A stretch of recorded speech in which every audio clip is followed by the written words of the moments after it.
Welcome to the Hawks Nest live stream show. My name is Brandon Kane. It's that Sunday afternoon time. It's that Sunday afternoon place.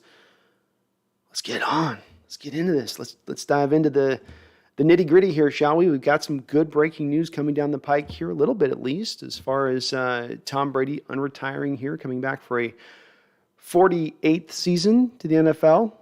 His first words he said in a tweet on a follow-up of I'm unretiring is, I'm just glad we're not playing in leather helmets anymore. But he is returning nonetheless. We have some other little tidbits of news starting to leak out as we are now getting closer and closer to the start of free agency, which in itself often pushes trades and the timelines of things up significantly.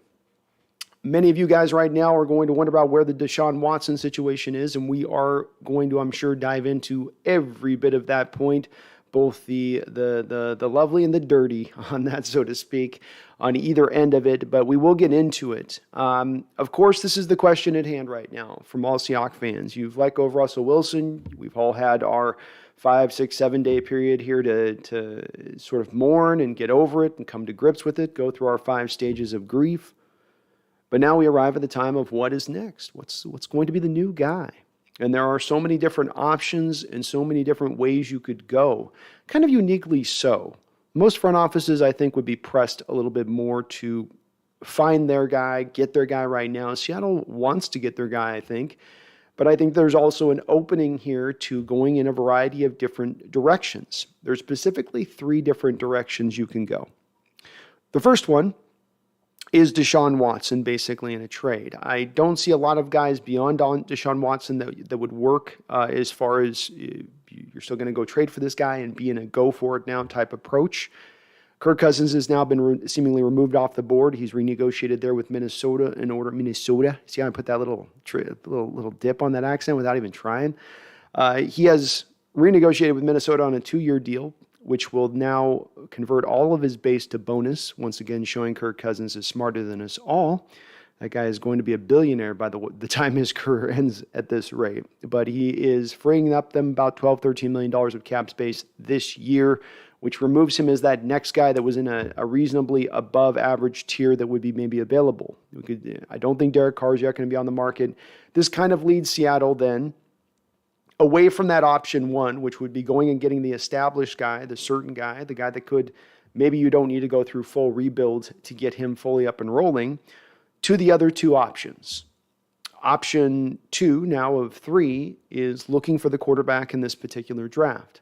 Seattle has supposedly fancied both Malik Willis and Matt Corral. Again, we will talk about these guys throughout the course of this stream a bunch, and I'll get into a little bit of breakdown on all these guys in just a second when we get to the totality of our options. But you would be looking to one of these quarterbacks in this particular draft who aren't the runaway type guys you'd normally expect or hoped there to be if you're going to be picking high in the draft a quarterback. Not kind of the upside maybe that you would hopefully usually like to see, or at least a little bit more certainty maybe. Maybe that's the better way to put it. Option 3 is looking into the future next year.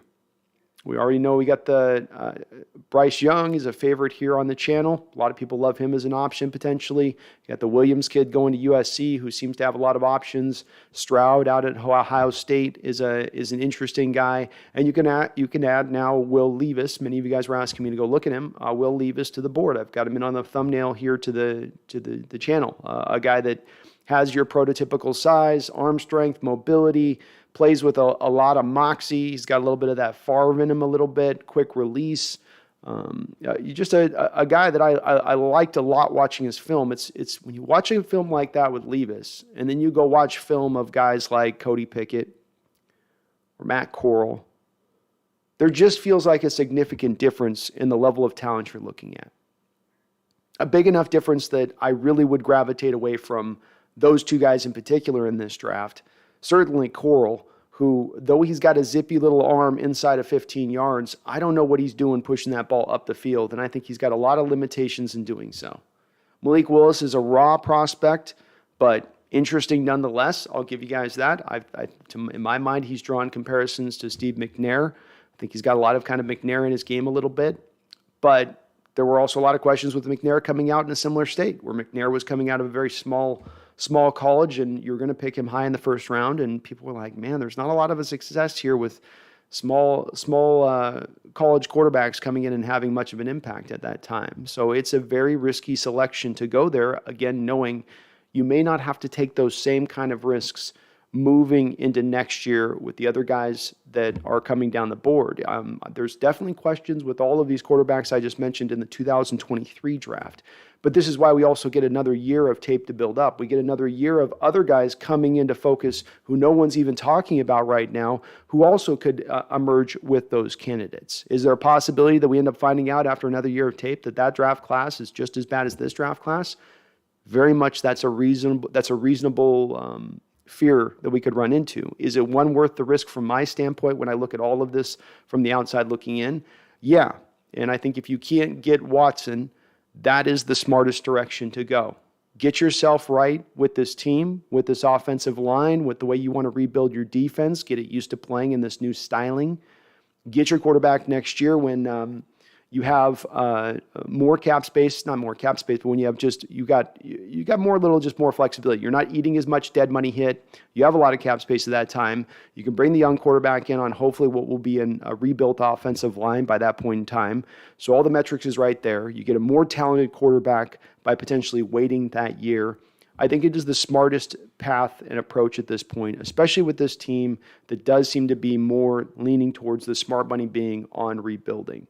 The one caveat I give to that is if they do happen to sign Deshaun Watson. The current news, as I understand it, I've been trying to follow it as closely as you all. We've been hitting refresh every 15 minutes on Twitter and just looking and seeing for something to break. But as far as I'm operating on and looking at this from the background in here, it does appear that New Orleans and Carolina have emerged as the favorites at this time. We are still in on the potentially trying to land him, but we are a little bit on the outside looking in. And if I was to say my general instinct on this one is that we probably are not willing to offer the 3 first-round picks plus that Carolina or the Saints are offering. I'm hearing rumors of the Carolina Panthers offering 3 first-round picks and Brian Burns, and the Saints potentially offering kind of somewhere in there a near type of package. I don't know how the Saints pull this one off, quite frankly. They would have to, I guess, what they would do is they're going to re-sign Deshaun Watson to a new contract if they bring him in the door. They're not going to ride with this $35 million of cap space that he's currently costing this upcoming year.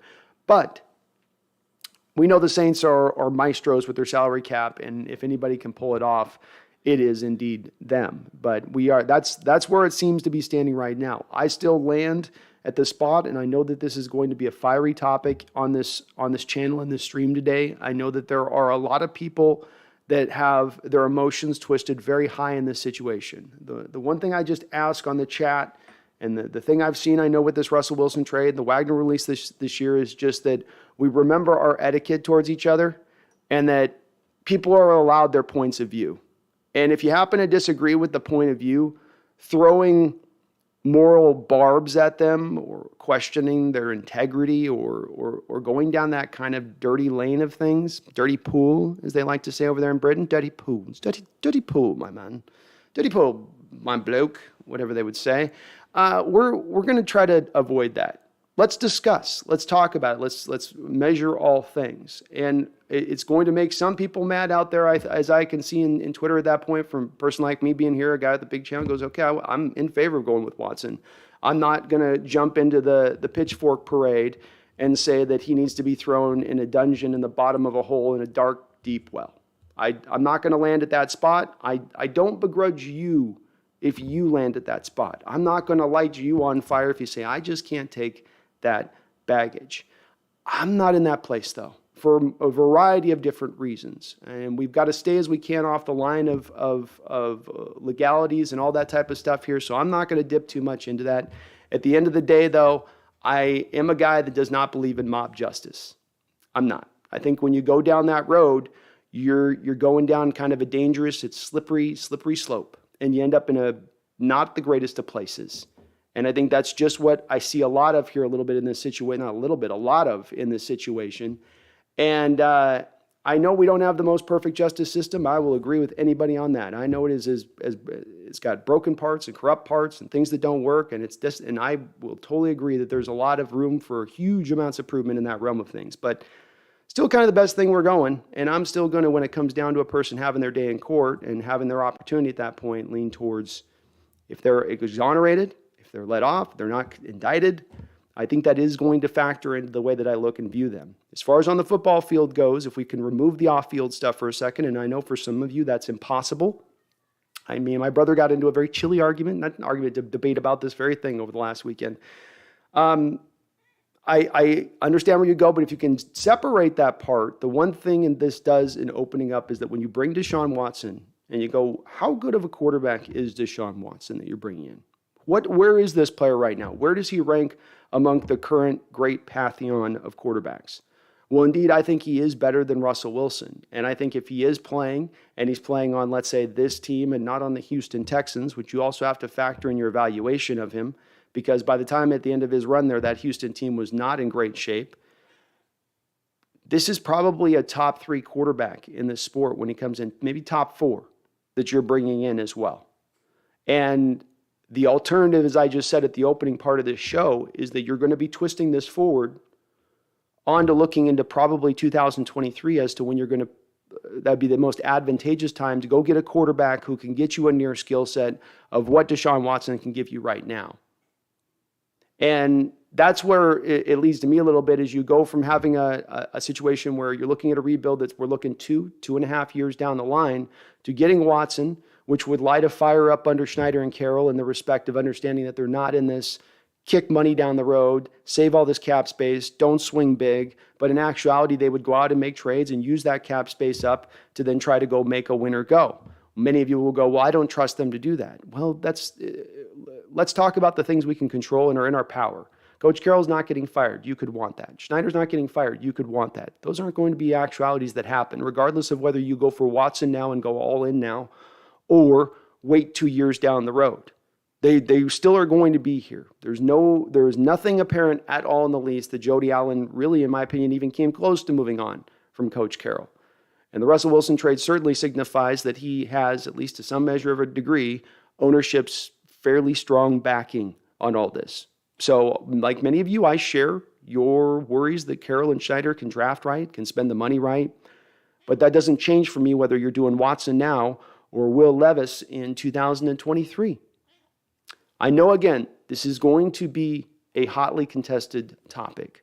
The thing I ask you, and the thing as I always ask on this channel, one of the things I'm proudest about this channel is we have people that, rather than operating from inside a bubble of emotionality, they're trying to use their thinking cap and intelligence, and let's just talk stuff out. Things don't have to get to a stage where we're all flaming each other. We can get to a stage where we're just being nice and copacetic on either end of it. And if we happen to disagree, that's okay too, because that is one of the foundations of this channel, is that disagreement is okay. I don't expect echo chambers in here. I don't like echo chambers. I like disagreement. But it's when disagreement turns personal. It's when you get to name calling. It's when it starts to just elevate the situation outside of where it really needs to be. We're talking football.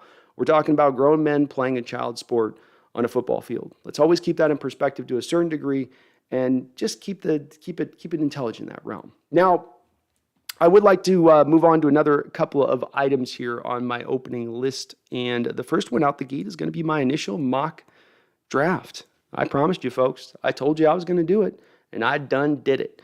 We got my opening mock draft here of the season, which I'm posting here up over my right shoulder for you guys. And I've also got on the head of this, I ran a couple of simulators today before I did the show. So I'll give you a few of those results here after we go through really quickly what would be my top 32. And bear with me, please, in the chat. I'm going to be behind a little bit today, so if you have a comment or question, hold off on that for a moment. If you're new to the channel, I usually do an opening stands of about 25 minutes here of just some items on at the forefront of my brain. So bear with me as I bounce over to you guys there, but we got a couple items I want to get to at the top of things. I do have Jacksonville Jaguars leading to Neil. Obviously, this 1.0 draft is going to change considerably on the other end of free agency. That's going to move things around quite a bit, but this is just sort of prior to free agency where I see things standing. I got the Lions at number 2 getting Hutchinson, Texans with Hamilton at number 3. I don't think he drops as a safety mark. The Giants desperately need line help. They take Ikem Akwanu there. Carolina Panthers love cornerbacks. Just a year ago, they took J.C. Horn, traded for Stephon Gilmore. Gilmore's going to go in free agency. I think they go get Ahmad Gardner to take over Stephon Gilmore's place there and try to tandem them up. They didn't have a lot of luck with C.J. Henderson in their trade last year with him. I got the Giants taking Charles Cross at number 7. So you can see I've got the Giants going heavy on the offensive line to trying to finally maybe protect their young quarterback and give him a chance to stay upright and survive. I've got number 8, Atlanta Falcons taking Garrett Wilson. They just had their number 1 receiver, of course, hit with a gambling charges. So or gambling, he's suspended for a year. So I think they're going to probably need to address their wide receiver position, especially on the heels of letting go Julio Jones last year. I doubt Justin Gage is going to be wide receiver number 1 for them again this year. Now, this is going to go different than what I'm going to be doing in my simulator that I ran, my 2 simulations, in that I have Malik Willis being drafted here in my mock because this is what I think would happen if the draft was today. This is what I think would happen, not what I want to happen, whereas the draft simulator is just my basic fantasy land stuff, right? So that's what I would want if I was running the general manager side of things. But what I think right now is Seattle would lean towards taking Willis at 9. And there's a chance you could see him picked a little bit higher than that, but we've got to hear a little bit more concrete evidence that he would go higher than that at this point. Certainly, you'd love to see Seattle trade back if they intend to pick him up and maybe get some more picks. But if we're standing where we are, I go with Willis. The Jets take Devin Lloyd, one of the cleanest linebacking prospects in this draft. I'm not positive on this pick with them. I think they go a couple of the other directions too, but I do think they might be looking to move on from C.J. Mosley. That would save them some money. He'd foot the bill for them, I think, in that respect of things. Washington football team needs some tackle help big time. They not only lost Trent Williams a year ago, but also Morgan Moses this year at the trade deadline. Trevor Penning fills a nice role for them. Vikings are tickled that they get Derek Stingley. They lost Peterson, of course, here in free agency. They've got some holes at the corner position, at least one of their corner positions. The other one's okay. Cleveland Browns go for Georgia edge Trayvon Walker, very useful player that you can line up all over the place, which works well with that Browns defense that likes to do that, especially because they are going to lose Jadeveon Clowney here in free agency. And you'll see that I'm driving on some of these picks being driven by losing players at the head of it. And I know all of you go, well, that's not how it works, but it actually is kind of how it ends up working in these first rounds, sometimes beyond even the first rounds, where again, ideally the teams will tell you, like a politician, they'll tell you, we go for value, I tell you. We only go for the best on the board. I want to look for ceiling on the guy. And then they get into the draft, and then pick after pick after pick, you go, oh, well, that's a need. Yeah, we needed a tight end. You went for that. Oh, we needed a left guard. That happened to be your second pick. Isn't that weird how your best player available also happens to be need? Something doesn't align there. The Baltimore Ravens taking David Ajabo. They're going to love that pick, and I think he fits really well with that defense, though it's changing there a little bit since they moved on from Wink Martindale. Philadelphia Eagles take Purdue edge George Karlaftis, just a nice power rusher. He could take over eventually there for Brandon Graham, who's getting a little bit long in the tooth. The Eagles lost Brandon Brooks to retirement this early offseason. Kenyon Green, the number 1 left guard on the board. I think you could bounce him over to right guard if you want to keep Dickerson there at left guard for a year. But he can play both elements, I think, and he's a really good player. Los Angeles Chargers are going to lose Mike Williams. I got him taking Drake London as the replacement there. New Orleans Saints have no one at receiver. We don't know what they're going to do with Michael Thomas, but I'm guessing he's going to probably move on. Treylon Burks has the look of a New Orleans type wide receiver to me. I don't know, just something of that speaks to them. Eagles take Nakobe Dean, round out their linebacking core a little bit, help their defense on up. Pittsburgh Steelers go for Pittsburgh quarterback Cody Pickett. I'll tell you, there was a day, there was a time, there was an age where the Steelers had a chance to get a first-round quarterback who played for Pittsburgh. But there was rumors of partying. There was rumors of cocaine abuse. And one Dan Marino was passed by the Pittsburgh Steelers as the heir apparent to one Mr. Bradshaw. Well, Steelers don't make that same mistake once again, and they snatch Mr. Pickett up in the first round. Number 21, I got the Patriots taking Jordan Davis. Mr. Belichick's got a new toy to play with, and he likes it. The Vegas Raiders take Jamison Williams. Obviously, you lose your guy to Henry Ruggs to the jail, and he's gone, and they've got a need. Probably not going to bring back Deshaun Jackson. Receiving core is a little bit light there.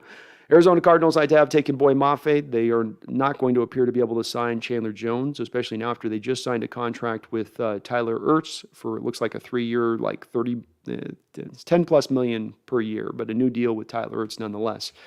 The Cowboys can't believe their luck when they land on Tyler Lindenbaum. They they've definitely in the past shown a prevalence for going for clean offensive line prospects in the first round, and that's exactly what Tyler Linderbaum is.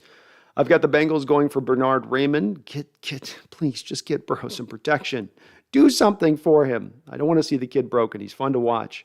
Miami Dolphins go for a very underrated tackle. I believe it's out of Tulsa. I didn't put it in there, but Tyler Smith. I've got him as a first-round talent. I think he eventually, is a bold prediction from this channel, eventually ends up in the first round of this draft, though it's going to be in the 20s here somewhere.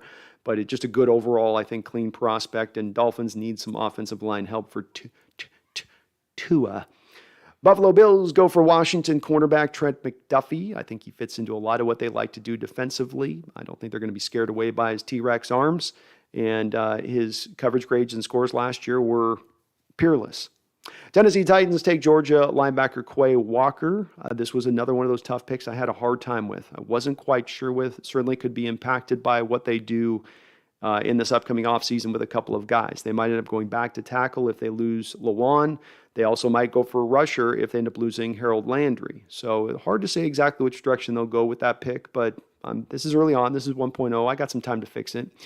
We got Detroit Lions going with Ole Miss Matt Corral quarterback, who I am increasingly has now become, now that Kirk Cousins is off the board, he is Brandon's number one, please God, no, God knows, please no, don't make him the next Seahawks quarterback guy. So that it's a revolving door, but he's currently the guy inside the doorway on that one. Kansas City Chiefs take Alabama wide receiver, take away the Alabama. It's Clemson cornerback Andrew Booth, another guy that's been a late riser on some boards. Not me. I love that guy. The instant I saw him, I think he is going to get in the first round. Makes a lot of sense for the Chiefs to start helping out that porous defense. The Tampa Bay Buccaneers take Georgia defensive tackle Devontae Wyatt. Just happens to be the cleanest 3-tech in the draft. Buccaneers can't believe their luck when they land this pick. He takes over for Ndamukong Suh, who probably does move on there from the Buccaneers, pairing a Wyatt and Vita Vea, which would be an absolutely nasty combo inside. And then this is another one of those picks with Green Bay to finish this out in the first round. Really unsure on this one. I lean back towards they do seem to me have a little bit of a need for cornerback. Also edge rusher, but the value just wasn't there at this pick. So I lean towards Kyer Elam as the guy that they end up selecting there. But that's my big board. If you want me to, I can bring it back up again here in a second. But that's just kind of early 1.0 draft. And then I'm going to give you guys just a quick thing here before we get over to the chat. This is just my 2 mock drafts I kind of ran this morning. They're actually going to be very close to each other because even when I tried to run various combinations, it ended up sort of coming this way, breaking out this way. And again, this is what I would like to happen more than what I think will happen. I would expect that if we have our top 3 picks, 2 of those picks will probably be put to the defensive side of the ball, as opposed to how I will do it in both of my first 2 mocks, having 2 of those first 3 picks be on the offensive side of the ball. Now, right out the gate, I trade back with the Eagles here to 15, pick up extra, I think, late second rounder there on the board with that one. Maybe that's not great value, but that's what I figured was good. I wanted to get Linderbaum. I thought like I'd get him about 5-6 picks later. I did get him. First pick in the second round, we get Abraham Lucas. Both Linderbaum and both these mocks, you'll notice I pick. I couldn't turn away from these guys. They fit a need. They're clean prospects, great upside. That's really hard to find in the draft. And to me, they're just my best guy on the board when I looked at who was available there.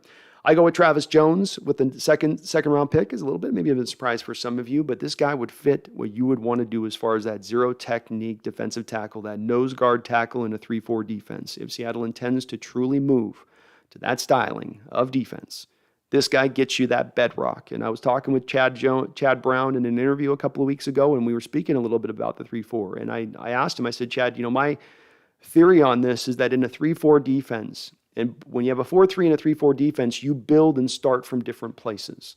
You value different positions over the other when you're building that defense up. And I said, I lean towards Chad. The more I've looked at 3-4 defenses and listened to smart coaches and smart just players talk about it, that having the nose tackle is what you need at the forefront of that defense. You need that guy that's going to command double teams, that can press the pocket, that can bend a center in half if you dare one-on-one him. Well, to me, Travis Jones is just that type of guy. He had a tremendous week at the Senior Bowl on top of outstanding tape. He's one of those big guys. If Jordan Davis didn't run an incredible 4.82 at his size, you would have been talking much more about Travis Jones and his mobility for almost very close to the same size. I get lucky at the end of the second round landing Breece Hall. I hate picking running backs in the first round or second round. I really do. I don't like to do it. It's almost against my religion. But Breece Hall is by far the best running back in this draft. He separated himself from the pack in the tape that I watched.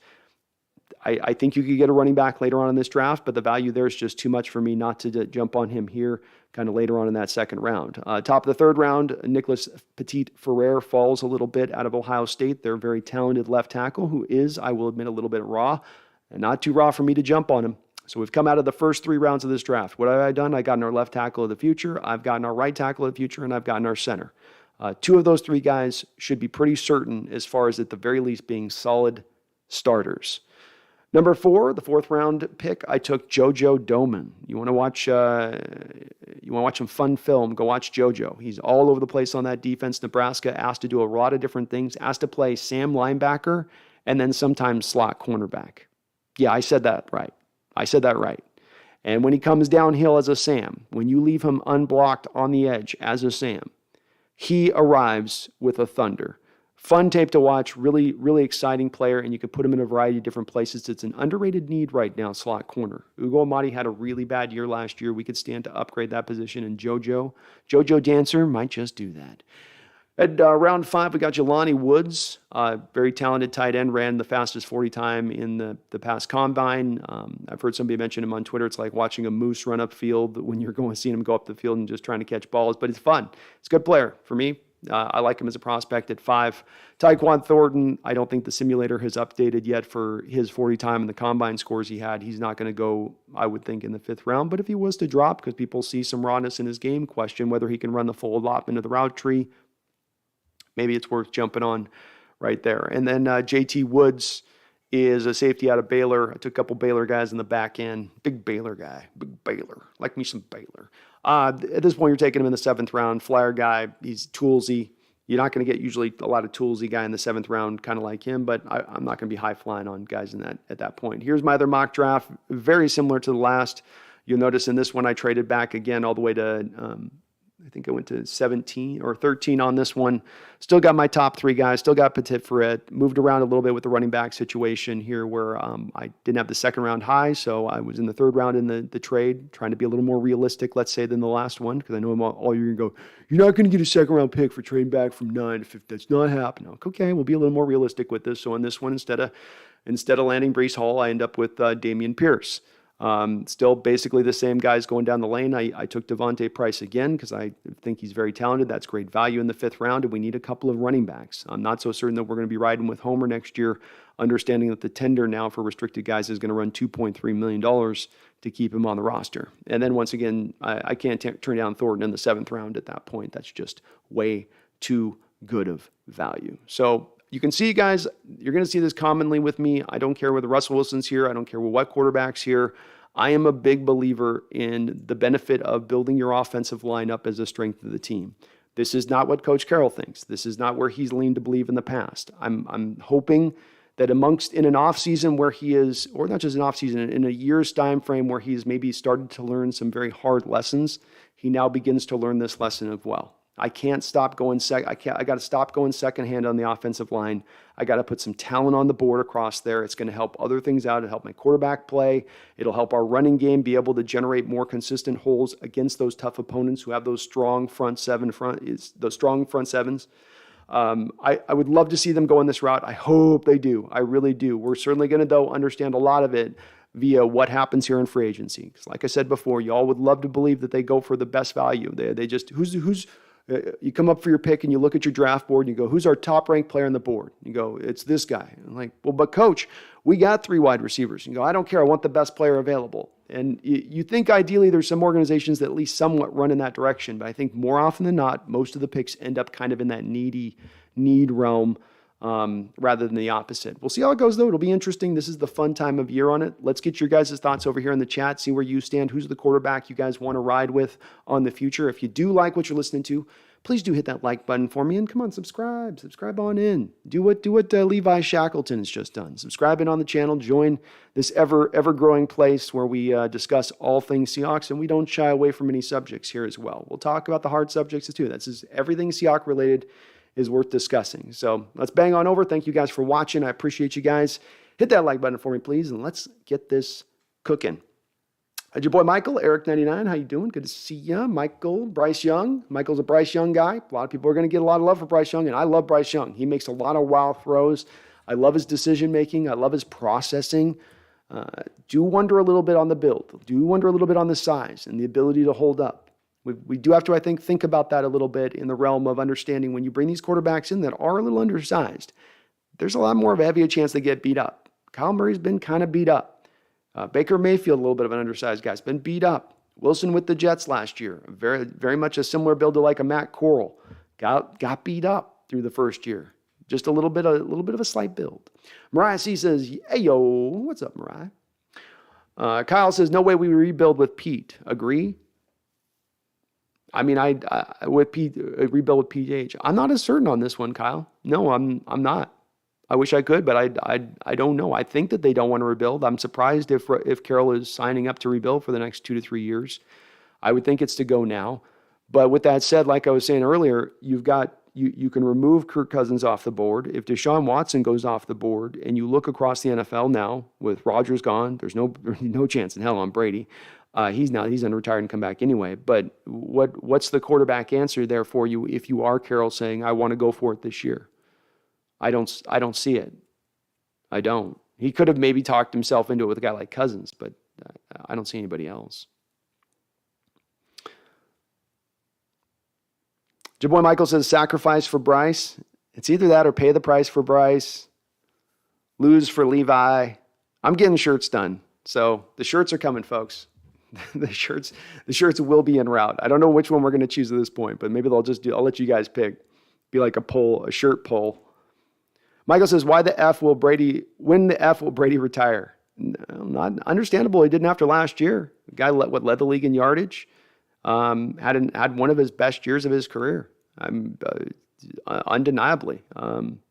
I can't blame him if he doesn't want to retire. He's still balling. I don't know who's going to stop him. He's cutting Father Time out at the knees right now.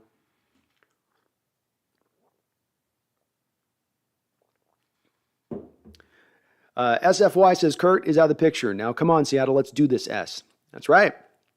I'll tell you, I'm very mightily relieved.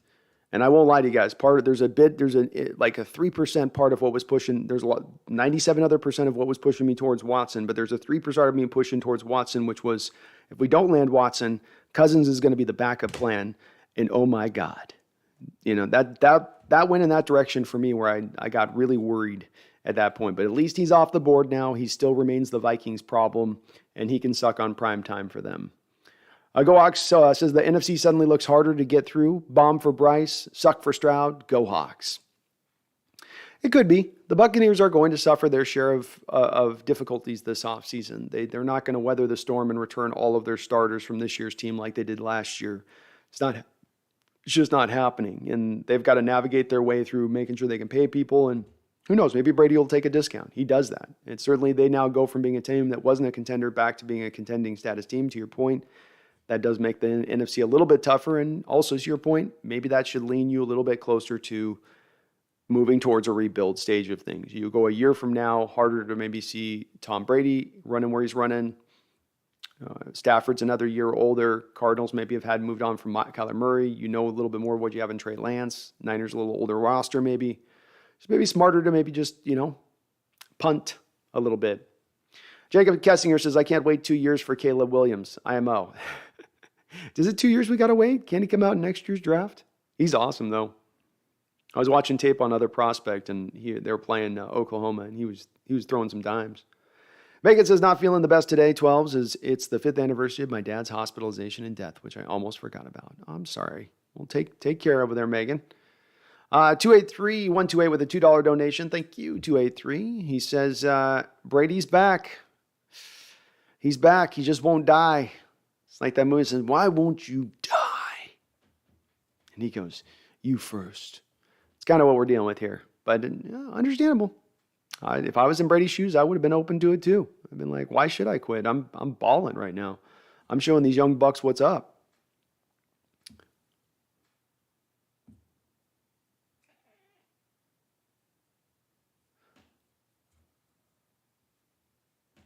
Michael Wright says, Brady, go for Brady. We need number 12. Yeah. We need number 12, do we? I don't know. On that one. Hold on, I got a picture for you guys here and see if I can find it. I think he's coming back to Tampa Bay. I think if he's got to go one place or another, he's going Tampa Bay. But what do you guys think here? What do you guys think? Let me get my picture up here. What do you think there? How's that look? Brady in a Seahawks uniform there. Is that sacrilege or is that a beautiful thing? Where do you guys stand on that? All right, if you're listening, I've got a Brady pick and a mock up in a Seahawks jersey. Just to tantalize you guys a little bit, just to mess with heads. Seahawks Gaming, I like us not really signing Diggs and Reed so far.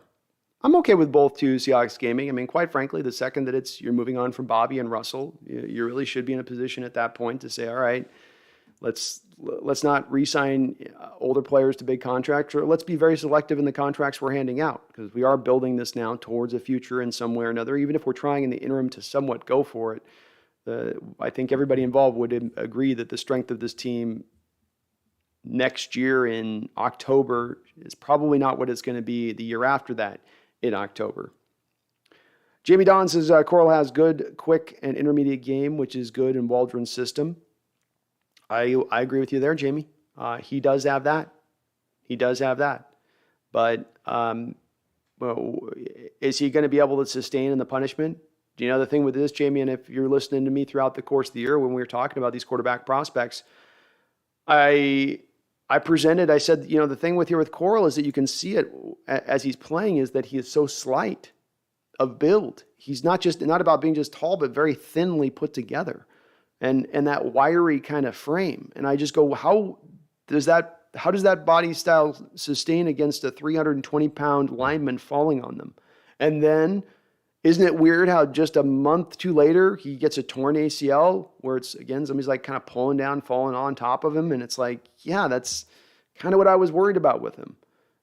He's got some skill. He's not, there is reason for him being a guy that's looked at as a prospect, but the slight build, the lack of height, the mobility, which is okay which is pretty good at the college level, but which will be reduced at best average at the NFL level.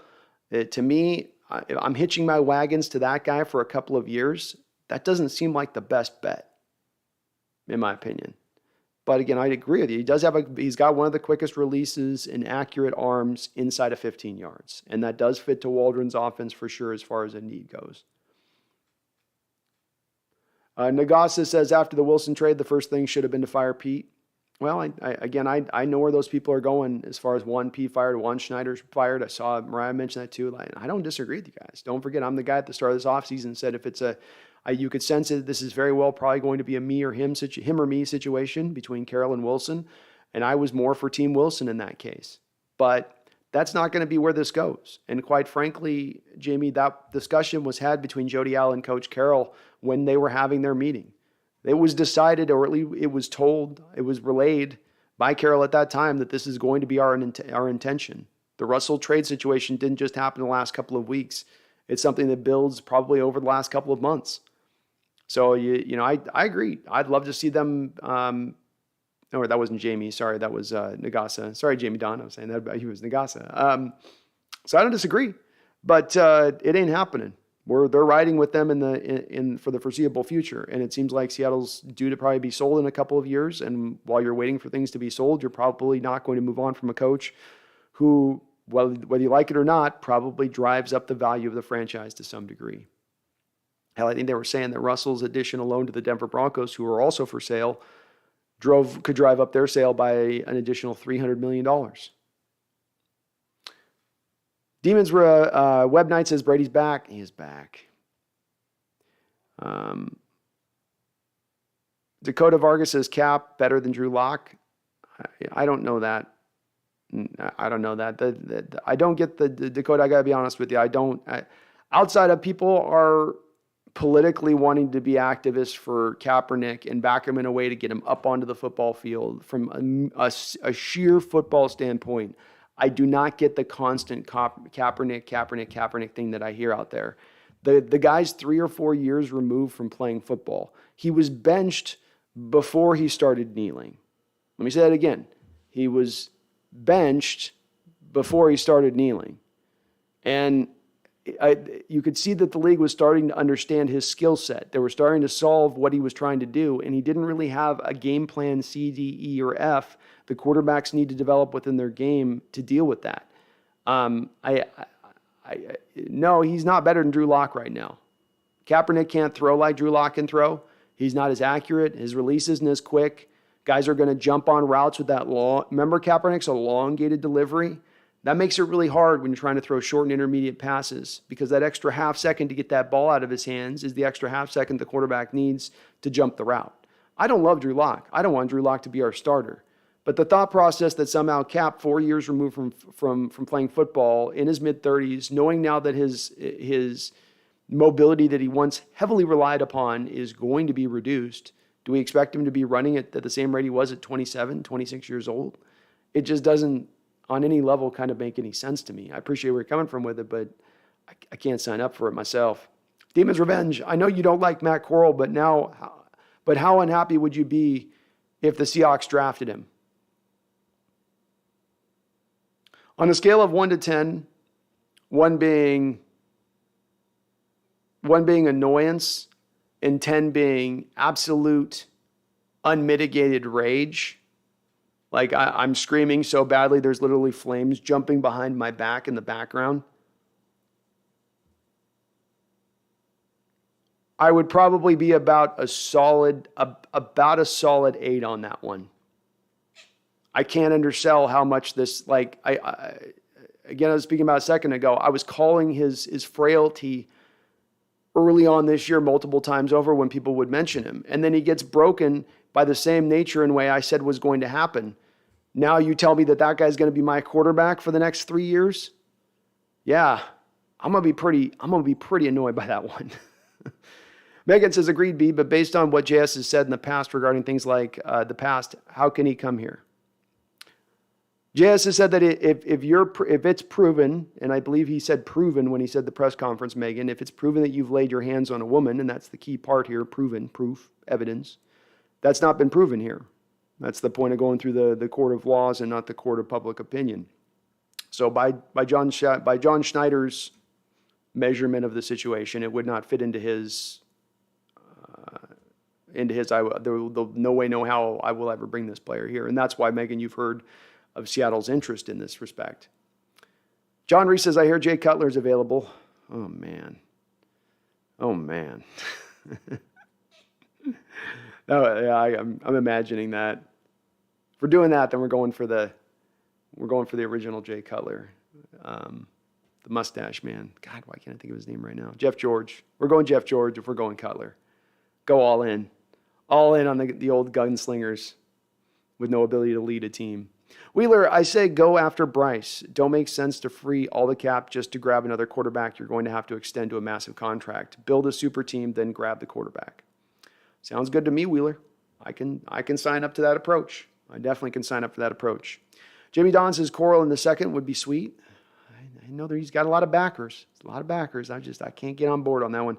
Theron, if this is a 2-year rebuild, then the Jamal Adams trade was bad. Yeah. Agreed, Theron. They didn't make the Jamal Adams trade at the time they made it, believing that they were going to be moving on from Russell Wilson within a year or 2 years. That was never the thinking. I think they probably planned on moving on from Bobby this year by this point, and then Jamal's cap hit comes into tone, and it's not that big of an effect because you're not paying both defensive players that kind of huge price at the same time. But yeah, It certainly is. It certainly is bad. It's been looked bad for a while now, and it certainly is bad. They can still recoup some value from this because they're going to transition to a defense that is going to better take advantage of what Jamal Adams brings to a football field. But there's no denying the fact that it's not been the best. It's not been awesome. It's not been an awesome trade for us in any way, shape, or form. Megan, I still wonder how much say Sean Desai has had and will have. I think how we operate in free agency in the draft will tell us a little bit about that, Megan. If they make the same old mistakes that they've made drafting and the way that they've signed players in the past, the aging players on 1 year, 2 year deals, we'll know that the effects maybe not as grand as we had hoped. But if they do some other different things, we see a little bit of a different methodology.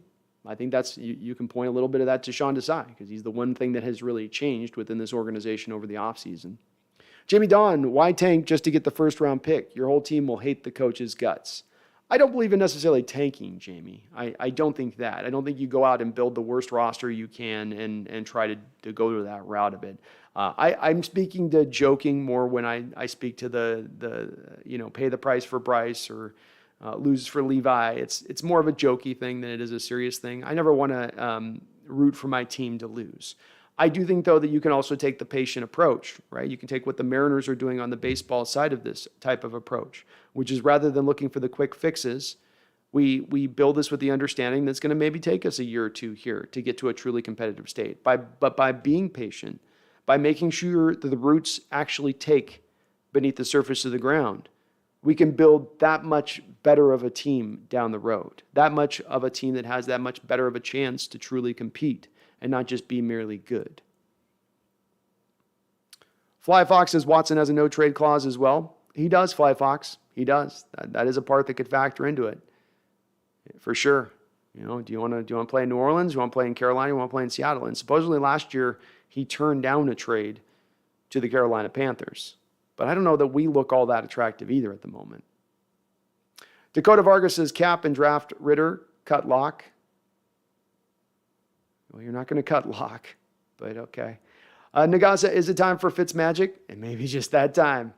It may be just that time. At least it would be fun, right? Web Knight says Russ is going to ball out in Denver. Maybe. Maybe. I think if they build things around him right and they do things correctly that needs for those conditions to happen, then he very well could.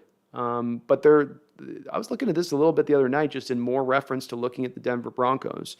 Just because Russell goes there, it's no certainty that they suddenly become this monster of an organization or a team. They needed the quarterback position, and that will help them rightly. But they were still last in their division last year. If you look at their signature wins, or you look at any of their wins last year over their opponents that they did have to go 7-10 and be a cellar dweller, it was against the worst football teams in the NFL, save one of their wins. Not a lot of quality victories. They went 1-5 in their own division. Oh, by the way, folks, I got this little bit for you as well. Denver was 28th in the league against the pass rush last year. 28th.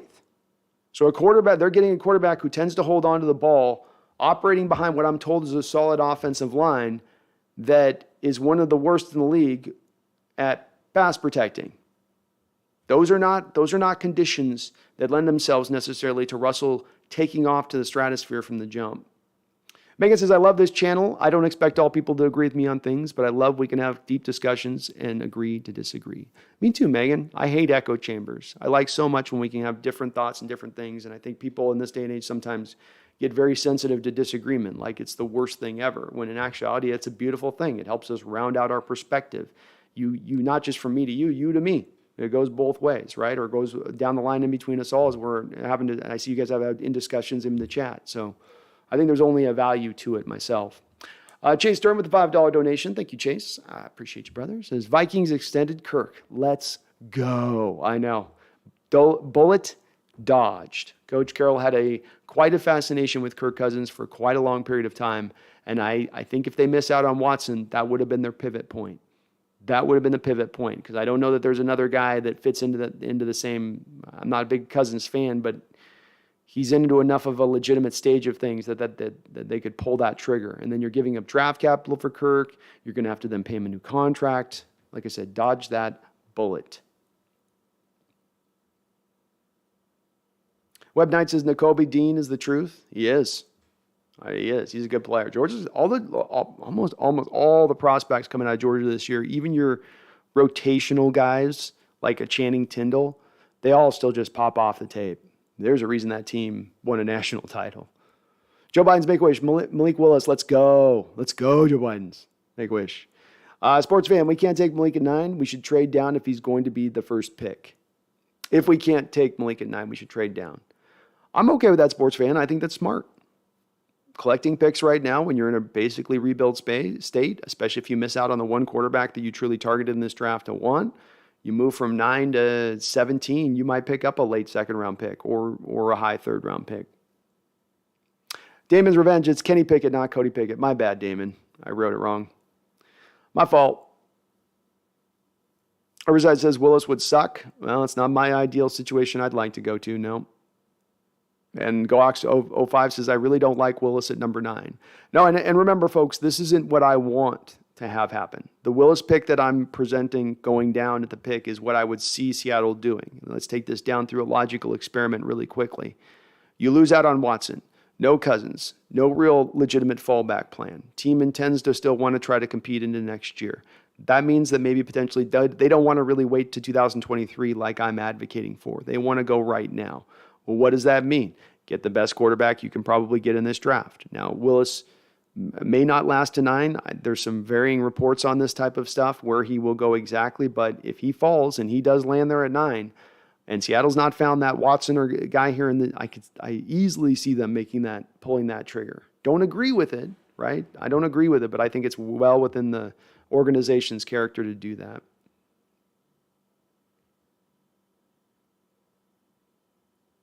Dakota says he didn't have a DK and T-Lock talent at wide receiver. Yeah, but he can't throw. He's got no touch on his deep balls, Dakota. He's not a deep ball thrower, so that's not a fit to DK, number 1. He's also a one-read quarterback, even moving in through 3 and 4 years into his career. He wasn't a guy who could go through multiple progressions. That hasn't changed. He wasn't on. It wasn't like that miserable of a team. And again, he got benched for Blaine Gabbert for the Niners. It should tell you a little something that when he was more closer to his prime 4 years ago, he couldn't beat out Blaine Gabbert on a bad 49er team.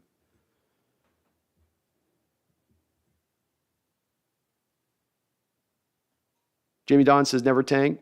No, I'm not a big tanker. I am a guy that would like to, rather than, I will say this though, I'm not trying to reach for a quarterback this year who doesn't fit the mold of a franchise quarterback just because I'm hoping he can keep us into a competitive state this next season versus going around and doing a rebuild a year out from now and taking that other route and getting the true quarterback who fits. If that's called tanking, I guess I'm a tanker, but I don't want to get the quarterback just to try to, because that's again where you reach from a need, from desperation, and then that doesn't make you make the most smartest of decisions.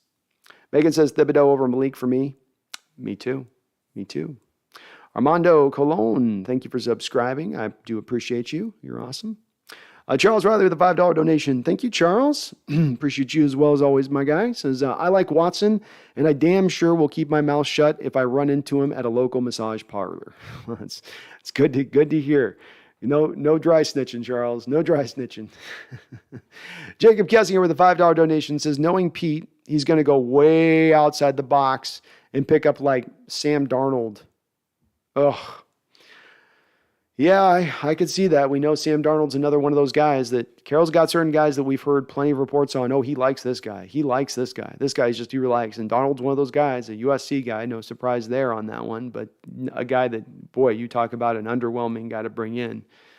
He showed here in Carolina, it's not just Adam Gase here this past year. He truly is a guy that just probably doesn't have it to get it done as a starting quarterback in the NFL. Phil Freeman says football is entertainment. Was there a more entertaining football game than the shootouts between Wilson and Watson a few years back? The year the Hawks thumped the Broncos in the Super Bowl, a close second. Well, Phil, that was before the Russell Wilson trade, would have been my next great Seahawks moment video I was working on to do a little documentary style on that very game. And certainly if Watson gets traded, I'll be ramping up those efforts very quickly. But yeah, I'm with you. It's an entertainment for me. I don't like watching bad football. I don't like being in quarterback purgatory. Because where you can say, I don't want Watson, I'd rather for the quarterback of the future, sometimes that guy never comes. Sometimes you're the bride left at the altar and everybody's looking around staring at you and he never, where's he at? I don't know. And then you wait 40 years. And that's very well a possibility. I don't think it's likely to go that way, but it's a possibility going that way versus if you do have a sure thing on the hook somehow or another. Thank you, Amanda. We got a little subscriber chain here. Drady, Sus Deluxe, thank you for subscribing along with Amando. Appreciate you. Dead Center says, Giants taking 2 tackles. I feel like the Panthers would take 1. It may be off on that one a little bit, Dead Center, and certainly I think my mock will get a little closer to being accurate once I know what they do with free agency. But I'm guessing the Giants don't have a lot of money to spend on tackles in free agency, seeing as that they were already over the cap, as I think they had to move around some contracts. So I see them, the cornerback would also be a situation I could see them going with. Gardner going there would make some sense, but I think they're trying to double back down and commit back towards the quarterback. And within that commitment is the acknowledgement that maybe with Daniel Jones, they haven't put the right stuff up in front of him to properly protect him. A little bit like what we've seen with Burrow here going on with Cincinnati. Brian Smith says Watson's new 4-year, $156 million contract kicks in this year. Still want him? Me too, Brian. Still want him. Megan says, I'm so hoping that the Denver game is the game that's on while I'm in Seattle. Be effing sweet. That would be awesome, Megan. It's going to be a very interesting game. Very interesting. Herbicide, better than Russ, 4 years, $200 million contract. He's due. Very well said, Herbicide. Exactly. It starts to look like a bargain at that rate, doesn't it? Especially for a player that is better where he is right now than Russ is as a player. Steve Coleman, do you think we will get a quarterback this year? I think we probably end up going and getting a quarterback. I'm hoping we do wait that year if it's not Watson, but I don't think that that's going to be in Carroll's DNA to wait out that long and just sort of sit there and maintain. That's just, he doesn't strike me as the guy with that kind of patience to be able to sort of just sit and wait. Jamie Don says Malik won't throw over the middle according to Rob Stanton watching all 22 tapes. Fits to what I remember seeing on the tape with him. It's a lot of stuff outside the numbers, a lot of stuff up the sideline. You know, he's a guy with some holes in his game, and he doesn't get me excited with picking him in the first round. As I said, my favorite quarterback in this draft is Desmond Ridder. I'm riding with that evaluation. That's been my long-held evaluation on these guys, and looking at him, I still stick and stand with it.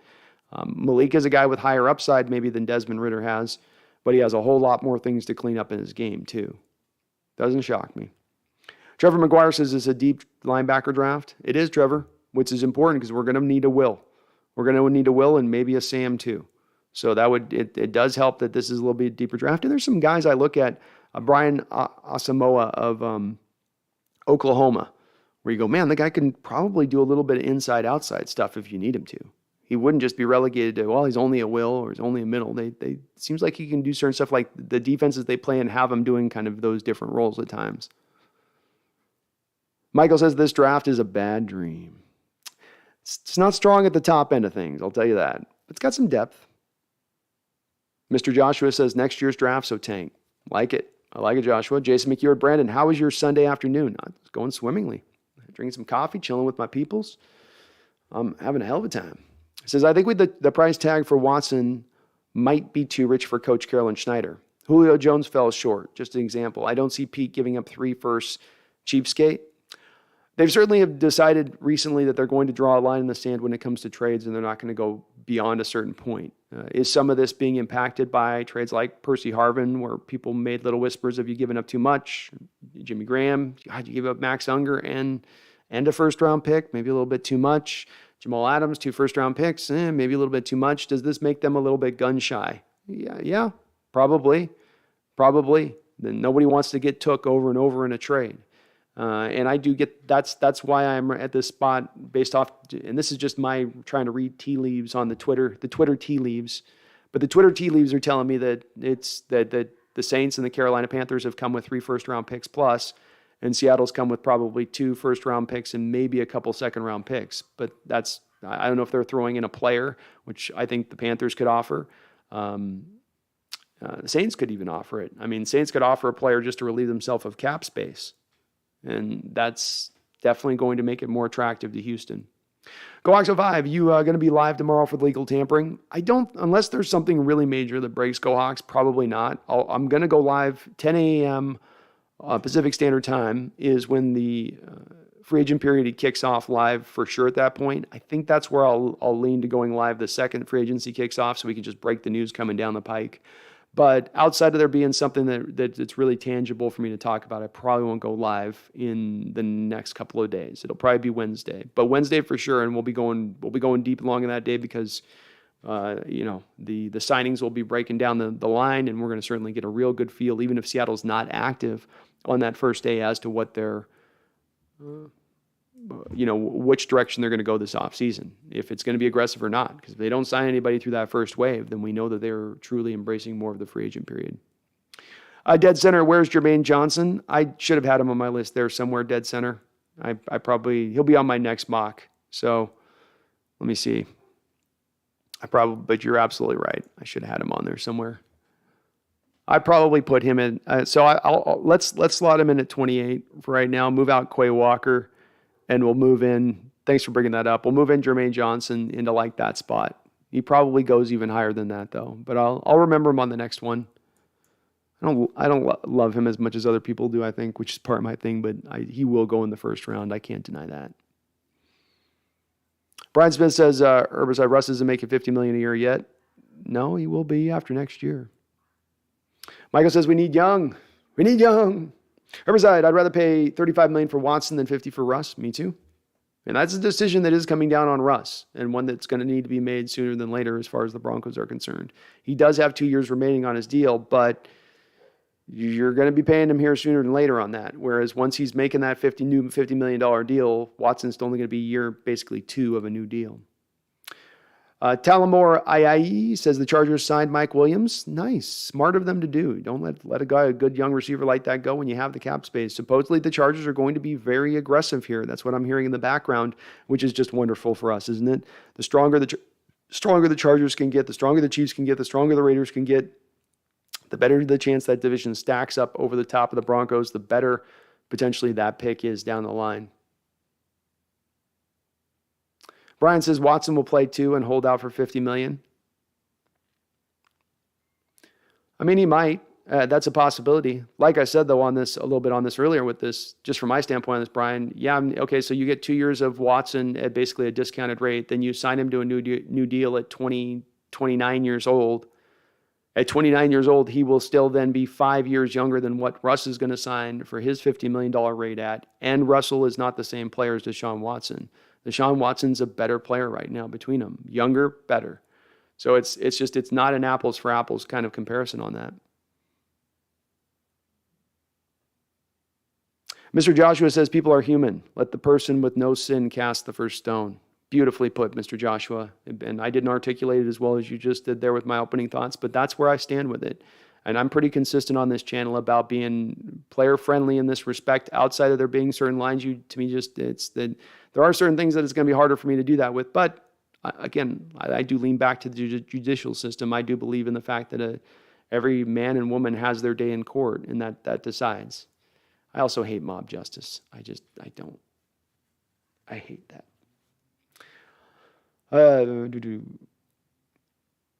Trevor McGuire says, I like Pickett for Seattle's offense. He could work in Seattle's offense. I don't know how the wet weather is going to work with his baby hands, but he definitely has good enough ability to throw, I guess, in that type of weather. I also wonder with him being kind of a one-year wonder there, where you look at the past 3 years of production, it's nowhere near what he did this season. Conversely, look at that like a guy with Drew Lock. When he was drafted, I think he had like 3 or 4 straight years of over 3,000 yards passing and very prolific numbers. So with Pickett, look no further than a guy like Mitch Trubisky of the dangers of going for the college quarterback who's a one-year wonder.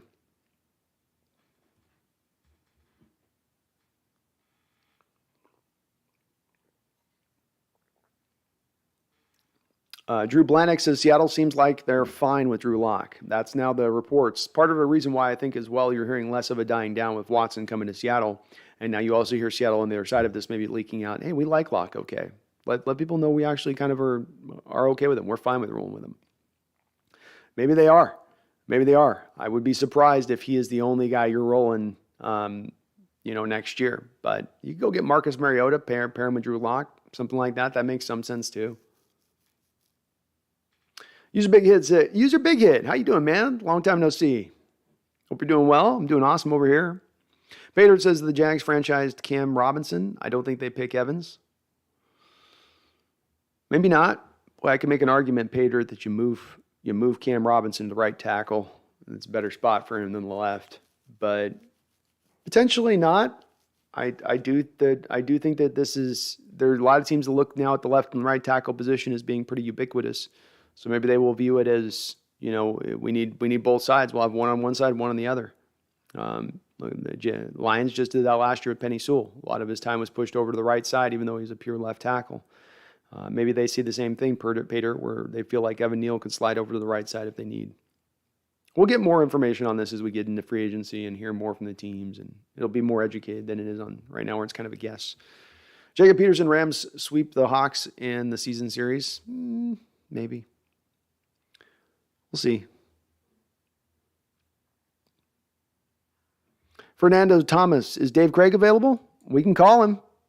I'll ride with Dave one more. I'll ride with Dave. He's got to rock the beard. He's got to rock the Dave Craig strike beard. If he does that, then yes. I'm all in for Craig. Brian Smith says, don't joke about Craig. He's the Hawks GOAT. He didn't whine about his offensive line getting hit or the coaching staff like number 3 did. It's true. Guy that once was sacked, Brian, 7 times in a game. Didn't bitch or moan, just went out there and won the football game, didn't he?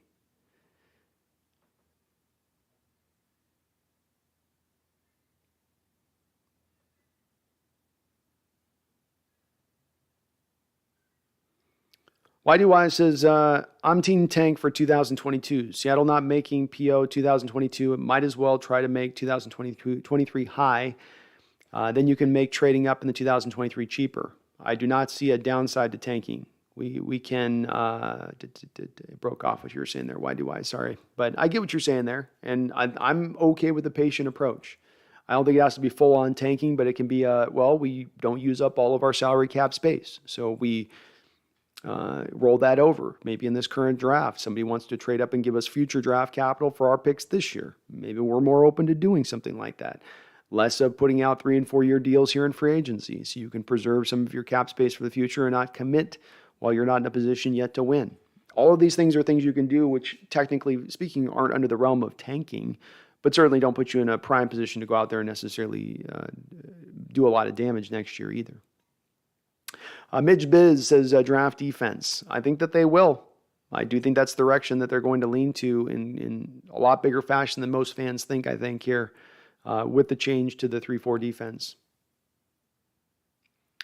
Herbicide says, I thought it was funny when more people were cheering for the Bengals in your homes. Here, speaking to him. Big Daddy K, if we do not get Watson, we need to get Malik. If not, it will be regret later down the road.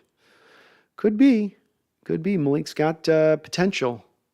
I think you can get a good quarterback down the road in 2023, though, too. But because if you do miss on those guys, Big Daddy, you do know at that point you're not going to have a good quarterback for next year's team. The roster is where it is. Probably means you're not going to be the greatest team. And then you already then at that point still have the Broncos' first and second round pick next year as ammunition, along with to the point above being in a position where you're picking high naturally. You can maybe go get that guy then. That's even better than Malik. Part of talking yourself into Malik this year is looking at this quarterback class and saying, "Oh, they're amazing. They're awesome. They're awesome. And these guys, but they're not that awesome." All five of the quarterbacks in last year's draft would have gone ahead of every one of these quarterbacks. In my opinion, of the 3 guys we're kind of looking at right now to the future draft, being Bryce Young, certainly Will Levis, and maybe C.J. Stroud, all 3 of those guys would go higher than these guys in this current draft, in my opinion. So that does speak to me a little bit to the nature of the weakness of this quarterback class. And do you want to be that team signing up for that quarterback in a year where the draft class just isn't that special at the given position you need? To me, it brings a lot of hesitancy. Terrence Barbie's in on Watson. Love it. Amateur in contours is Brady, laughing out loud. You like my Brady pick?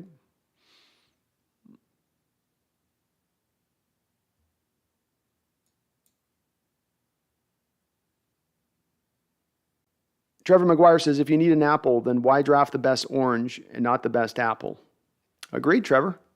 I agree with you. I'm a guy that would love to just pick and draft for best player available, and it will get you in certain realms of trouble, but I think you can get yourself out of those troubles too, because it can be turned around from a tactical standpoint. And what I mean by that is that the downside of picking the best player available, they'll tell you is, oh, well, you're going to end up with, four defensive ends that are all amazing, and you only can put two of them on the field at any given one time. Well, would not probably one of those guys be coming up for a new deal that I may or may not want to pay? Having that depth there then to replace them on hand, wouldn't that be kind of nice to have? Then I could flip it for more assets that I could then return to go pick back into the best player available ranks of things.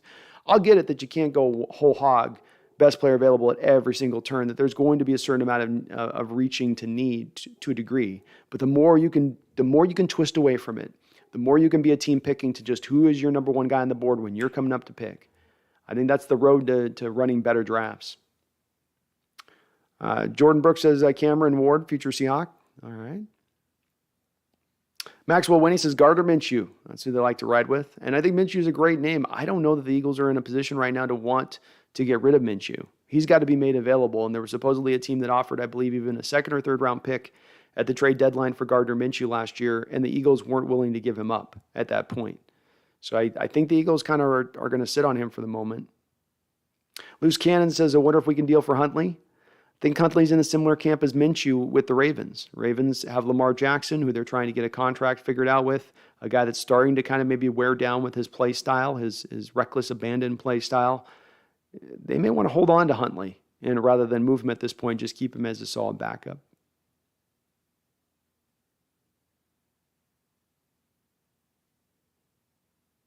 In utero, we're signing Cap to compete for the starting quarterback job? I don't think so. If that's breaking news, this is going to blow. This stream's about to blow off the whole. Ray Barrios, why not Jimmy G? No, not. Why do I start Locke over some slight improvement at quarterback like two gloves and still miss the playoffs? Lose as much as they can with keeping the young players they have and extending DK.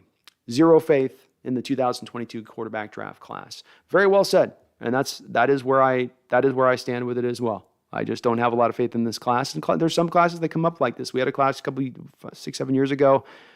Christian Ponder, even Jake Locker, who I know a lot of people loved at the local Washington level, but you just knew at that time, like, ooh, this one. I think that was the Blake Bortles draft too, maybe. There's some that come down the pike that are just, ugh, and there still are those teams within that draft who end up talking themselves into that quarterback when they shouldn't. You got to know where that line is and just bail out. Charles Riley, the $5 donation, says, smash that like button, folks. Also, how about that Tom Brady news? Sorry if I missed your earlier addressing this. A guy like that, no surprise that he's going to want to unretire. He just had a magical, it's not a magical, he had one of his best seasons ever last year. A year where, they had some stuff kind of not all working necessarily perfectly offensively there. But he made it work and still was very prolific. And if you're still prolific, if you're still playing at a high level, if it wasn't Rodgers, you could have made the argument it would have been Brady as the MVP. Playing at an MVP level, that's not the time to retire. And trust me, I'm like many of you out there, I'm ready for Brady to retire. I don't want to have to watch him racing any more Lombardis, but can't deny the guy's ability. Can't deny what he's done to keep himself rolling along, and we'll see what he can pull off in his 23rd year in the NFL. Wow.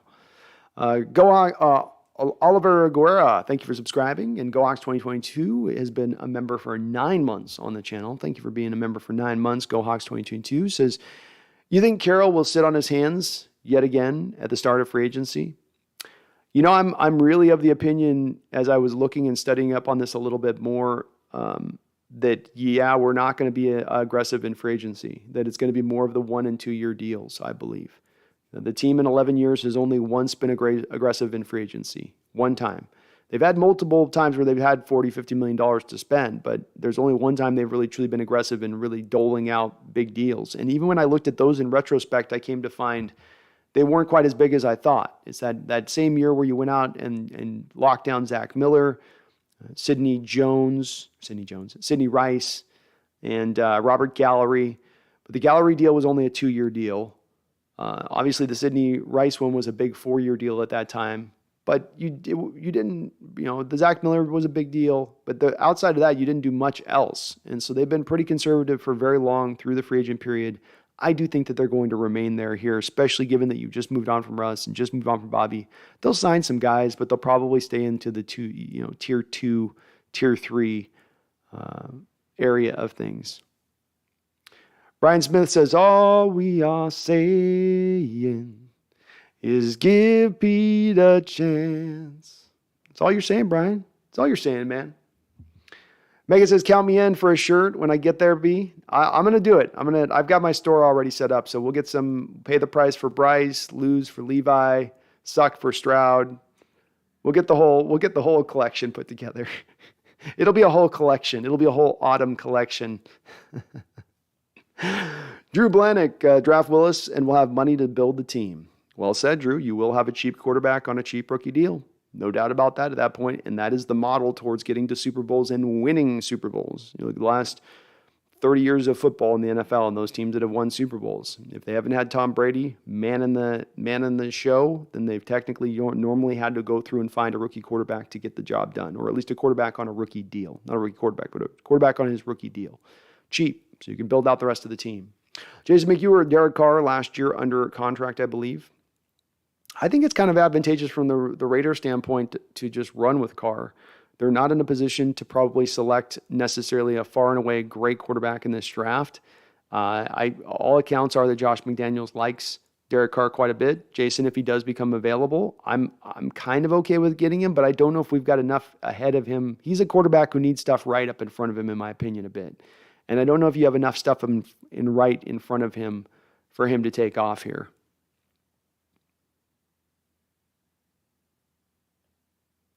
Dwayne G says, we need Watson. A rookie ain't going to work at least for a few years if they can get to the NFL speed. Well said, Dwayne. And that's where I land on this too. That's where I solidly land on this. YDY says, there's no downside to taking in 2022 if you believe the quarterback class sucks.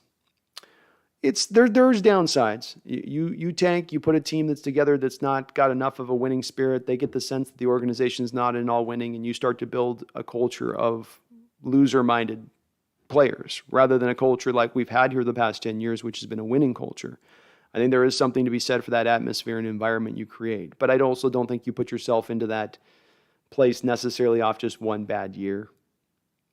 You got to be mindful of it, I guess. Megan says, thank F. Cousins is off the table. I had the same fear you did, B. Yeah, that would have been just about close as we could get to worst case scenario. Giving a first round pickup for him, paying him $45 million a year, and then having to ride with him at quarterback. Web Knight says Willis is going to be the truth in the league. Love it, man. Hope so. Hope you're right. Phyllis Dirty Gut 8. Nice username. Does Watson have a no-trade clause? Yes. One of 7 or 8 players in the NFL that has a no-trade clause, including Russell Wilson. If so, do you think that former Texans like Dwayne Brown or Jadeveon Clowney could talk Watson into playing for Seattle? It's very, very interesting. Because if Seattle was on the horn with Clowney right now to re-sign him, and they were trying to bring back Dwayne Brown, and they said, hey, guys, get in his ear and tell him that here's where he wants to be, and he does have that no-trade clause. Very interesting. Hadn't thought of it all the way through like that, Phyllis Dirty. But, yeah, that would make a lot of sense. That'd make a lot of sense if they could talk him into doing it. And I'm big pro go get Clowney this offseason if you can. So that'd be awesome.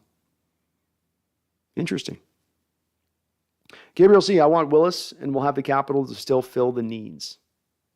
I don't bemoan, though I'm advocating for 2023 or Watson.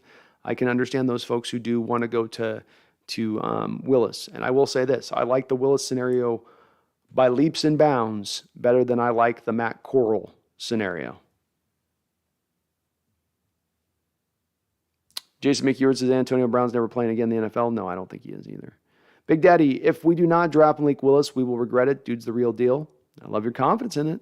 I think that he's probably a favorite right now for us to be the one to jump on and land him outside of a team looking in the top of the first 5 picks in the draft to go get him.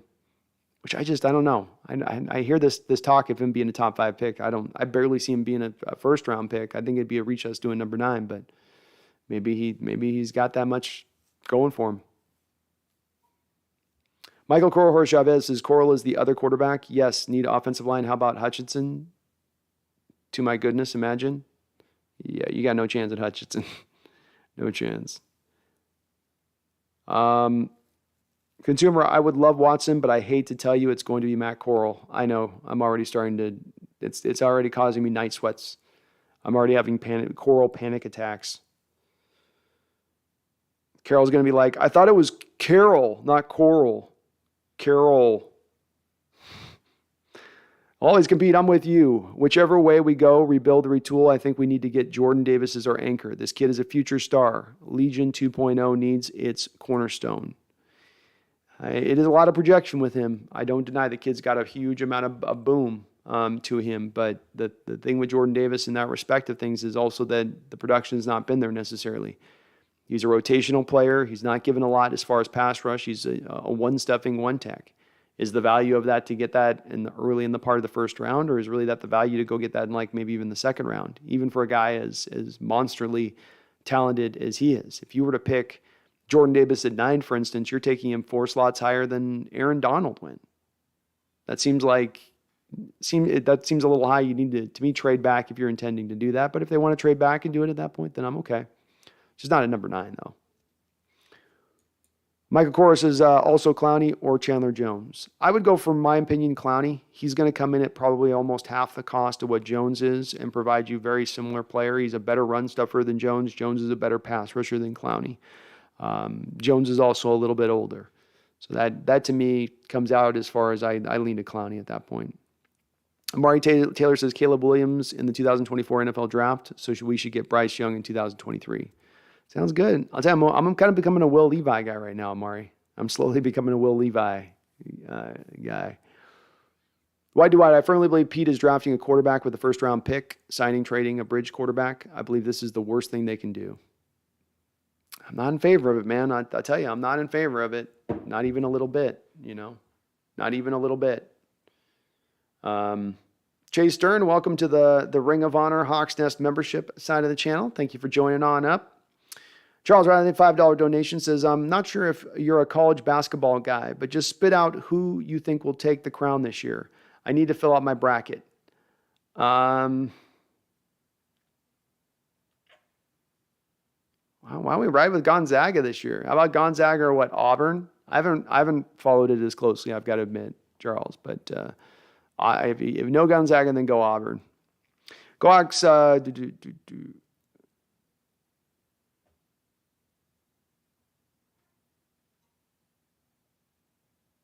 Thank you for the donation, though, Charles. I wish I'd looked in deeper, but I run out of time now in my days. Just like, this goes by like a flash. And sorry, Chad, I'm going to be behind on the chat. We got a lot of people in here today, so I will be a little behind, but I'm going to try to catch up as much as I can, as quick as I can. HB says, to have a chance at Bryce means you need to be the worst team in the league. No thanks.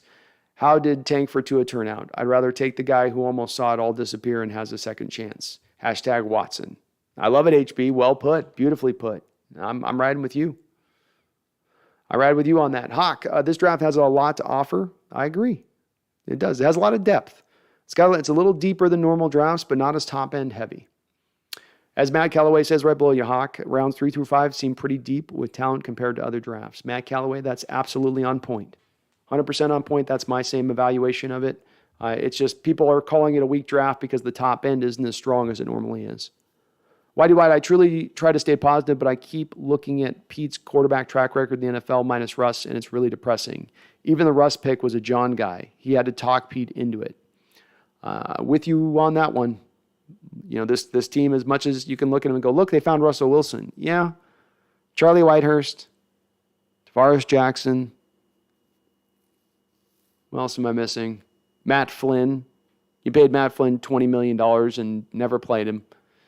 Yeah, I know that they targeted Andy Dalton pre-draft and loved him a lot back when Dalton was coming out. Now they were at the pro days of Josh Allen and Patrick Mahomes, so we'll give them credit on the other side of things too. But I think it's a valid concern. Nagasan says 2 firsts for an average safety, but not 3 for an elite quarterback, laughing out loud. Yeah, you got the equivalent of 3 first-round picks in this, Nagasa. I had somebody that was trying to push this on my comments the other night of, oh, you said 3 first-round picks and we didn't get it. So does that mean you eat crow now? No, I said we're going to get the equivalent of 3 first-round picks. So 2 first-round picks, 2 second-round picks, Drew Lock, Harris, and Noah Fant, who was a top 20 first-round pick not a couple of years ago, is the equivalent of 3 first-round picks. That's a better haul than what Jamal Adams was for. I'll give you that it's somewhat close, I guess, a little bit, but it's almost a full first-round pick off as far as value. So is that close? Asks for apologist says, "Hey, are the Hawks getting rid of DJ Metcalf? My birds want him to pair with Smith. We'll give you Jalen Reagor straight up." Laughing out loud. I bet you will. No, you're not taking Metcalf off us. You can maybe have DJ Reed. Hawk says, "Let's dangle DK in front of the Jets and get some picks back." Ooh, it's going all in on the picks. Drati says, "Coral or Willis?" I'd go with Willis. Dana Patera says, "No Watson." I understand, Dana. You're not alone. Many are on that same line of no. Junior G says, "New here, great podcast." Thank you, Junior G. Appreciate you. Welcome on in. Web Knight, it's a lot of studs on defense out there in the draft. It is a little more weighted heavily to the defensive side of the ball. A lot of guys on the defensive line to find across the board. Linebackers really deep, corners really deep. There's even some safeties. It's all the way around. Whereas you look to the offensive side of the ball, and tight end is kind of a wasteland. Running back has value later in the draft, but not at the upper end of it. Wide receivers all seem to have some kind of questions, being injury or maybe it's speed. The offensive lines may be a little bit better, but it's definitely a little more to the defensive side of things. Lauren Johnson, how many first-round picks do the Hawks have? I only saw 1 pick on the first-round projection. Don't we have 2? Lauren, we only have 1. We have 1 first-round pick, 2 second-round picks, and then next year we have 2 first-round picks and 2 second-round picks. But only 1 this year because we traded away our first-rounder for Jamal Adams. Myth the Goat says Bryce Young next year. Got a lot of Bryce Young love in the chat. Loving seeing it. Go Hawks 2022 says Brendan says he's going on at 9 a.m. for the majority of the day. Nice. We'll be running dual streams. Christian Fowler, thank you for subscribing. Junior G says Cali Seahawk here. Well, I know it's tough down there in California being a Seahawk fan. I've lived in California as a Seahawk fan at one point too. It's tough. You remain strong down there. Trent Sybouts says the odds Pete goes for another high-priced quarterback after getting rid of his current high-priced quarterback doesn't seem like sound logic for me. He wants a cheap rookie to coach. I would think, well, I'll say this, I think I agree with you, Trent. I think there's a certain aspect that they lean towards thinking that's one way to go. I also think that it's more, and their interest and reported interest in Watson has been driven more by the way they view Watson as a player, more than it is them wanting to glom back to an approach of their prototype from 2012, 13, and 14, to your point, being a rookie quarterback or a quarterback on the rookie deal. I think it's a little bit of they could go either way. I think they're making an exception with Deshaun Watson because, as I said, it's not an apples for apples situation between Wilson and Watson as far as paying these two type of guys. Number one, bringing in Watson, you're not paying him right now, but a couple of years down the line if you're going to have to pay him. So you have him at actually more of a discounted rate going a little bit forward than what Wilson's going to cost, especially considering Wilson's going to want the $50 million next year. The other thing with this is that you are going to be due to sign Wilson a $50 million contract as he's going to turn 35 years old, as his skill set has obviously, at the very least, somewhat eroded, versus Deshaun Watson, who's 5-6 years younger, just entering into his prime, and who is a better player. So it is a difference from that standpoint of things to where I can get a little bit on the face of it. There's no logic to it, but there's a little bit more logic to it if you look it's a little bit deeper to it. You go, okay, well, but then there's this and there's that. There's this on top. Dana says, don't want and need the distraction. I get it. Like I say, Dana, I completely understand those that aren't in favor of Watson. I get where you're coming from. Chewable Orb, I agree with Ritter, though. Dude is all business. Yeah, I've just went through my quarterbacks on this long ago, looked through these guys, looked through them pretty in depth, and Ritter's the guy that I come back to and over again, that I like his game. He's the most pro-ready in my opinion, and he's got the best combination of a thrower and runner, I think, in this draft, where it's the cleanest. There's guys with more livelier arms, there's better runners, but is there a better combination thereof? I don't know that there is.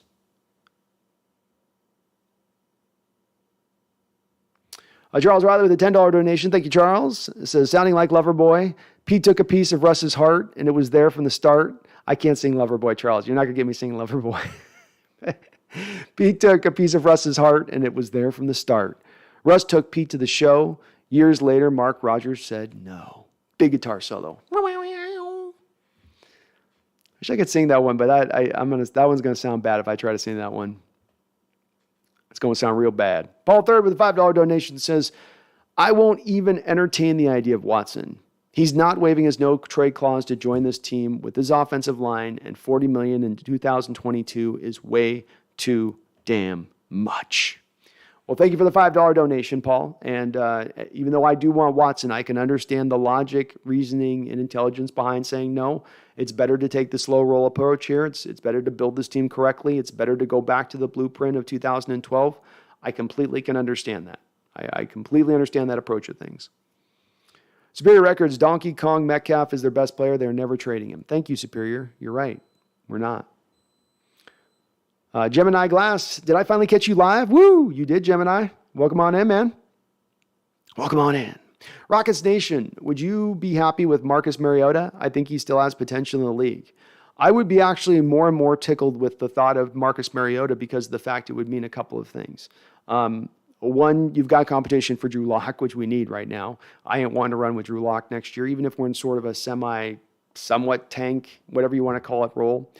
Number two, he's a guy I think who still has a very interesting skill set and is kind of, in certain respects, I think, due a second chance in this league to helm a team and see what he can do with it. Number three, this would truly indicate them looking to punt towards 2023 draft and finding their quarterback then as opposed to this year. Those things all, for me, would encourage me in that realm of things. So I'd be very much in favor of that. I would applaud it. Why do I? I do not like the quantity and depth of 2022 draft for interior defensive line, linebacker, or cornerback. Great draft to focus on building the D. Oh, I do like. You said you do like. I was like, you don't like? Man, it's stacked in those positions. I do too. It's why I've long predicted, I think, where Carroll goes with this draft is he leans to the defensive side of the ball. When you see the full accumulation of their picks, I believe the majority will be defensive laden because of the fact that they're transitioning to more 3-4 elements, and you need the personnel to be able to do so. Sentient Sandwich, if we pass on quarterback with the first pick and kick that can to the second or third, who do you like? Well, if we're talking about second round pick, that's early second round. Desmond Ridder would be the guy in the early second round who probably is there if you're talking about reasonably. I really want to stay away from Coral. I would probably take in the second round if they're pressed and they absolutely have to take a quarterback. I wouldn't want to take really Ridder or Howell, but you'd probably look at Ridder or Howell. I think Pickett goes in the first round. Third round, Carson Strong. Fourth round, Akil Glass. That'd be my 4 rounds of guys if we're looking to go a little deeper. Jack says, who do you want as a Hawks quarterback? The best quarterback in the 2023 NFL draft, or Deshaun Watson? Gage Anthony says, new to the channel, do you think Russ secretly asked to get out of Seattle? 100%, Gage. 100%. When you look at given history, don't even take the NFL, take baseball, take basketball.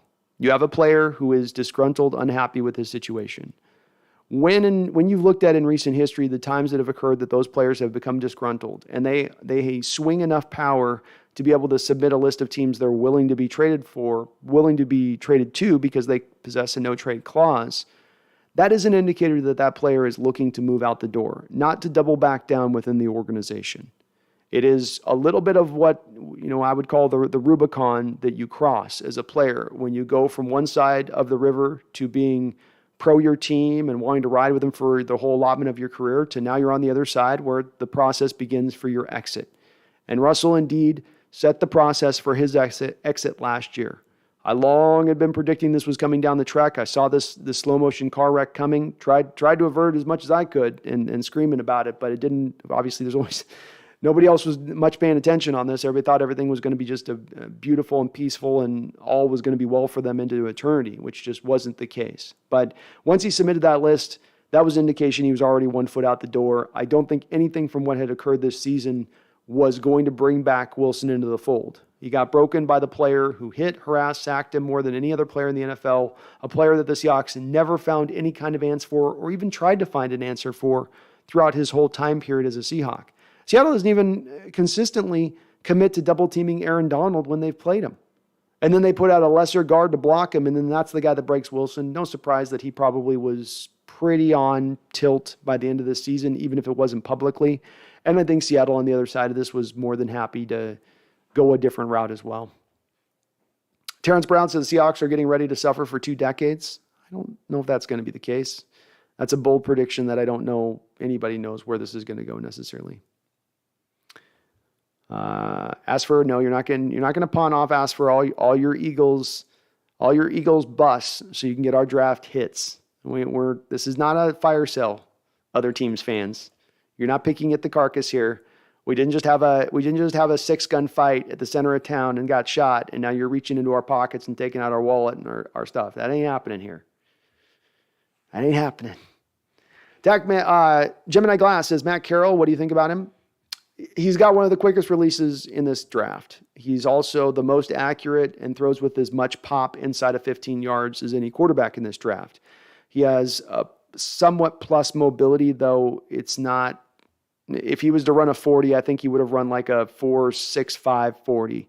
So it isn't at the NFL level going to be difference making. He's very slight.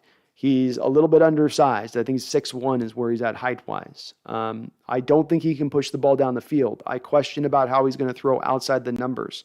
I think he's going to be frail and get beaten up in the NFL as he got beaten up in college this year, I think partly because of the frailty aspect of things.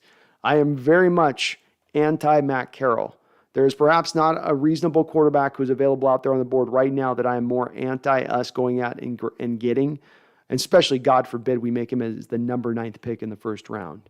That is doomsday scenario. That is Armageddon if that occurs. Attackman says, I don't mind tanking with Geno, with either a Lock or Geno if he comes back. I'm glad to hear we got some people at least open to trying to be patient with this. It's good to hear. Goxel Vibe, Sauce Gardner, baby. He just looks like a Seahawk. Yeah, he does.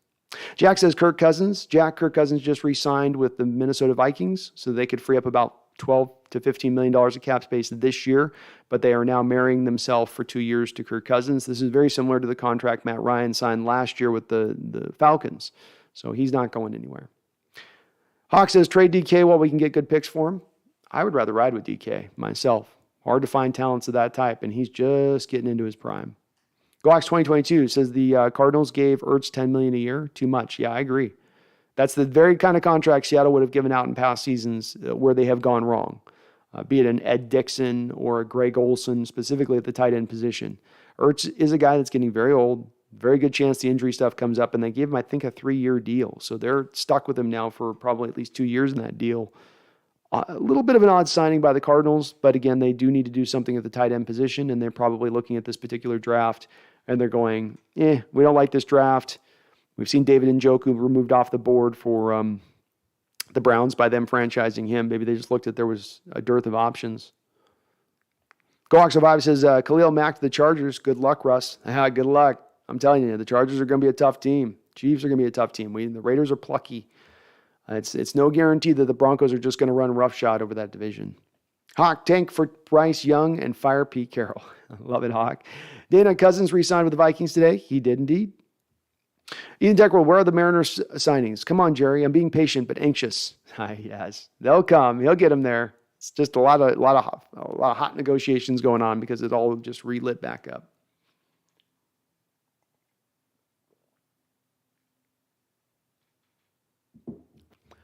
Chewable Orb says Russ chose leaving over being a team player. His ego has run amok since he married Sierra, his legacy being so important to remember. I can agree with a lot of that to at least a bit of a degree. Yeah. I think he also had a little bit of a leg to stand on in some of his contention with the team. If I'm 10 years as a quarterback with a football team, and over that 10 years, you never once built an offensive line that had pass protectors at the forefront of their skill set rather than being run blockers first. And indeed, you had at least an 8 or 9 year period where every offensive lineman you brought in, you first or foremost were quantifying them by their ability to run block. And then it was sort of whatever they could do as pass blockers. Okay. And I think that he does have a leg to stand on, saying you never even took 1 year to see what would happen if we gave Russell Wilson a top 5 offensive line. Just 1 year. Just 1 year. Just give it a shot. Roll it out. So he does have a leg to stand on that, and that has added to him getting hit. He holds on to the ball too long. He takes too many hits that he shouldn't have to take, but he also gets hit too much. All those things can be true at the very same time. But as well, I agree with you. It's the me stuff definitely was wearing me out at the end too. Tackman, I don't want Cousins either. Good. Trent Seibout saw a video today that explained that all contracts that we took from Denver equal the cap we saved from Wilson. So we will probably get a rookie quarterback or stay with Locke. Yep, it's the draft picks and players you got as far as the equivalent, though you saved theoretically $11 million on the front end of that deal by moving Russ. You are sitting on $26 million of dead money that was there no matter what, but Russ was going to cost you $37 next year if he was on the roster. So only 26 is the cost. You save $11 million, but that is all swallowed up by the first-round pick, second-round pick in this year's draft, Harris, Locke, and Fant. Very true. In the tech world, we signed a dude to a minor league contract. Not the stuff I'm looking for. It'll come. Terrence Brown, Pete is going to leave Seattle in shambles like he did USC. Very well could, and he has started to head down that potential path. And that potential path is growing clearer and clearer. Tackman says if Dustin Crum was more accurate, he would be ideal quarterback for Waldron. I don't know, Dustin. Myth the GOAT, draft Sauce, then draft a lineman and edge. We could possibly have the Legion of Boom. I don't know if we're ever getting that back again, but I like it. We can go that path. Mason Litz says Pickett is not all that. I agree. Armando Colon, Carson Strong. I might look at him in the 3rd round. His knees, I think, a little dodgy, and mobility is something I think as a quarterback now, it's got to stop being something that's like, it's nice if he has it and starts to become more of a necessity. And I don't know if Strong's got that component of his game. But you could be getting like a Kirk Cousins type at that point in the 3rd round. Cliff Yates, keep Carson, bring in Gardner and Von Miller. Okay. All right. Does any player say anything good about Pete? Seems like they all talk trash. Very well said, Matt. I mean, it's been a recent thing we watched here where players leaving out of town have not exactly left on the greatest of terms. I have a going theory in regards to this. It's not one that I've thought super deeply about, but it's one that I wonder with. They do certainly have some kind of problem here, though. Bobby Wagner not being notified, though it's weird that Bobby terms it that way because Bobby is his own agent. So how did he get notified about his release? Did it just come down Twitter? Is that how Bobby Wagner learned? Like Twitter or somebody call it? Like nobody, that part I just didn't quite understand. But again, that's also consistent with what we've heard from some past players about the unceremonious way that they will discard guys when they're done with them. It's not a great look for the team. Certainly is going to potentially impact you in the future when this gets around that this is the way that things are kind of run. And it seems very easily avoidable by just having a little bit of a sense of grace and treating them with a little bit more dignity.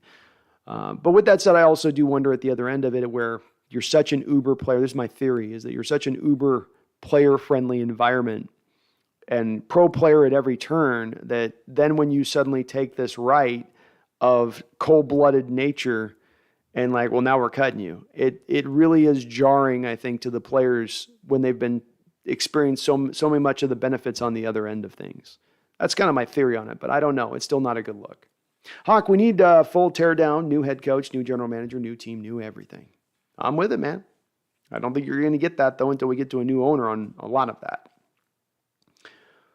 Tackman says, I hope Wagner doesn't sign with the Rams. That would tear me apart. That would be hard to see him in those Rams colors. That would not be that would be not fun. And the Rams, again, just finding money from every couch cushion that exists in the world, I guess. Lobster Special, you let Locke compete with whoever else you bring in. Love it, man. Love it. Go Hawks 05, Gardner Minshew Mania. Eagles have got to be willing to let him go. Go Hawks. They don't want to let him go. I don't think the Eagles will let Minshew go right now. I think they want to keep their quarterback room deep. Megan says, are we still on the Lele train B? I am. If he's there, I'm still down to draft him. I'm a little bit higher on Lucas, to be honest. Just a little higher, a little more certainty there. But Lele's got more of a boom factor to him. Wait plays. Is the rookie class good this year, or are our two first round picks and 2 second round picks from the Broncos wasted? No, it's not bad the way they did this. I've said that what's happened here in this draft wait plays is that there's a going narrative consensus nationwide from some that this is a weak class. And the reason I think it's a weak class is the tier 1 group is so low. Tier 1 being those guys that are far and away first round players who have true star potential. That group this year probably sits somewhere in the neighborhood of 13 to 14 guys, where ideally in most years you'll get 21, 22, 23, maybe even more that fit into that mark of things. So this makes people say, well, it's a weak draft. But what's happened within that is that tier 2, that tier that now starts at 15, might push all the way up into like 75, 80, where in past years it might only go to 55. So it's deeper in that spot where we have 3 picks. We have 2 second round picks and a third round pick where the juices of this draft, we're selecting 3 times. It's a good spot to be from that standpoint of things. And your first round pick at number 9, where it stands right now, is in that tier 1 group. So you could go get the tier 1 guy and still then draft from within where the meat is of this particular draft, where you can get your best guys.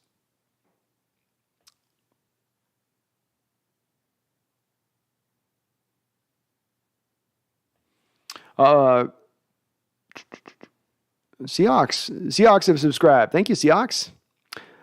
John Robinson says, yo, thank you for the $5 donation. Says, yo, love you, man. Wait, let me get this right here.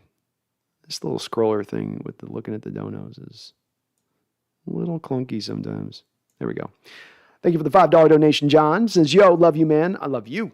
I'm really falling in love with Carroll. Oh, God, I can't do it. Seems like a more athletic Jimmy G with better intangibles. Hopefully implement RPOs. Well, if you're going to bring Coral in, you better implement a lot of RPOs, because if you guys go watch his highlights, it's a lot of RPO off a one-read look. That's the majority of Coral's highlights are just that. Him either in pistol or in read option, play action into the gut of the running back, off to the one read, let it rip. That's his game. I can't sign up for him, John. I can't. I've got like 15 reasons, but I just can't. I'm not as much on Coral. I think you're setting your mark for your future franchise quarterback incredibly low of a skill set and what they bring to the table versus what you could get down the line by being a little bit patient. It would turn into me a wasted pick, not to mention, I think, John, we'd end up marrying ourselves to this guy for 3 years versus missing out then on much more talented quarterbacks because we then pulled that trigger that early because we thought we were forced to have to. And I think if you go and pick a quarterback in this draft, you're doing it because you're being forced to have to, not because it's really what you want to do or it's the year you want to be making that pick that high. But I do appreciate the $5 donation. And he's got, look, quick trigger, accurate inside of 15 yards. He's got a hose inside of 15 yards. But everything outside of that, I've got big time questions marks with. Larry Bird with a $5 donation. Thank you, Larry. I appreciate you, brother. Says, if P. Carroll and John Snyder felt like Russell Wilson could run a pass-heavy offense, they would have built an offensive line around him. His athleticism hid a lot of his limitations. Could run a pass-heavy offense, they would have built an offensive line around him. His athleticism hid a lot of his limitations. Agreed, Larry. There's still things within Russell Wilson's game, even at the point of the time of him being traded, that he had not mastered, or at least gotten closer to mastering and improving upon from where they were when he was 27, 28, to fit to maybe a little bit of a slightly eroding skill set. You're right, I guess, maybe to agree that they didn't have that faith in doing it, but they also didn't give it a try, Larry. That's the thing I would counter to you on the other side of that, is they tried for 10 straight years to build a run-first offensive line behind Russell Wilson. They paid Russell Wilson during the course of that time 2 top-end deals at the quarterback position. So on one hand, you pay this quarterback all this money, but then on the other hand, you don't put a true great offensive line in front of him that can pass protect well. Seems kind of odd. Seems like 2 different things you're trying to accomplish that don't exactly go in congruent speed in the same direction. I'm not disagreeing with you. Wilson's got things within his game that are limitations. I can name 5 things off the top of my head that Wilson should have grown into his game that haven't grown into his game, and that's hell, Larry. That's why they're part of what necessitates this trade. But You also can't argue from the fact that Carroll, for years, every offensive lineman he brought in here, whether it was a left tackle, a left guard, center, right guard, or right tackle, every single one who came in here for 10 years, you said, how can you run block first and foremost? How can you move guys off the ball? What kind of mauler are you? The first question they were never asking with any of these offensive line prospects is, how well can you pass protect? Look at a guy like that they just tendered at the $2.3 million range, Phil Haynes. You take him in the 4th round. He's a guy you know on draft day who is a better pass protector than he is a run blocker. He can't find his way back. He gets on the field in his rookie year, actually plays really well, even in that Lambeau Packer playoff game. The problem is, though, not generating a lot of holes in the running game, but pass protecting very well. That guy gets himself into Carroll's dungeon where he forces his eyelids open and has to watch bad offensive guard play of the guys ahead of him, I guess, until they think he's ready or right. But then he finally gets back on the field this year for a couple games at the very end of the year, right? A year where you needed offensive line help. At the very end of the year, you finally bring him out there and, okay, we'll give him a try now, I guess. And he goes out there and balls out with the main benefit to his game being still pass protection. What would have happened if they went away from that other old approach of things? Is there a potential Russell would be better? Is there a little bit of untapped potential you left there? Maybe. My only thing with it has been, Larry, on this has just been, if you're going to trade a Hall of Fame quarterback and make that type of move, it's okay to make that type of move with the quarterback having questions about his game. Russell Wilson hasn't really gotten the pre-snap mastery thing figured out. He still hasn't been able to consistently beat a blitz. He gets oftentimes confused. Still doesn't find the hot route. Still doesn't throw exactly with a lot of anticipation. You can have those things you say about that quarterback that you move via trade, but you can't as an organization. You cannot, if you make that kind of move of a Hall of Fame quarterback who still has a lot left to his game, you can't be making the question to yourself saying, did we get the most out of him? Did we do all we could to get him to his best state? That question needs, in my opinion, to be solved before you move a guy like Russell on the deal. It's gone now. It's happened. It ain't changing. But that's where I do draw a little bit of a line through their process on that, where it's, but you never really found out the answer to that. And the Broncos might end up answering that question for you, and you might come to find the answer to that question is Russell Wilson raising a couple more Lombardis. Maybe not. Maybe the skill set's eroded. Maybe he just is what he is at this point. But nobody can answer it for sure because they never took the track to try to make it a possibility. Hawk says, Jets reportedly want DK and we can get our 10th pick back. Let's do that. So we're going to take Jamal Adams for 2 first-round picks, the 3rd-round pick, and then we're going to give DK up for 1 first-round pick? That doesn't make no sense. I don't want to move DK, Hawk. I think you've got a lot of parts and pieces on this team that need to be rebuilt. You have a guy that's very young. I mean, he's a couple months older than Eskridge, if not a couple of months younger than Eskridge, that you just drafted in the 1st round. I don't know why people want to move him. I don't know why he's a target for moving. He's been the most prolific receiver through his first 3 years in Seattle Seahawks history. A 50-year history, he's been the most prolific receiver. I don't get the wanting to move him. I don't. You have money you can spend. You can put DK Metcalf on a new contract this year, and it only being an $11.5 million cap hit. It's very feasible to do. Wade plays. Is the rookie class good? I remember that. Terrence Brown says Seattle is not an attractive market for any player in the NFL. Maybe not. We don't have any state income tax. That part makes it more attractive than certain states that have a state income tax. We have new facilities. That's going to be attractive. But you may be right to a certain degree on that. Kirk Stemmer brings up a great point. He says Jaguars drafted Walker Little last year, 3rd best left tackle in last year's draft class. You're right. I had forgotten Kirk completely about Walker Little. So I completely spaced that. So that does probably change Jaguars then moving off. If they're going to franchise Cam Robinson, then that probably does at that point mean they'll move off of tackle with the 1st pick. Interesting. But I like Walker Little. He's a good player. Kid out of Stanford was solid tape. I think he had an injury thing or something with him that caused him to drop. Governor Party says, why won't Tom Brady just retire? He's never leaving us. He's going to be here for the next 30 years. They're going to put him out there in a walker, little tennis balls on the bottom. He'll be out there just still evading guys, finding some way to do it. Wade plays, is the rookie class... I already answered that. Hawk, we need to get a general manager that can draft well and fire Carroll. I don't disagree with you, Hawk, but nothing's happening on that realm of things. Like talking about firing Carroll, firing Schneider is not going to happen. It's not going to happen. Jody Allen is hands off. She's proved that this offseason. She's been that way since Paul Allen passed. She wants to sell the team. The only reason why she's not sold the team is because when Paul Allen signed in the original part to have the stadium here long term and to get the city to build the stadium and put up tax dollars, Allen had to agree not to sell the team inside, I believe, 2025. The second that deal expires and they get to 2025, Jody Allen will be selling the team. So she's not invested as you and I. She's not going to press this as much as you and I. Talking about firing general manager Coach Carroll or Schneider, we can talk about it until we're blue in the face, but it's not going to get us anywhere because it's not going to drive any kind of change.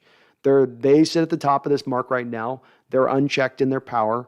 It sucks. It'd be great to have a more active owner, but it isn't happening anytime soon. It is where it's at. Michael Corr says Wagner to the Super Bowl champion, to the Superchargers behind Bosa and Mack as a D cap, and they will sweep a lot of the AFC, or he rejoins with his best friend in Denver. They got a lot of money and Broncos for sale.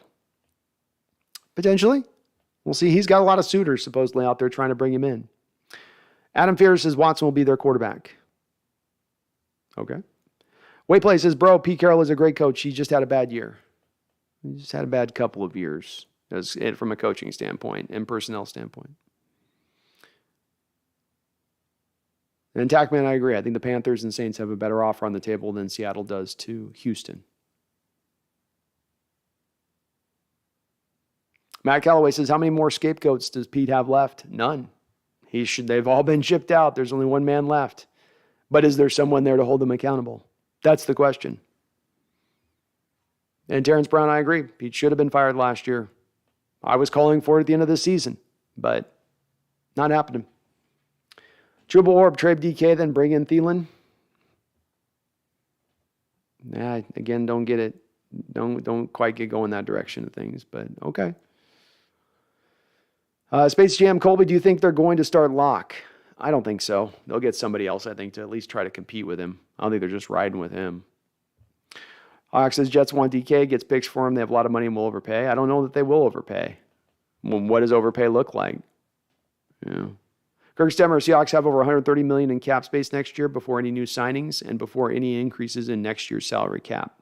Yep, with the trade of Wilson at this point, you've put yourself to have the most cap space of anybody next year. That's for sure. Some of that will be swallowed up with some of the deals that they'll sign here in free agency, Kirk, but that is correct. We got a buttload to spend over the next couple of years. Gemini Glass, yes, Pete should have been fired. Yep. Adam Thielen has been banged up. Tackman says Jody Allen is protecting Grandma Pete and John. I just don't think she cares. That's more or less what I think's going on.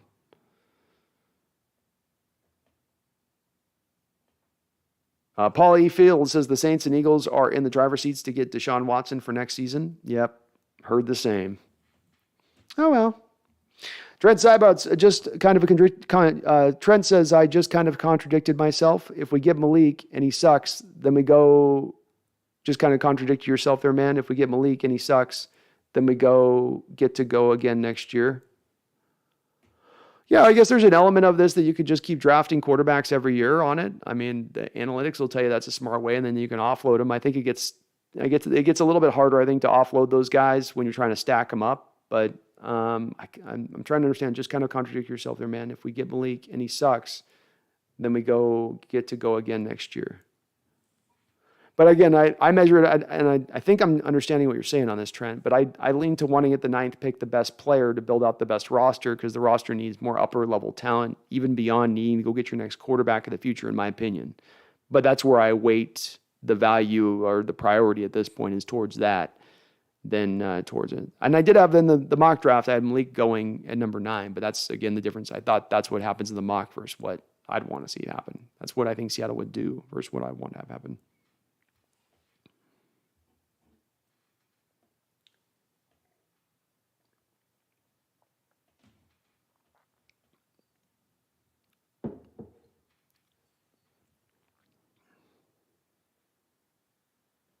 Web Knight says the crazy thing is Malik's going to be better than a lot of quarterbacks. I guess which quarterbacks? Are we talking about better than a lot of the backup quarterbacks? Yeah, better than every backup quarterback. Is he a top 15 starter type? I don't know. I think he's got upside to be that guy, but then I think there's also a lot more of a question in his ability to attain that upside. Lobster Special, the last time we had a first round draft pick interested in rooting against the Broncos, that pick turned into Earl Thomas. Yep. Tim Ruskell's one great giving gift that he gave on his way out of town, which is he got the Broncos to give them a future first-round pick, I think, for our second-round pick that year. And then we got Earl Thomas the year after. Pretty good deal. Tagman says EJ Manuel equals Drew Lock. Sounds about right. And Earl Thomas could have been a Hall of Famer. You need a couple more years of productivity and just couldn't get there. OJG says, perhaps Mariota as a gap quarterback.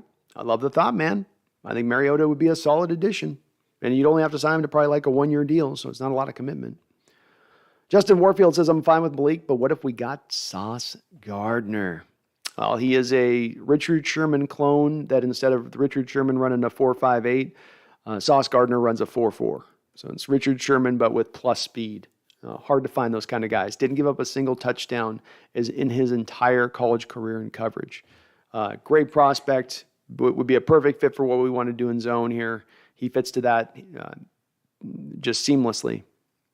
I'd love him. He'd be an awesome player.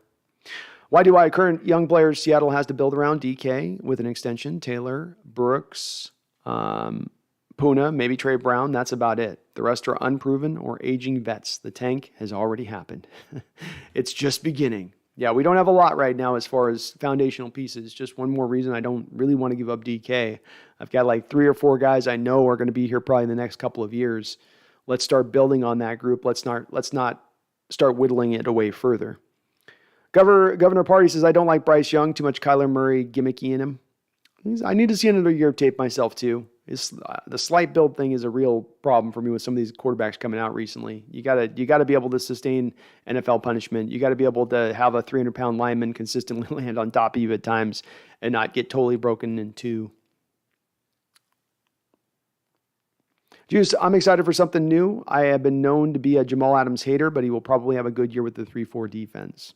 I think the big part of what's causing the change in this defense is the hope, or at least the attempt here, to get the best out of Jamal Adams, as opposed to doing what they've done prior, which is force-fitting Jamal Adams into what they do, rather than looking at him as a player and saying, how do we get the most out of this player? How do we put him in the proper positions to have success? And I think they're going to start to change that around, and it's smart. Let's get the most out of this guy. We can't move him. It costs you $16 million of dead money to move him. So if you're going to be stuck with him, you might as well try to get the most out of him.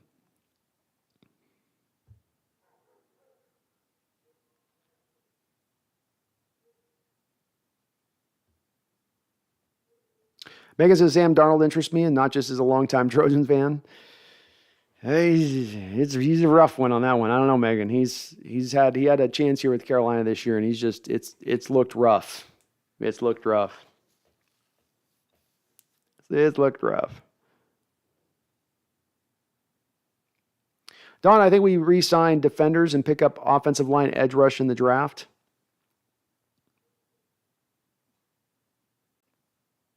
That'd be the smart way to go, Don. I'd like to see him go that way, so I hope so.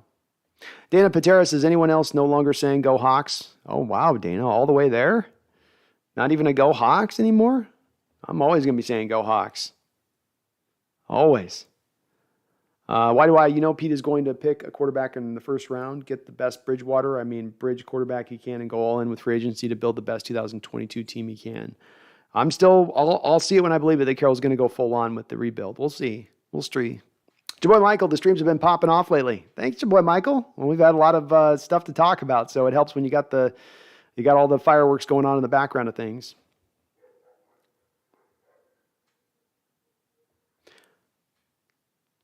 Joshua Burnside says, if Kyle Hamilton drops to us, I would love for Seattle to draft him. Since we are going 3-4, I assume we will be doing a lot of nickel packages. That allows Blitz Boy to play in the box. And I think Kyle can do it all, Joshua. He's my number 2 rated player in this entire draft right now. I don't care about his combine. I watched his tape. It was enough for me. He is all over the place. He's got the coverage abilities. He can hit. A lot of what you're going to be doing in the safety scheme now at least with your safeties in this new scheme and the split shell cover two look, is you're going to have them both doing equal responsibilities. The free safety is going to do strong safety stuff. The strong safety is going to do free safety stuff. So you got to need a guy who's got a little bit of a multitude of skill sets, and Hamilton does that. And Joshua, if he falls, I'm all over him at number 9. I don't think he'll fall. Teams are going to go back to the tape on him with him, and they say, this is undeniable. At least in the top, to me, 5 or 6. But if he does, sign me up. Sign me up. Jaboy Michael says, I want Stingley or Sauce with the number 9, and Arnold Ebiketie. I got to learn how to pronounce the last name. I can't get it right. Ebiketie with the 2nd. That wouldn't be bad. It wouldn't be bad.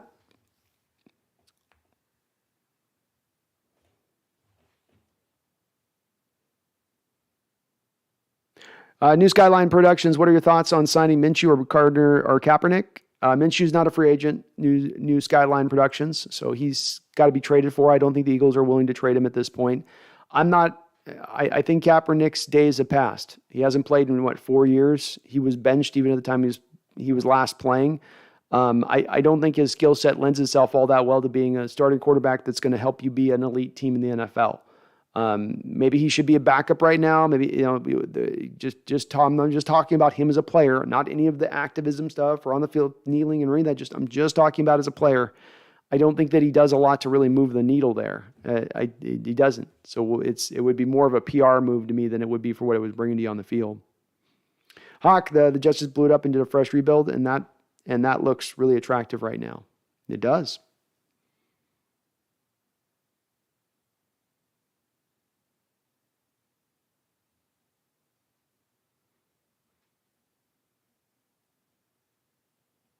Megan says, so into model those shirts down under, B. We'll expect a cut of the sales, though.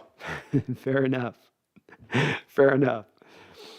Danny McCormick, trading for Deshaun is a lateral move. We have great picks these next 2 years to fix holes in our lineup, grab C.J. Stroud next season, and draft corner, edge, and tackle first 3 picks. Well said, Danny. And I don't begrudge someone wanting to go that direction. I do lean to Watson. I don't think he's a lateral move. I think he is an upgrade over Russell Wilson. I think he can execute this offense in ways that I don't have. I have questions with Russell Wilson being able to do it. I don't with Deshaun Watson. But I can understand going that direction, and I'm okay with it. And I'm perfectly fine with us waiting. I'm not an all-in on Watson. It's like the end of the world that we don't get it. So I'm good with it. Dana Peters, how old's Watson? 27 years old. Gemini Glass, Hawks need to draft Matt Corral. Oh, I hope not. I hope not. I can't do it, Gemini. I can't do the Corral experiment. Paulie Fields, Jameson Winston may very well wind up in Pittsburgh if the Saints don't re-sign him. Pittsburgh's got to do something, and they haven't been in on any of these quarterbacks, including Watson. So, maybe that makes sense.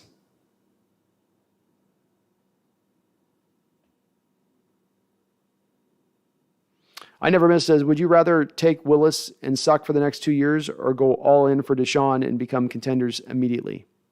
I would go for the latter. I would go for becoming all in immediately and not waiting. There's no guarantees in waiting for 2 years. You're getting to a little bit more of a certainty point in your ability to compete right now with Watson at the helm. Megan says Sauce Gardner would be awesome. Just have a feeling he won't be there when we pick. Agreed. I've heard he might be the first cornerback taken in this draft. Stingley might be the guy more of sitting at our pick when he comes up. GoOxo5 says difference from losing on purpose and losing with purpose. Well said. Megan says, in this, a front office would have paid Cousins, and we all know it. Yeah, they would have. They would have 100%. A lot of love from Sauce Gardner. Myth the Goat says we need Sauce and re-sign Diggs and Reed and draft an edge so we can build the Legion of Boom. Myth the Goat, I think that it's kind of a fool's errand to try to go back and rebuild the Legion of Boom. It was a historically special defense, the likes of which the NFL has never seen before and might never see again. I think trying to chase that tail will leave you running around in circles a little bit. And what I mean by this is, for instance, re-signing Diggs. Diggs is going to be a 30-year-old player coming off the most major injury of his career, who I don't know if he can do all the split safety look stuff that I was just talking to you about needing now. He might be a little bit too slant. He might be a little too slight at times to run some of that strong safety stuff we're going to run. Maybe not. Maybe he can run it. But then the killer for me is that you're paying $17.5 million per season to Jamal Adams. So on a team that's in essentially rebuild it mode, if you sign DJ Reed and him, you're going to spend $40 million on a secondary on a team in rebuild mode. And you've had both of these two safeties in Diggs and Adams back the last couple of years. Has it been an elite defense with having both those guys back there? It's maybe not Diggs' fault, but you can't get rid of Adams. He's here. He ain't going anywhere. And to pay two safeties top of the market money, I've said this before, there's no NFL team in the entire, all 32 teams who are paying both of their safeties top end money, who would be paying essentially Jamal 17.5 and Diggs at like 12.5. There's not one team doing that. So are all those 31 other NFL teams crazy and out of their mind? Or maybe they understand that that's just not a smart way to roster build. Alexander Matthews, no cap. He hasn't played quarterback in 100 years. Okay, there we go. Paul E. Fields says Jalen Hurts is done in Philly. Oof. I did hear he did the old scrub your social media thing. That's the new hotness, I guess. Herbicide says I want Clowney and Riddick. I'm good with it. I could roll with that. John Robinson super chatted $1. Thank you, John. Appreciate you. A lot of new subscribers, too. Welcome aboard. OGG, why not Mariota temporarily? I'm on board with it. I'm much rather for a stopgap quarterback, take your time, find the right guy next year's draft than reaching for one in this particular draft. The Hawk Alert says Kyle Hamilton needs to be the 9th pick of the draft. I'm with it, man. You don't need to talk me into it. You're preaching to the choir here. Like I said, number 2 guy on my board. He is, to me, going to be a star in this league.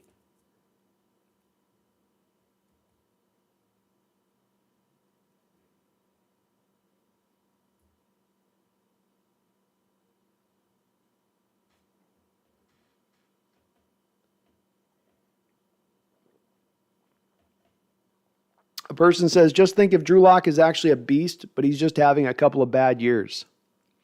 Maybe. I've watched some tape on him and listened to him in some interviews. He had a quote that he had from a couple of years ago where he's like, half the time when the ball leaves my hand, I'm like, oh no.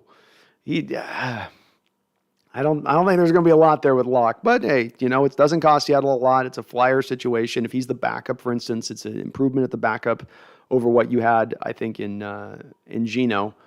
But we'll see. Maybe he's also, playing on a defensive-minded coach. Maybe they weren't helping him in his advancement. We'll see. I'm a little pessimistic with him, though. Hopeful, pessimistic. Nikolai Gardner says, will it be Locke? Hard to say. Hard to say on that one. Very hard to say. Irish Seahawk, and if I miss your chat, please just repost it in there. I'm trying to get through all I can here. We got a lot of people in the chat, so it's definitely going to be hard. I try to get through as many as I can, though, so bear with me on this. Irish Seahawk, let's grab Thibodeau or Jermaine Johnson at 9, along with Darrell Taylor. This would give us an identity on D, an active and impactful pass rush, something we haven't had in a long time. Irish Seahawk, to your point on this, even with us transitioning to more of this 3-4 defense, it's still not a defense that's not built heavily upon the pass rush. At least the Vic Fangio styling of defense is more based on dropping into zone and getting your front four to get the job done. Well, your front four can't get the job done if you don't have the horses up front to pull those plows. And we haven't had that recently. We've needed those Budweiser, Anheuser-Busch horses, right? And instead we've got one of these little skinny fowls out there just trying to pull the boat. So we got to go bigger to get that done defensively speaking. This is one reason I do lean away from people saying, let's go heavily on the secondary. Let's spend all this money on the secondary. I say, well, the defense is built from the foundational level with the front four and then go backwards. That's how this defense is built, even the Fangio styling of it. So why not build to that way rather than going in the opposite direction of it?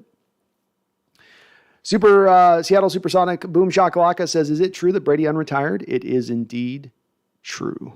100% true. 100%. Randall says 279 in the chat on a Sunday. This is awesome. It is awesome. Please hit that like button if you like what you do listening to. Does help this channel out considerably by you doing that, and I appreciate it. Niners Stink says Russ never used the middle of the field. That was his Achilles heel.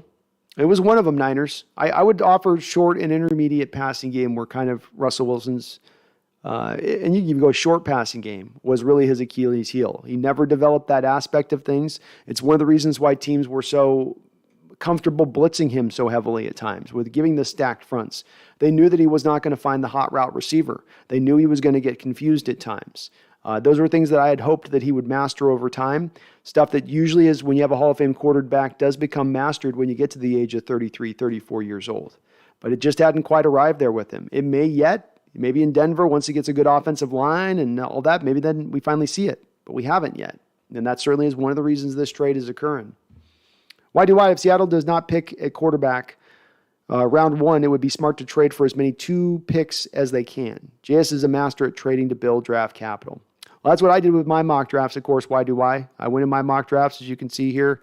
In both realms, I traded back and went and got Linderbaum right in the teens. You go get an extra second, maybe it'd be a third, but you'd be hopefully get maybe a late second by doing something like that. I certainly expect Schneider to try. He likes to trade back. We know that's his bag. I expect him to try to get that done.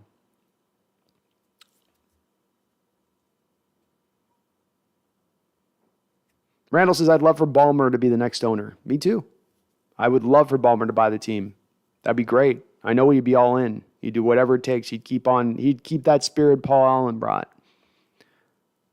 Consumer 114 says DK on a slant route is free yardage, but Russ couldn't see it. Not a great slant route thrower.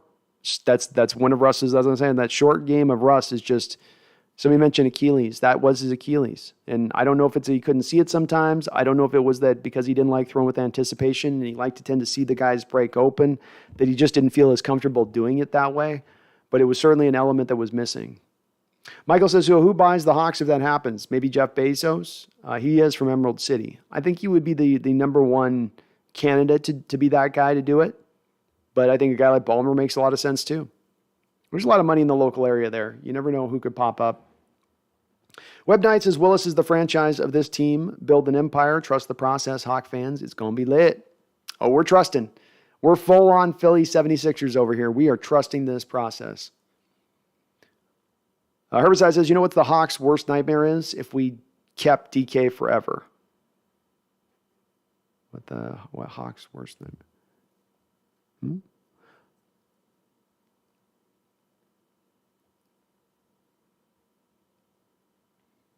John says, you don't think that Coral could implement the Rams offense without the deep shots McVay added because of Stafford? I think he can excel in that. It's all play action and intermediate passes.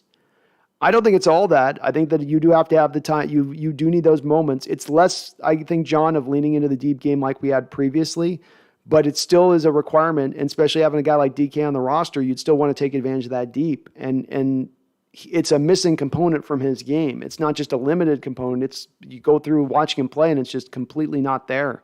His ability to push the ball 50, 55 yards down the football field and with accuracy. The good short stuff will look good in that realm of it, but the John, where I always go with quarterbacks, right or wrong with this, certainly this isn't the only tool that I need to have in a quarterback's toolkit, but arm strength is something I kind of need you to have.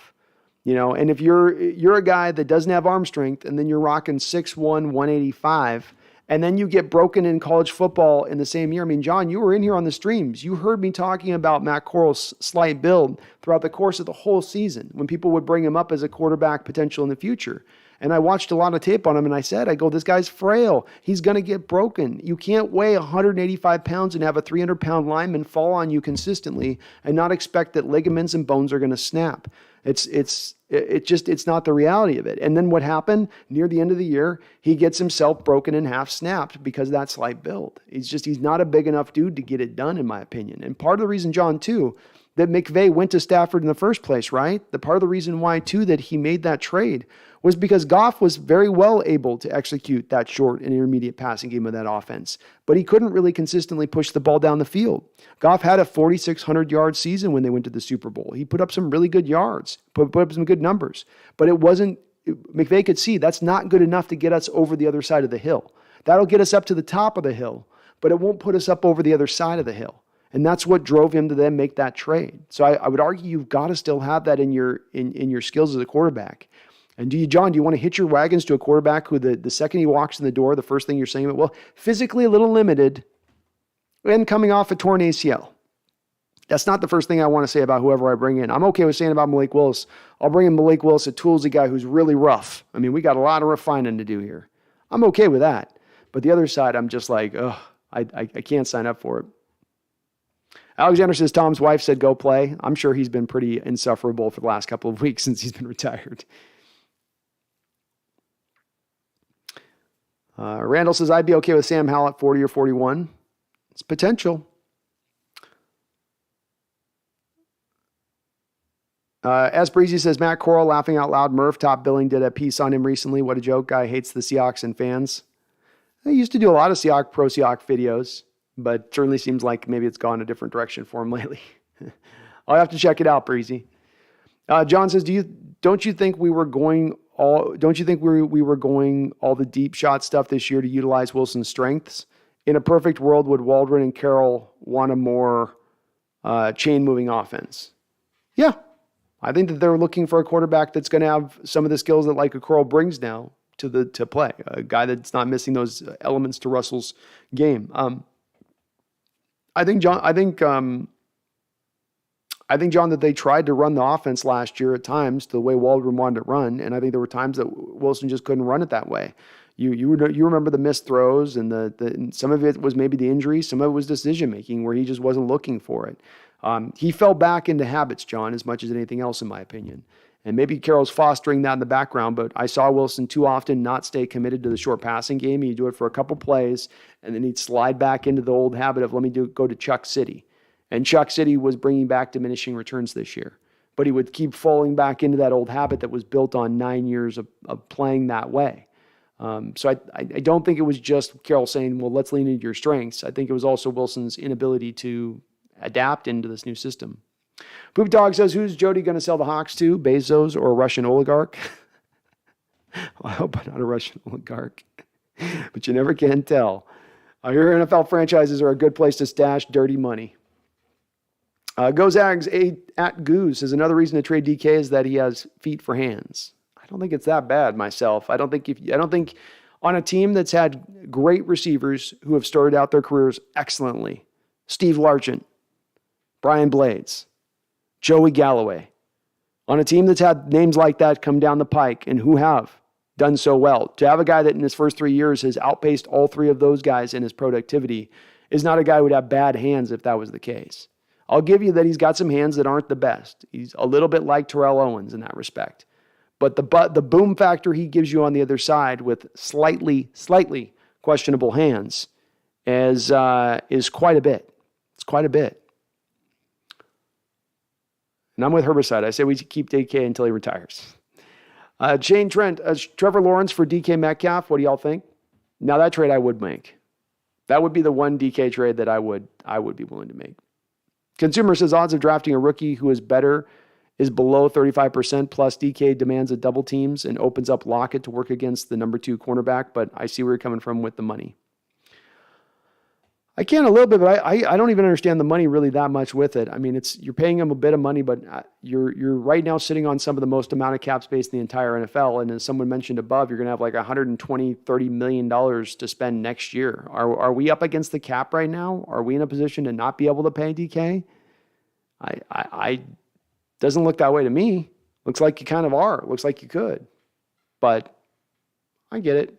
Sam Dog the Infamous. You're Spin Poo Dog. Matt Callaway, treat DK better than entire Legion of Boom. Yeah, treat DK better than the entire Legion of Boom. Oh, you're responding to DK retiring. Yeah, it was a tough way the Legion of Boom ended out. Certainly the team didn't end out on good terms with those guys, but on the other side of it as well, some of those guys did some burning of bridges as well, didn't they, near the end? So it's, takes two to tangle on that one a little bit. I'll give you that the coaching staff didn't do that with a lot of grace. Brian, will be interesting to see if Tiny Tyler will be effective without the broken plays when Russ was in there. It will be. It'll be interesting to see if the team holds on to Tyler. There were rumors that they were going to move him. Michael says, Cooper, I had a sight on to join. Cooper, I had sight on to. Okay. Randall, would you trade all the first and the second round and second round picks in next 2 drafts for Watson and Tunsil? Yeah, I would. Brian says Tyler needs a quarterback that runs in circles and throws bombs and broken coverage. It certainly has helped his game. I'll give you that. And he's not really a fit for this offense and Waldron's scheme as well. Nagasa says DK isn't that good. For the right price, he's expendable. I think he is good, Nagasa. Here's what I counter to the folks that say, like, I understand the painting of DK saying that there's maybe some things that you don't like in his game to a degree, but he's not that good. Nagasa, if DK Metcalf's not that good, why was he double teamed at the highest rate of any other wide receiver in this entire sport not named Davante Adams? And he was only 1%, 1 mere percent off of Davante Adams in the amount and the percentage that he was double teamed. This is with having Tyler Lockett on the other side, by the way. Davante Adams doesn't have a Tyler Lockett on the other side of him, right? To pull pressure away from him. With a Tyler Lockett on the other side, teams still said, yeah, nah, we're double teaming DK Metcalf. So this is another one of those things like my safety thing that I kind of bring up. Are all the other 31 teams not knowing something you're knowing about DK Metcalf's reduced skill set?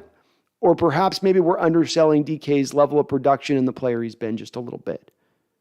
Because if he's not a good player, if he has hands like feet, as someone else mentioned above, why is he being double teamed at basically the highest rate in the entire NFL? Higher than Tyreek Hill. Higher than anybody else, not named, higher than the Bills wide receiver Diggs, higher than any receiver not named Davante Adams, and then only by 1%. Davante Adams was double teamed at 28.5% in the NFL last year. DK Metcalf was double teamed at 27.5%. Something in that doesn't add up to me if people are saying that DK is somehow like not good or overrated. Well, something in that doesn't add up. I don't quite get it.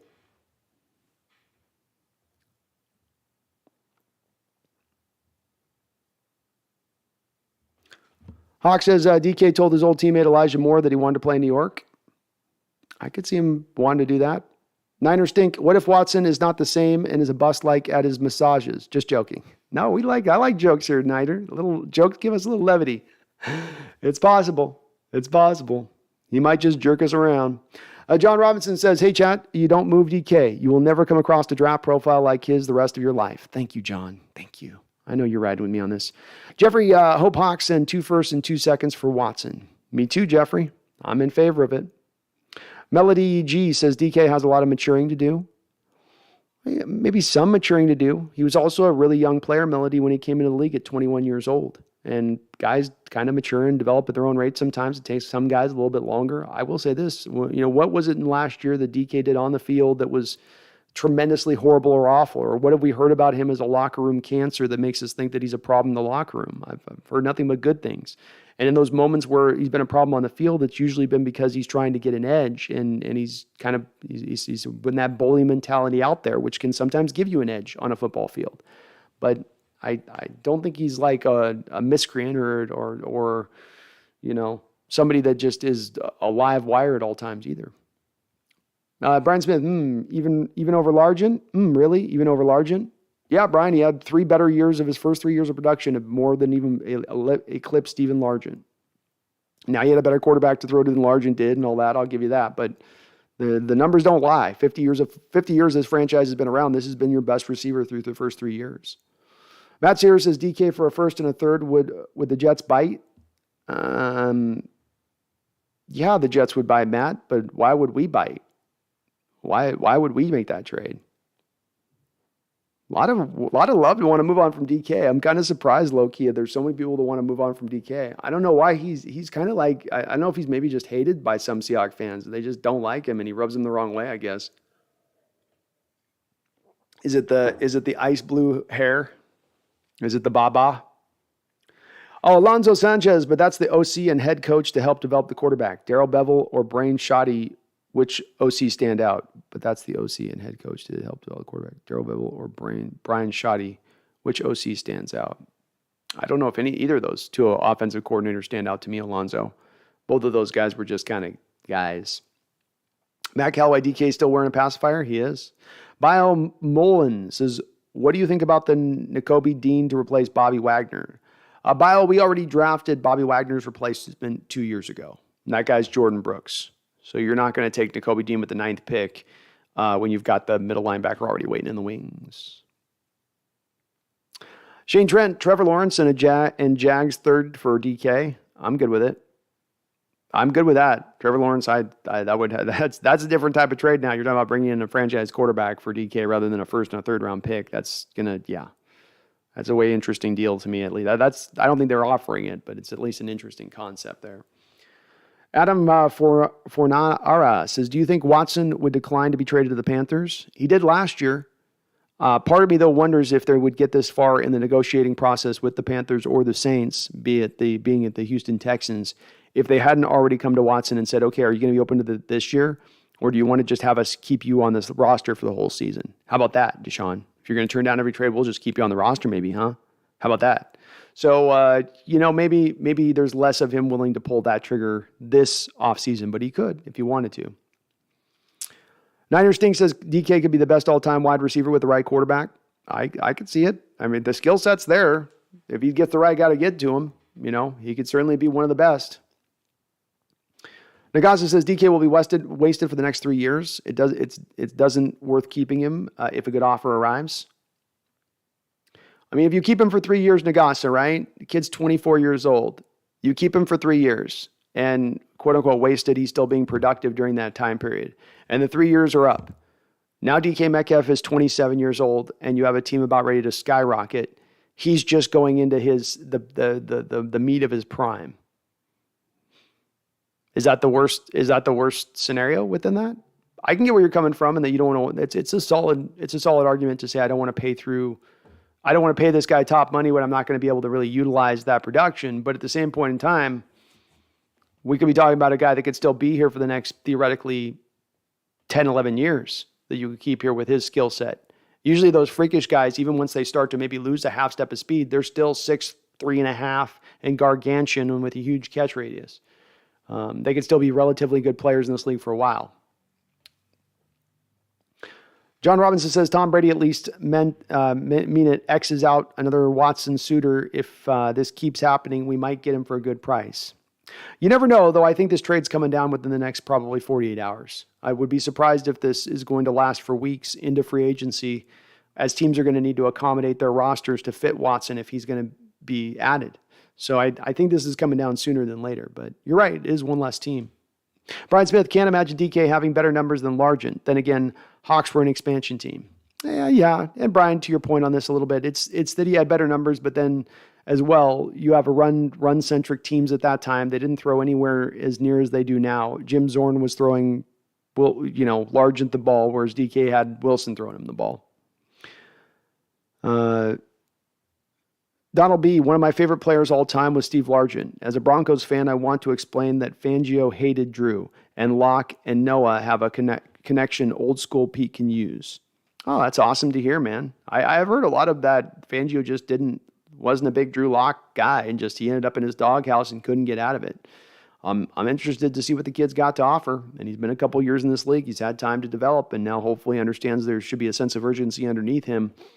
If there's some rounding out of the skills that he needs to round out, get those things rounded out ASAP.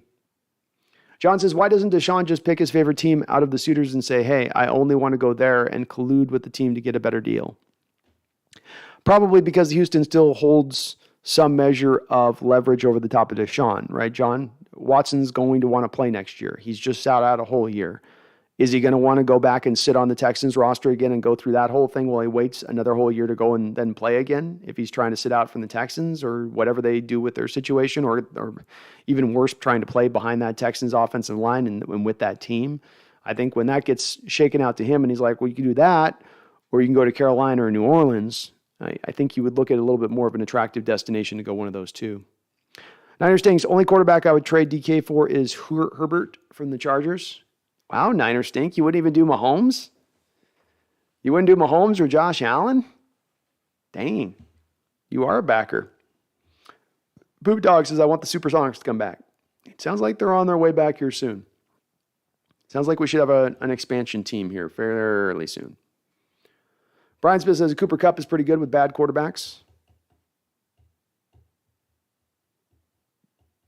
Yeah. Melody G, Pete is too old school. We need a fresh perspective.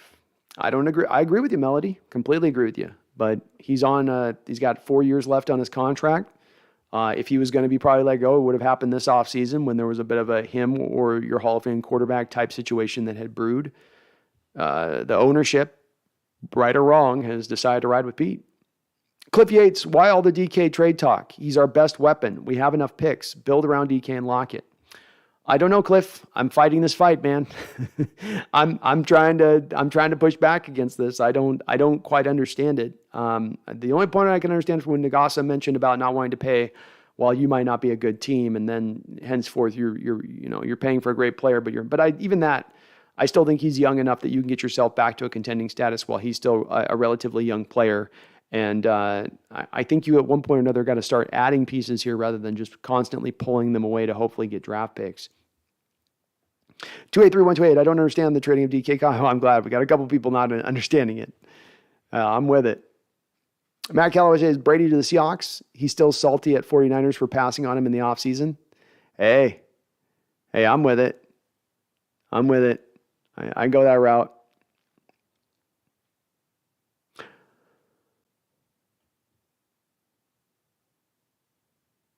Niners Sting says, I'd trade Lockett and all our first-round picks for Herbert. Yeah, I'd probably make that trade. I'd be open to making that trade probably too.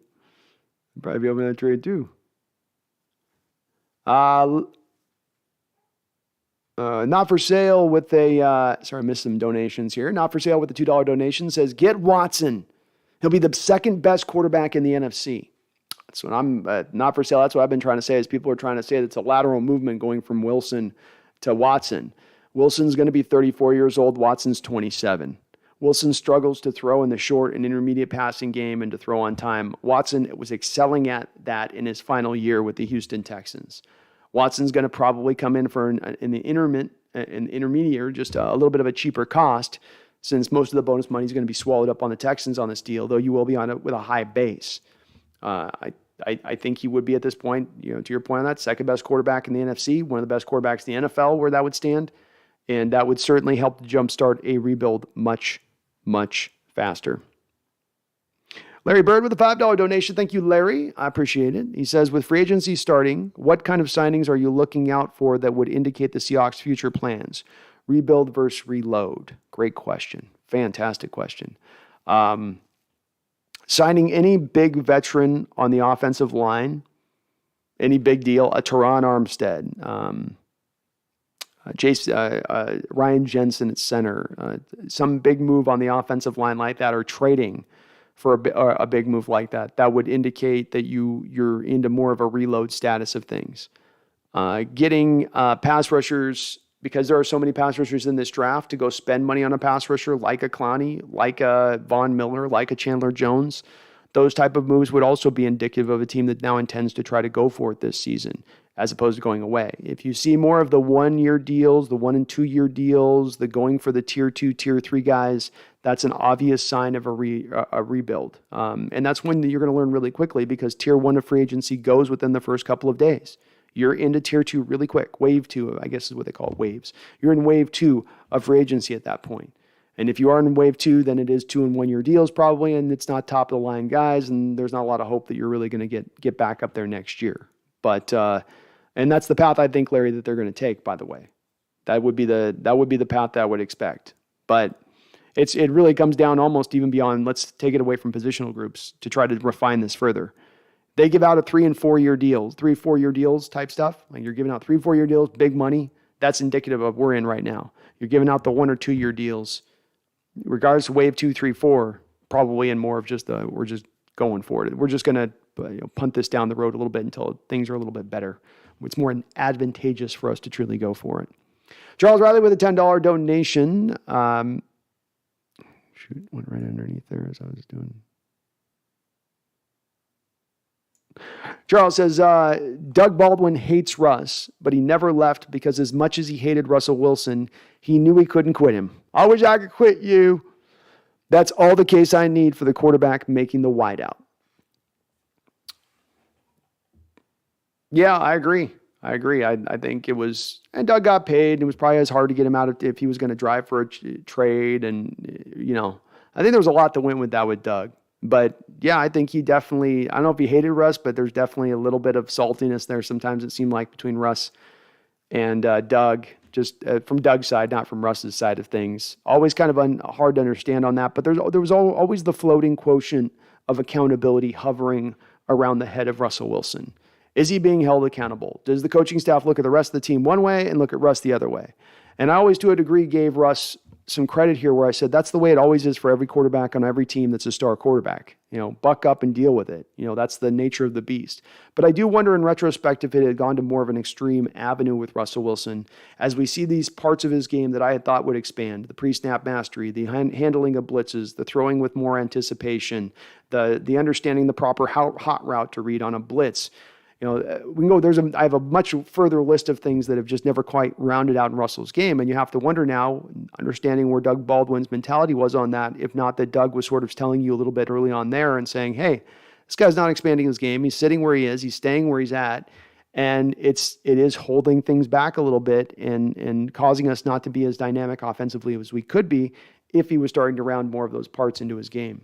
It's an interesting concept, and I would love to be able to pick Doug's brain on where he truly stands on that type of stuff.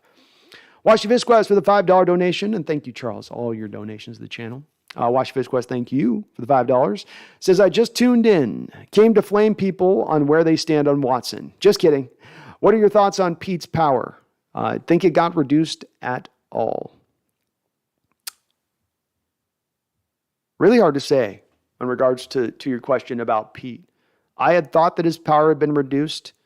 You look at the Bobby Wagner release as opposed to a restructure. That speaks to more of a John Schneider, I'm running this now. I'm not paying $20 million for middle linebacker. And guess what? I'm not paying $10 million for an aging middle linebacker whose best days are far beyond him. That does speak to Schneider maybe having a little bit more sway there, because I don't think Carroll would have done that previously.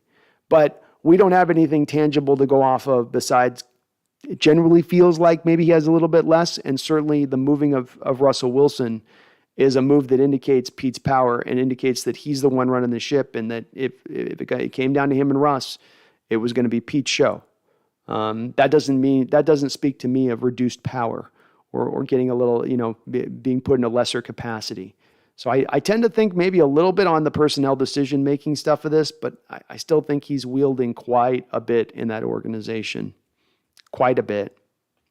D-Nugget for the $2 donation says, thanks for doing the chat tonight. Hey, my pleasure, D-Nugget. I love doing this, and it's great to have so many people, 300 people in the chat. It's been awesome to see the growth in this channel here at such a tough time in our Seahawks history. So I love being in here and talking with you guys. You know that. Appreciate you.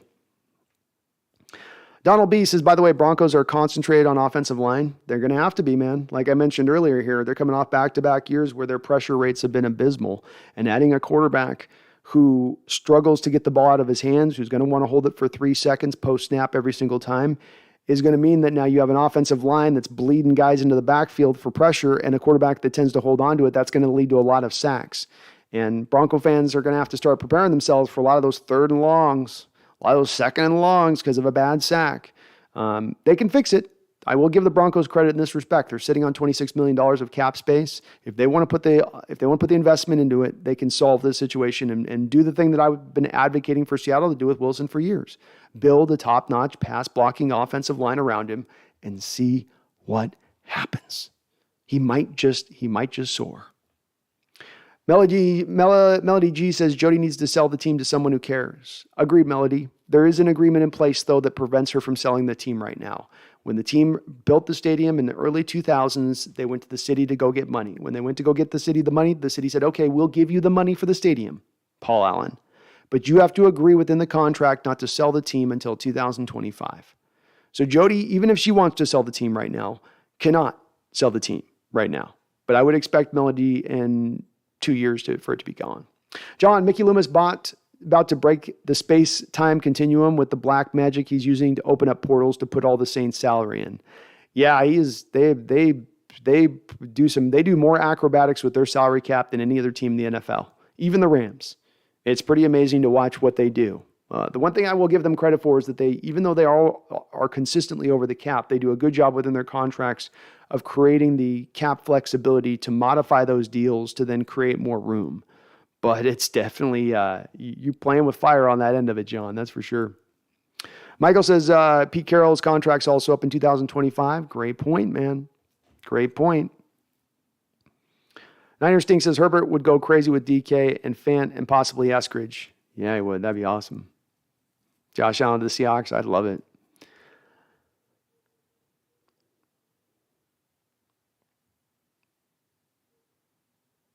Bile Mullen says, thoughts on Nakobe Dean at 9? I think that's way too high to take Nakobe Dean. He, like a lot of the Georgia defensive players, would at times be rotated in and put in like a certain role that they needed to operate within, which isn't bad, right? Jordan Davis was put within a certain role that he operated in within that defense. The issue, though, does come into it is if I'm starting to look at these guys as top 15, top 20, top 25 picks, I need more than a rotational guy that I got to put in all the right positions for him to succeed. Nakobe Dean's a really good player, but I don't know if I'm going to be in a position to be able to. I don't know if I want to. There's much better players I can draft at that spot, I guess is what I'm trying to say. I'm looking. Let me bring up my notes on him. So, and he's a middle linebacker as well. The other thing to consider with this, at 6 foot tall, he's only a middle linebacker. You're not really going to put him out at the will. We don't need a middle linebacker right now. Jordan Brooks is going to be the heir apparent at middle linebacker. He's just missing size, but he has everything else you need. He's a great blitzer, expert blitzer, frankly, and just his timing and ability to get skinny through the hole. He's really excellent in coverage. Great active feet paired with above average awareness allows him to cover and still be able to make a play on the ball. So he's got a lot to his game, but he's a middle linebacker, pure and simple to me. I wouldn't want to play him out of position at the will, nor do I want to keep Jordan Brooks at the will linebacker position any longer.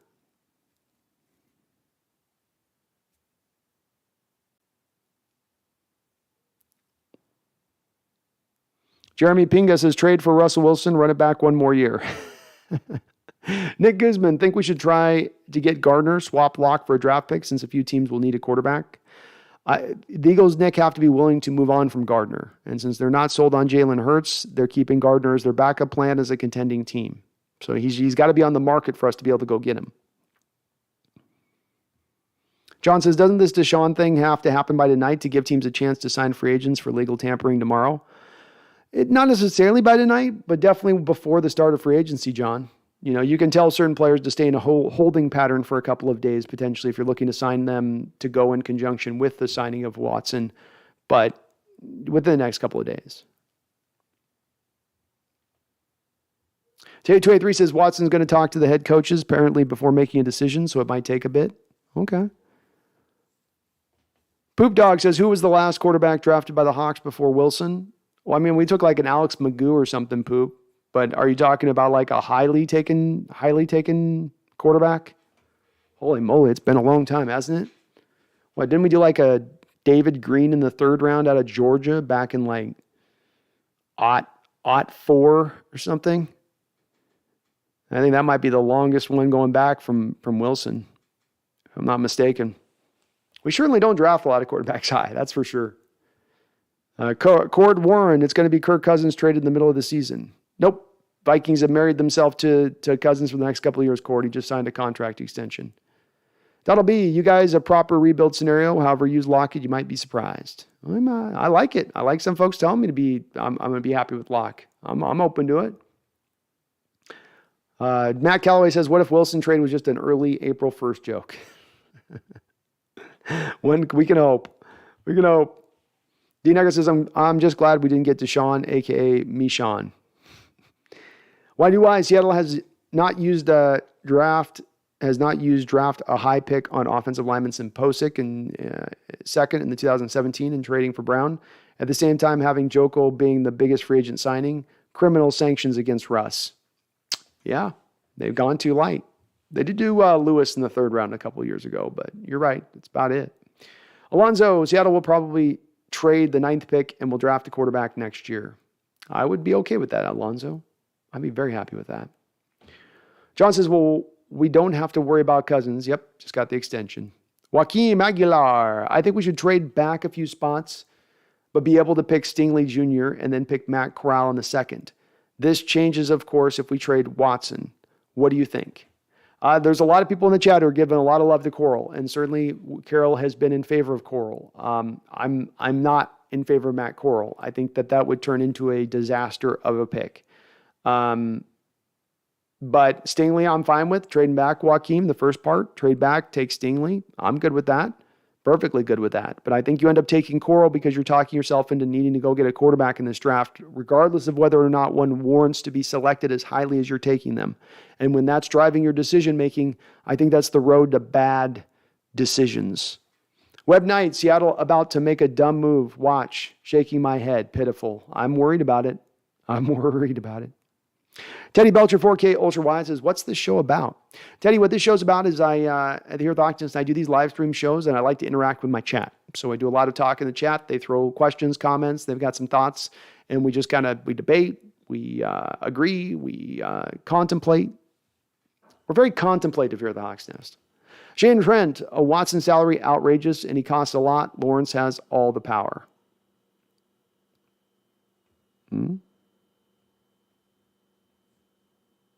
Go Zags ATU. No way on Mariota. Mariota can't even compete with Tannehill or Carr.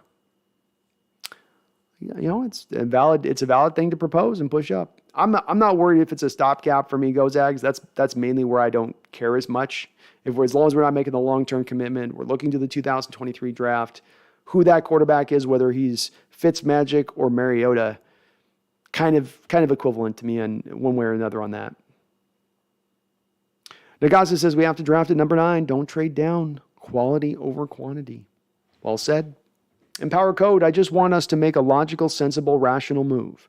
Not sure if anyone in the Seahawks front office has those 3 words in their vocabulary. Perhaps not. Alonzo says Ken Norton screws the Seahawks for toe the last 3 years. Look at the playoffs versus Green Bay and Cowboys. Yeah, I think some of the problems come from Carroll, though, too. He runs this defense. KJ Wright, Quandre Diggs have talked about this in interviews that just this offseason. Alonzo being that you can change out all the defensive coordinators you want. It's the gray hair band who still makes all the calls. UE2K says getting Watson would be the only way to upgrade at quarterback and make the Wilson trade make sense. Can't believe Pete's in for a rebuild. Me neither, Yui. I'm surprised to see them so open to doing it this way and him at his age being willing to do it too, but it very well seems to be where this is leaning towards. Donald B says, great show, bro. Thank you, Donald. I appreciate that, man. Very kind of you to say. Appreciate you watching too. Please hit that like button if you guys are just getting in here live. It does help me out quite a bit, and I do appreciate it. Web Knight says 8 picks is a lot to wiggle with. It is. You got some moves. They can do some things. Up or down, back to front, right? Why? Hour and a half in and still 210 viewers. Nice. Make sure to slap that like button. Thank you. We're up to 280 right now. Cliff Yates, why does Pete try to change players more qualified for other roles and positions? Leave well enough alone. Cliff, that's one of the big things that I've knocked on with Pete Carroll. I said coming into this offseason, kind of through the year last year, if you look at Carroll and you look at the last 5 years, not just the one bad year you've had here, but you look at the last 5 years of things, and there are certain mistakes that they continue to make, and they make them over and over again, despite them being proven in retrospect as mistakes over and over and over again. And sitting at the head of that list is the thing that you mentioned. Taking a player who is at this position, he excels at this position, this is the position he's awesome at, and then for whatever reason you move him over here to this position, and then he's much worse. And we've seen this play out even recently last year. Damian Lewis, he gives you the first good season out of any offensive lineman in the last 8 years as a rookie. Let me repeat that again. 8 years, you've not had one rookie offensive lineman come in and give you the impact of what Damian Lewis gave you as a right guard. So what does Coach Carroll and company do naturally the year after that next offseason after he provides you that year? Say, boy, wait till we see him in year 2 at right guard. No. We're going to move him over to left guard. We're going to take him from blocking Michael Brockers types and big one techs that he's fit to block against, and now we're going to give him up against those little twitchy 3 techs. We're going to put him up one-on-one on Aaron Donald. Good luck. Or Jordan Brooks, who you drafted 2 years ago. I predicted it on draft night. You can go see the video on my channel right now. 2 years ago, I predicted Jordan Brooks. This draft is to happen for 2 years from now. This pick is for 2 years from now, to be the heir apparent to Bobby Wagner. Because while he'll play will linebacker and he'll be a tackling machine and rack up those tackles, rack up those tackles, he can't cover. And that's a big problem at the will linebacker position in a 4-3 defense. That's a huge issue. And guess what happened this season? Jordan Brooks gave up more yards in coverage than any player in the entire NFL. Over 1,000 yards in coverage because you've been playing him out of position for the last 2 years. Now, he's not going to get mightily better at the middle linebacker in coverage, but some of those deficiencies will be reduced down just a little bit more when he's at the middle as opposed to playing out of position at the will. It still goes, though, to the original point, which is that it's insanity to me that you don't put players in the right positions to succeed. Look at Jamal Adams. You bring Jamal Adams. He is quote-unquote box safety, a downhill safety, a guy you want attacking, a chess piece to move across your whole defensive alignment. So what does Seattle do with them? Well, last year at one point, you were playing him 40% of his snaps as a single high safety. Probably another 30% of his snaps were being played as a cover 2 safety, which is nowhere near what he does best. I don't know why they do this with players. I don't know why they put them in positions to fail rather than succeed. But indeed, that is something that they do very often.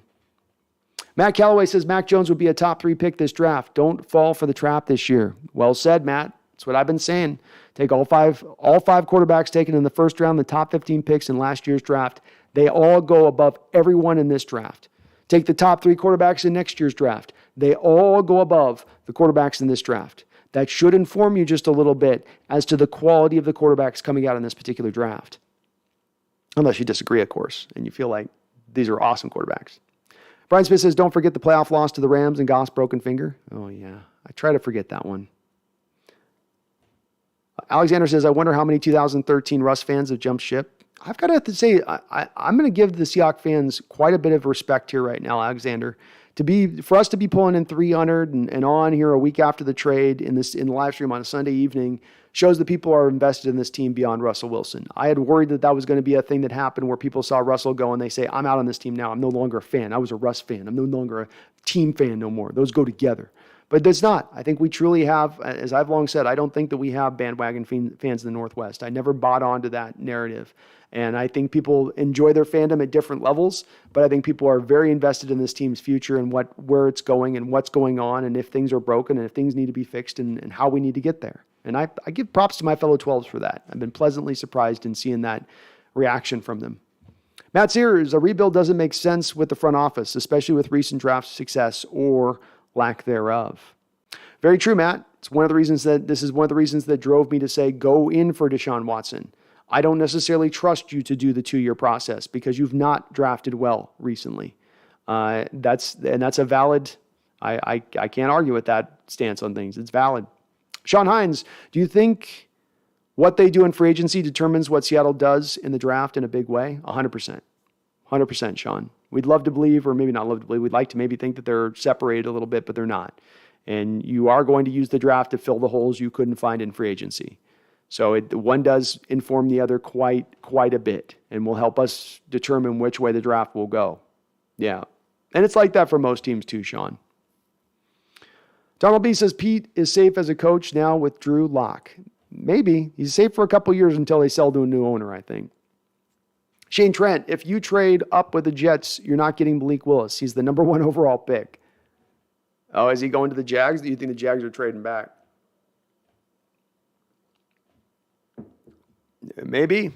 He very well may go that high. I mean, I could see a team falling in love with him and trading up for him, so it's possible. It better not be us. U2K says, unless Pete tries to revive Legion of Boom and early Russ by drafting Hamilton and Coral. He might be try that.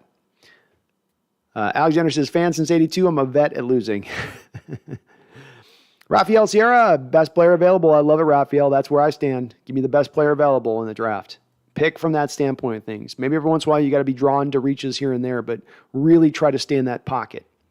Defro, John Snyder and Pete Carroll seem to zig when others would zag. Never conventional. Generally unpredictable. Hard to project what they will do in the free agency or the draft. Oh, damn near impossible, Defro, and I cover this stuff ad nauseum, right? And I cannot tell you what way they're going to go in this upcoming free agency period, which usually you can get a kind of a general read. I know that they're going to go to some parts and pieces on the defense. I know that they're going to probably get an offensive lineman somewhere, but boy, I have no real understanding of if they're going to go all in on multi-year deals, 1 or 2 year deals, aging veterans with injury problems, or if they're going to go all in on the top market guys, really try to get the best in here. Hard to say.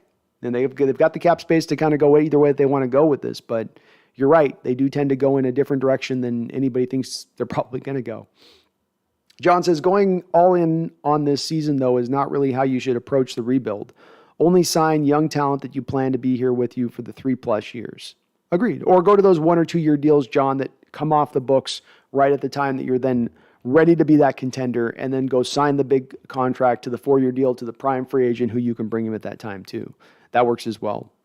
YDY says, if Thibodeau dropped to 9, I would not mind seeing him a Seahawk. Upside is so high. It is. It is. I wouldn't. There's about 6 or 7 players that if they fall into 9 and we pick them, I'm going to be head over heel happy. You know, that'd be awesome. You know, there's a variety of guys at that spot. It's one of the nice parts, I guess, about picking number 9. UE2K says, if we get Watson, we still have cap room and draft picks. Agreed. Yeah. You still got some room, even if you bring him in. Say nothing of if they decide to bring him in and sign him to a new deal to relieve some of the cap space early on. Randall says, Cap hasn't played in 6 years. I'm sorry, I was understating it then.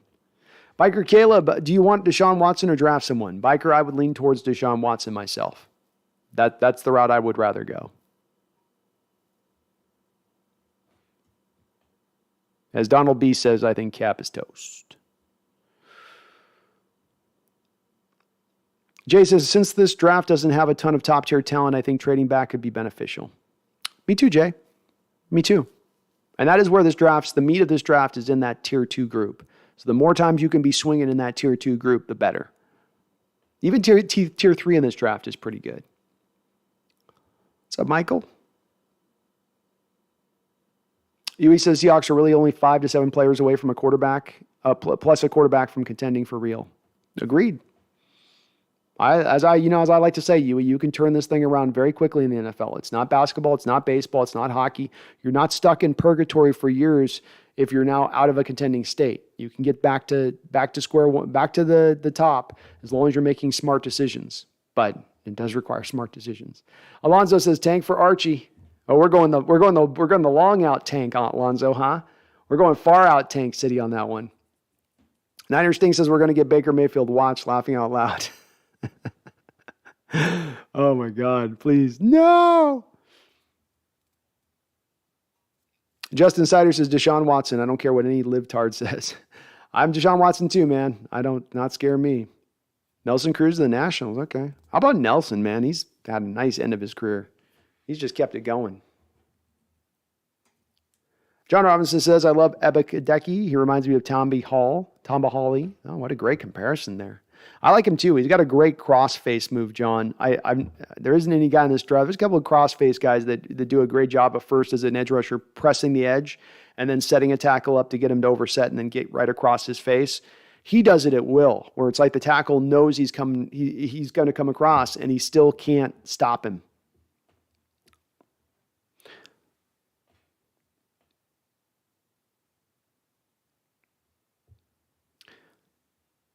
Vinley says, PC at 70 is not rebuilding. We're going all in on Watson. Who knows? We might get Tunsil in the trade as well if the Texans eat up most of his contract. Hey, that'd be a beautiful thing if we get both of those two guys. You talk about a coup. Coup. That would be one hell of a coup d'etat to get both of those two guys. And again, I'm with you, Vinley. I wonder if Carroll, is it really at 70, wants to go into a rebuilding state? You want this to take 2-3 years? You want to go back into where it was in 2010 and the timeline it was going to take at that point where you're going to be 75 by the time that we're a team ready to get to a Super Bowl, potentially. Sylvester Young says, I hope it's not Drew Lock. I hope he's a backup, Sylvester, that's as good as where he can be a backup, that's fine, but not the starter. Rafael Sierra says, doesn't matter how good Watson is, if Pete ain't going to let him cook either. It's not really as much as you need to let Watson cook. He just needs to be proficient within the Shane Waldron offense. And there was a valid question in asking whether or not we believe Russell Wilson can still be proficient in a West Coast offense that we've brought in. I know Watson can be. Does that require a high volume of attempts? Not necessarily. But it requires the quarterback to be able to run and function a modern day offense that isn't reliant on taking deep shots all the time. Donald B., so what I'm understanding, you're in rebuild, and is Pete the answer? Maybe a head coach change? No, if I could have moved off from Coach Carroll at the start of this offseason, I would have.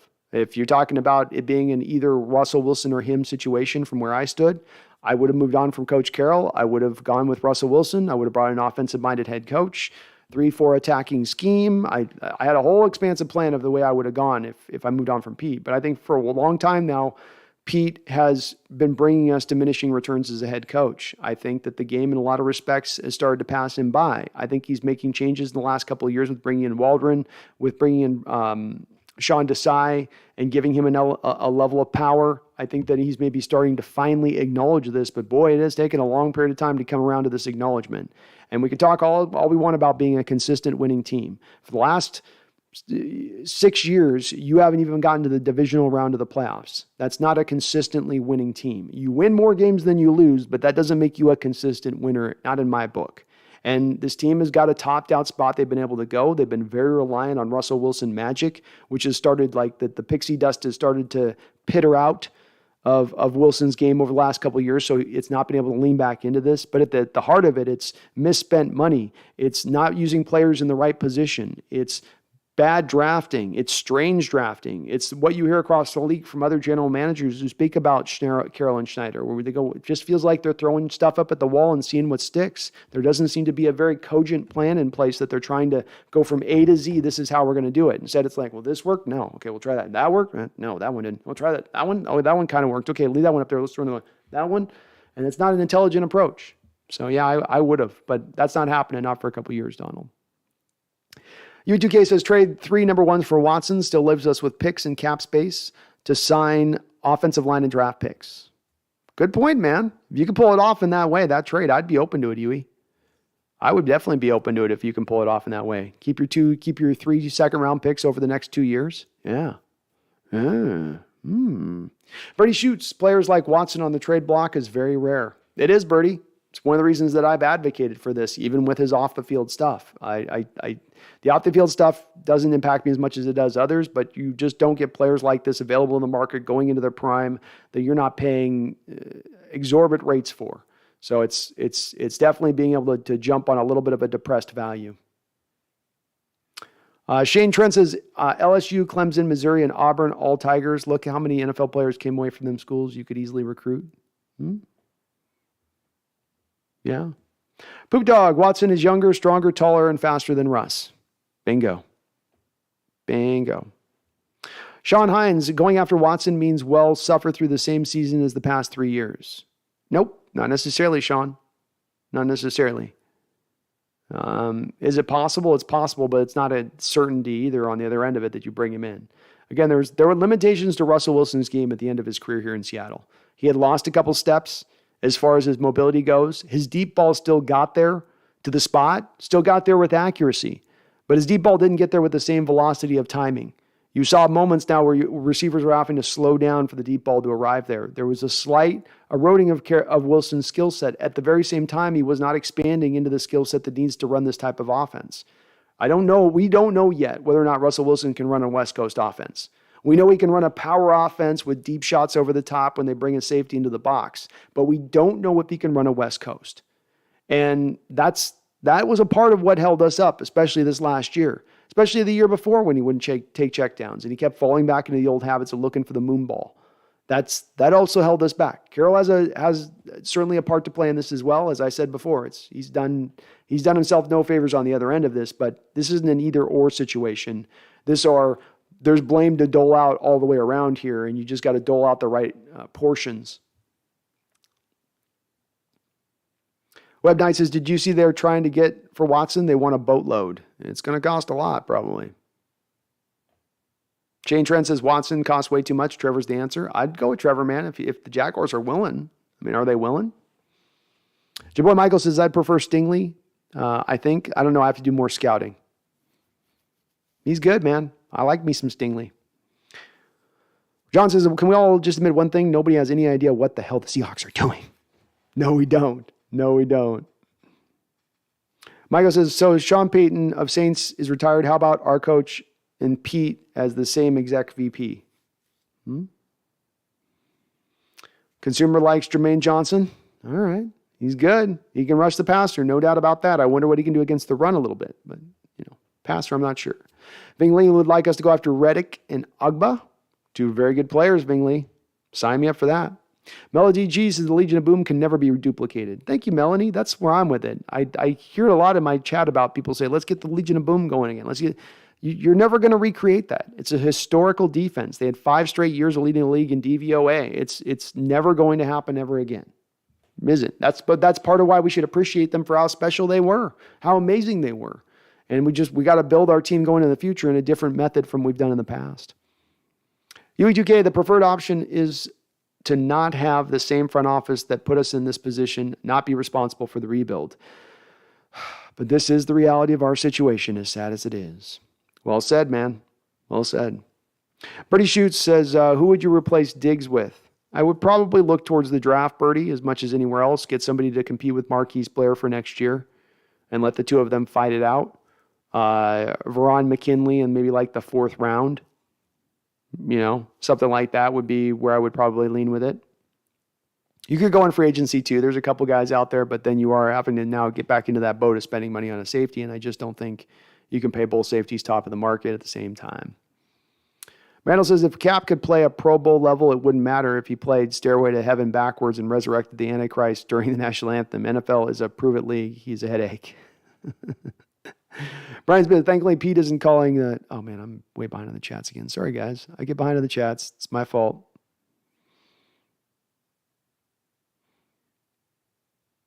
D-Nugget with the $2 donation. Thank you. Oh, I got that. D-Nugget, sorry.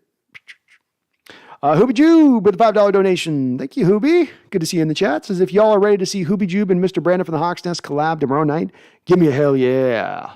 Yeah, I am going to be going over on Hooby Jube's channel, so please do subscribe over to him. I'll be over there talking Seahawks and Saints, and Hooby, we might be breaking the Deshaun Watson trade to your team tomorrow, so could be very interesting going on there and being live tomorrow. But yeah, go check me out. I'll be over there, I think, in the evening time, probably right around 6 o'clock or so. So we'll be bouncing over there. But thank you, Hooby. I'm glad to be having fun over there. It'd be nice talking some more football shop, getting some perspective from you on the Saints. Charles Riley, the $5 donation, says getting Gardner Minshew as your quarterback is like getting an Elvis impersonator to marry you. It's fun at the time, but it won't last. Well said, Charles. Well said, man. I probably agree with you. Gardner gets a lot of people excited, but I think a lot of it's the personality. He's a good player too, but definitely he's not the answer there for us at the position. And certainly you don't want to give up a 2nd-round pick for the guy. Jacob Kessinger with a $5 donation. Thank you, Jacob. I really appreciate you. He says 2 first, 2 second, and Tyler Lockett for Deshaun Watson and Laramie Tunsil. Would you go for it? Oh, yeah. I think it's costing you more than that to do that. I think it's probably costing you 3 firsts, 2 seconds, and Tyler Lockett to get the totality of that package. But even if that was the asking price, I have my franchise left tackle and I have my franchise quarterback, and it cost me that. For a guy in Tyler Lockett who is not a fit for this scheme, you need wide receivers. If you look at the Rams wide receivers, they tend to be 6 feet tall and they got a little bit of the size to them in order so that they can lay down blocks at times, in order so that they can be good in the yak department. This is not the strength of Tyler Lockett's game. So, yeah, you can sign me up for that, Jacob. I love the trade. I do think it will cost, though, a little bit more to bring him in, especially with the competition we have between the Saints and Carolina. I think it's going to push it up. Brian Smith says, Pete is a pom-pom coach. Yeah, he is. You mad, bro? Hi, Brando. Hey, what's up, you mad, bro? What do you think our chances of getting Watson? If we get Watson, what do you think our next step should be? Great question. I would say that the chances of us getting Watson at this point are probably 30%. If we did get Watson, the first move that I would make off of that, it's a good question. If you're not bringing in Laramie Tunsil as part of the deal, I'm probably going after Teron Armstead instantaneously at that point. If it's not Teron, then I'm going back to Dwayne Brown. I need to start cementing down this offensive line, and I need to get some of that done in free agency before I get to the draft, because now protecting Watson, the vital asset, becomes, to me, kind of a necessity a little bit at that point, not just a option. But somewhere in the offensive line gets dealt with as the presumptive move that would go in addition to Watson. Kirk Stemmer says, I don't like taking a cornerback with a top pick since they have a relatively short shelf life. Understandable there, Kirk. Makes sense, and that's right. They do. No position as much as anything outside of maybe running back falls off as quickly as the cornerback position does. As well, just to piggyback onto your point with this, Kirk, you've done a lot of good work as far as an organization the last 10 years looking at cornerbacks that are outside of, let's say, the top 3 rounds. They've done a great job of developing them. I mean, we had Michael Jackson Jr. on the field last year, and he was our highest rated defender at cornerback in the last game of the season. Guy just was like a guy you brought off the streets. Pete definitely can train up and seemingly coach up most of these cornerbacks not named Trey Flowers. And that does lead me to go in more of a direction of probably you wouldn't want to draft high for that. But I can tell you, Kirk, if they got Ahmad Sauce Gardner sitting there at number 9, that's going to be very tantalizing to Pete to bring in a corner like that with that kind of skill set, that kind of size, that kind of familiarity with his own defense like he does. Alexander says, Drew Lock's 20 interceptions last season. Come on now, we can't start that. No, and that's the other part I've wondered with Drew Lock is he's a heavily interception-prone quarterback, and you have a coach in Carroll who's one of the most interception-adverse coaches that exist in the entire NFL. How is that going to work together in spirit? Donald B. says, this is the funnest chat ever. Thank you, Donald. That chat's awesome. I agree. John Robbins said, this season just feels to me that this is all Schneider now and that Pete lost his say in the personnel, and John's sticking to his Ted Thompson long game of building through the draft. I would lean to that being more than just Pete not having lost any power, John. I think that that's more likely the scenario of it. Could be. Kirk says Pete and the other new defensive coaches are also great with cornerbacks, so I think we should go a different direction in the first 2 rounds. Oh, there you go, Kirk. I was stealing your thunder there off of your comment. Yeah, we're of like mind with that. Absolutely of like mind. I think you can go and if you're able to take the cornerback position moving forward and know you can get more out of it with coaching them up / your scheme just kind of makes it a little easier to play within as opposed to, let's say, a man-based scheme or a scheme where you're asking them to do a lot of different coverages, a lot of moving parts. There's a very sound argument to be made to say don't go high with cornerbacks because that's the case. Alexander says every pass Drew Lock throws is a 50-50 ball. Shane Trent says, if I was a Seahawks fan, I would be saying Levi Lewis is the answer. Is it Will Levis? Will Lewis? Levi's? Whatever it is. I'm with it. Rafael Sierra, offensive adjusted to Legion of Boom. It's time to adjust and pivot. Pete already said he was being arrogant. This D's going to look different next year. It will, Rafael, yeah. You brought in Sean Desai to bring in more of the elements of Vic Fangio's defense. So if you're looking for specifics on this, you're going to see more pre-snap disguises with a cover 2 shell. You're going to see more of the defensive ends in what we call 4-eye technique or 4 inside technique, where you will see the defensive ends align inside the shoulder of the tackles, when normally they're aligned heads up or on the outside shoulder of the tackles. Your post-snap will change your coverage versus what you're showing pre-snap. Last year, Seattle was sitting up at about 94%. What they showed you pre-snap is 94% of the time what they showed you post-snap. Well, that's going to flip on its head this year. It's going to be a lot harder to determine as a quarterback pre-snap what the scheme is doing versus what it does post-snap of things. You're also probably going to see less linebackers on the field and more cornerbacks. And I would also expect that Hurt's voice is going to help you get better defensive line talent in here as well. But you will see some choices. Nick Reeder is on board with Thibodeau at 9. Love it. I like it, Nick. Sean Hines of Seattle starts Drew Lock. That guarantees Seattle a top 10 pick next year. Draft if not number 1, number 2. I'm with it, Sean. I'm okay with it. People say they don't want to tank, but I mean, that's not a bad place to end up lying in, especially when you have all the money to spend like they will. They'll be in a very good situation at that point to really hit the NOS button and shoot this rebuild forward. John Robinson says, if it is the long con, I truly hope they got some better talent evaluators in the room because we can't F this draft up. Beyond rebuild or retool or reload, John, you're absolutely right. The one thing you can't afford to do is suck in this draft, is to mess this up. You mess up this draft, you're not only messing up the potential of competing next year, you're talking about 2 or 3 years of completely just harming things. Michael says, Hutchinson or Thibodeau at 9? Michael, I would take Hutchinson, but I don't think Hutchinson lasts outside the top 3 picks. But if Hutchinson's there, he's a better player. He's a better player. Jay says, who should we pick up in free agency? It kind of depends on if we're going to get Watson or not, Jay. I mean, if we don't get Watson, then I'm really more leaning in the direction of save your money and try, if you can, even to roll money over into next year's cap at this point. I don't see a lot of reason to go out there and spend money on a team that isn't in a position to compete because you don't have the quarterback to do so. If you do get Watson, Teron Armstead, Ryan Jensen, Jadeveon Clowney, Emmanuel Ogba, all would be very interesting potential options out there to take a look at. Bertie Short says, how would the Saints make Watson work? I don't know if you're meaning about their salary cap, which is what I'm guessing you're meaning on that, Bertie, but I don't know. I don't know how they're going to make that. I know that they created, even though they're over the cap every year, within the contracts they're running on the books, all those contracts have a very good viability of converting their base salary to bonus, thusly creating instantaneous cap room. And that's how they've been able to kind of keep kicking this can down the road for years on end. So they very well could just decide they're going to do all of these acrobatics with their salary cap situation to fit, just squeeze Watson in there. But they could potentially pull it off, you know.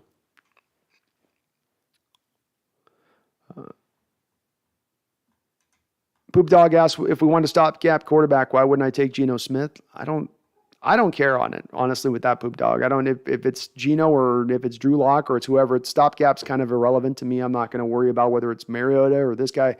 None of them are going to take you to the promised land. None of them are the long-term answer. None of them are going to cost a great deal of money. At the end of the day, you're sort of just, you're punting. You're sort of just, we're going to take some time before we get to the next side of this. So there's no reason to, at that point, get all up in a ball of who that guy is. Della Aquiz says Drew Lock is a better choice than any quarterback this year. There's an argument to be made for that. I certainly think if he was coming out in this draft out of West Virginia, the very minimum is he would, in my opinion, be the third quarterback off the board, if not higher than that, and probably picked in the early second round. So yeah, you're right. If you look at his combine scores, if you look at his productivity coming out of West Virginia, it does outpace a lot of these guys who have some other kind of question marks that he didn't necessarily have. Which again, just more doesn't speak to me the greatness of Locke. It more speaks to me to the weakness of this draft as far as quarterbacks go. Corey Palmer says, go Hawks, Corey. Thanks for jumping in. Chris Kleiffelter says, I'm always a Hawks fan since 1986. Well, I love to hear it. Love to hear it. Chris says, but saying Russ leaving will be regretted. It very well could be, Chris. And like you, I've been through a long period of time where we didn't have a franchise quarterback and we were desperately searching for one. So I know that pain and I know that wanting as an organization, and it's not fun. Cole Hunter says, go Hawks. Go Hawks, Cole. Austin, wait a year and try and draft Bryce Young. That's what I want at least. Love it, Austin. Love it. There's quite a few people in the chat who are in the same spot with you on that one. Very much so. Eli Horowitz says, can we just bite the bullet and suck so that we can take Bryce Young? None of this year's quarterbacks make me think they can be long-term solutions. I think it's a smart route to go, Eli. Smart route to go. Will Carroll have the patience to do that at 71 to wait a year out to get his guy? Will he? Hard to see, but I'm hopeful. I'm hopeful like you. That's the better route to go, in my opinion. Paul Socia says, will DK hold out or get extended? Well, it's impossible, Paul, with the new collective bargaining agreement to hold out. You were charged $50,000 a day via fines, and guys used to be fined when holding out before, but then teams would relieve those fines. They would forgive those fines when the players returned eventually.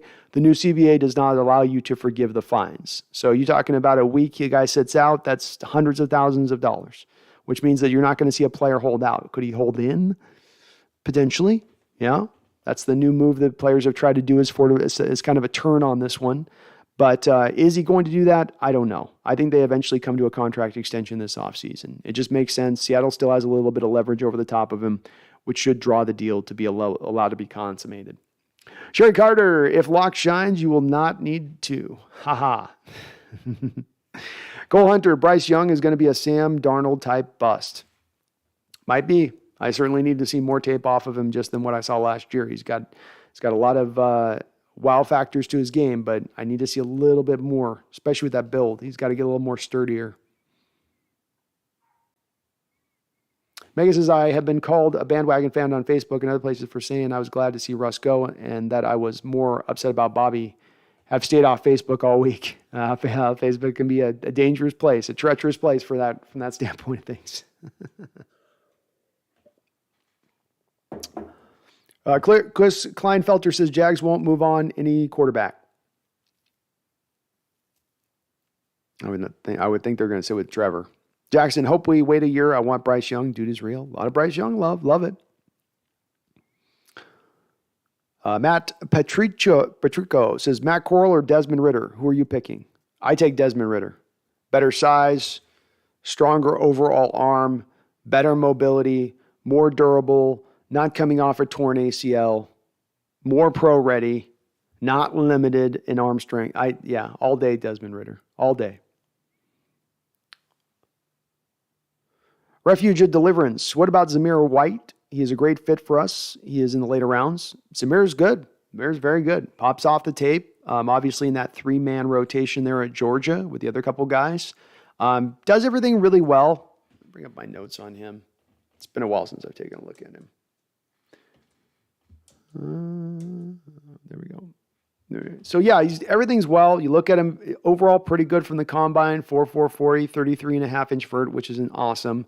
But then he did a 10.8 broad. Just a good solid back. Doesn't do a whole lot amazingly, but he can do everything really well. Runs hard, fast enough, but not lightning quick. Like, Cook can kind of look in the open field a little bit. He's not quite as seemingly as sudden, but he knows how to run the rock. And then a good back. And like you said, you can get that guy in the 5th, 6th round, which I've said Refuge. If I had my druthers about it, I just take a running back every year, basically from the 4th to 7th round. Take a guy that I like on my board and let the best men win. Have a stable. Your boy Michael says, if we trade up, it better be for Hutch. Well said. Well said. Washington Bisquest says, starting Drew is a win-win. On the 90% chance we go 5-12, great for rebuild. If he does anything, great. Agreed. I'm with it. Randall says, what's the biggest knock on Drew Lock? Poor decision-making, bad leadership? Is he a hard worker, high football IQ? What do we know about him? I know he had a good stretch as a rookie. Decision-making is definitely at the top of the worry list with him. He's got a strong arm. He's got good mobility for his size, good size, smooth release. Ball jumps out of his hand. Part of having a strong arm, I guess, is it's gonna do that. You could maybe make some questions with work ethic and football IQ in addition to that, but really decision making and processing. I think I put it the number 1 post on my board for a quarterback that I want above anything else is going to be arm strength. But number 2 beyond that's probably going to be processing. And if you're not able to process, you're going to get overwhelmed quick. You're going to get confused really quick, and that's what leads to me a lot of his interceptions. So that's probably the main couple things with him that jump out. Dello Key, Sauce Gardner. Sauce Gardner would be a great pick for us at 9, Dell. I think as someone else was saying that seems like a little high to take a corner for us because we were able to do so much of our good work on the back end of the draft. But Sauce Gardner is Richard Sherman, but faster, is basically what he looks like on tape. It's Sherman, but 2/20ths of a second faster in his 40 time, basically. And it's probably appropriate. He's going to be picked in the top 10 with that kind of profile that he's bringing to the stage. Roland Connor, will be nice to see Russ lose at least 6 times a season to other AFC quarterbacks. Yes, it will. Your boy JJ says, Lock fitting to go crazy. I hope you're right. Cole Under, I bet we trade back for more 2nd and 3rd picks. I think they'll try. Whether there's a market for that or not, whether teams are willing to do that or not, it's going to be a question. Washington Visquest says, I'm pro OL reaching. At least then they took some. Well, whatever you got to do to get a better offensive line in place, do it. If it takes you off in a reach, then okay. But just improve the offensive line one way or another. Matthew Patrick says, Sauce Gardner in the 1st round. If he's there, take Desmond Ridder or Matt Corral in the 2nd round. I can't go with Corral, man. I can't. I'll go Ridder, but I can't go Corral. But that sounds fine with me. If that was the way the draft played out, Gardner and Ridder, first 2 picks, that's not bad. U2K Bobby was getting cut regardless of the Russ trade. Had to be done. Can't pay a linebacker that much money not named Lawrence Taylor at his prime. Agreed, man. What was the 2nd middle linebacker in the sport making like half of what Bobby was making? There was just no way you were going to get there to that point. And when it comes to like restructuring Bobby, players don't like to do that restructuring stuff. And if you ask them to restructure, they'll just say, fine, release me. Let me go be anywhere I want to go then at that point if you don't value me in that way. So the restructure probably wasn't all that reasonable anyway. And just make it too much to your point. Yeah. Governor Party would love to have Minshew on our team. He isn't the answer, but he would be a hella entertaining. It would be fun to have him here. I'd love to have him on the team, Governor. Just about whether or not he's available or not. I'm not sure he is. Tyler Danner says Lockett may leave. He was a brother to Russ. He might. He might. They were reportedly shopping Lockett earlier on this week around the time of the Russell Wilson trade. Jason McEwer, the excitement to come. Not a hard rebuild. We have pieces, not many. No DK isn't getting traded, but we have plenty of picks. But regardless, I'm excited for our future. Seahawks, be patient and smart. I would advise him of the same, Jason. Be patient and smart. And yeah, I'm excited for the future too. We're not stuck in the mud. We may be a team that's not perennial winner, or we may end up becoming a winner. But it's now the unknown. Now it is let's see what happens. Now it's the excitement of the potential. And I'm with you on that. I'm here for it. Let me get some more coffee here, folks. Bear with me one moment. I will be right back.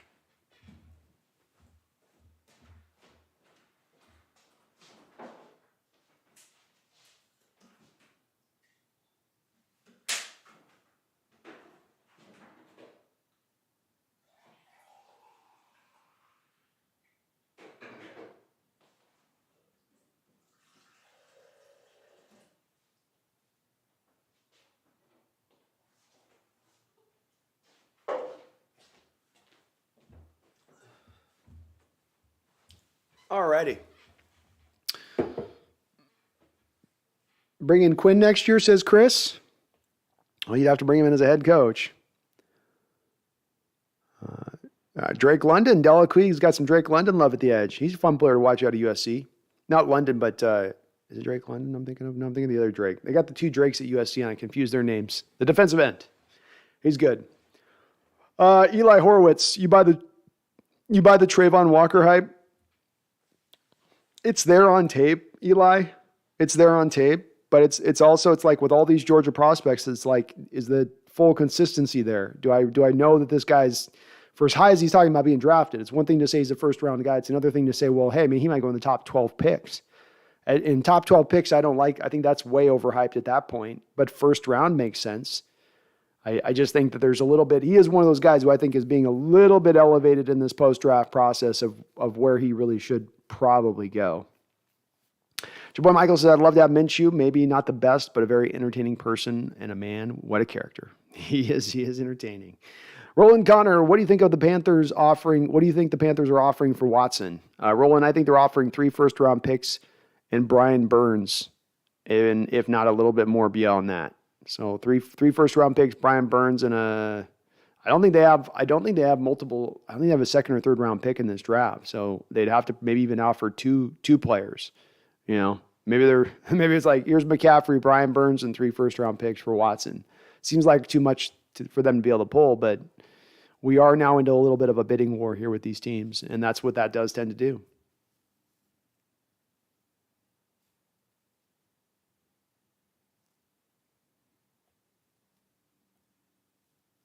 And Matt, I'm a Desmond Ridder guy.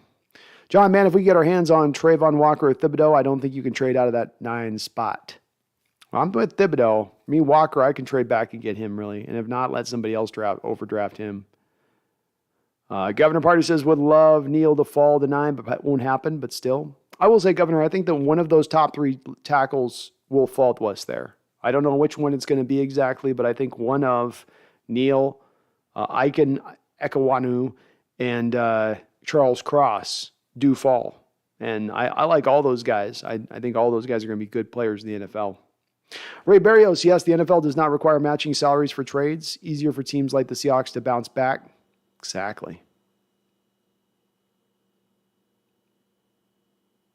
AR-15. I think Watson's a little better at getting the ball out of his hands. He is a little bit better at getting the ball, and he's got better short and intermediate accuracy because he can see over the top of the offensive line. Or he just has it. Maybe it's not that he just has better accuracy, but he has better accuracy on the short and intermediate balls. Megan says, when is the next cap increase? It happens every single year, Megan. So we're at $208.2 million this year. Next year, it'll probably be up at like $220.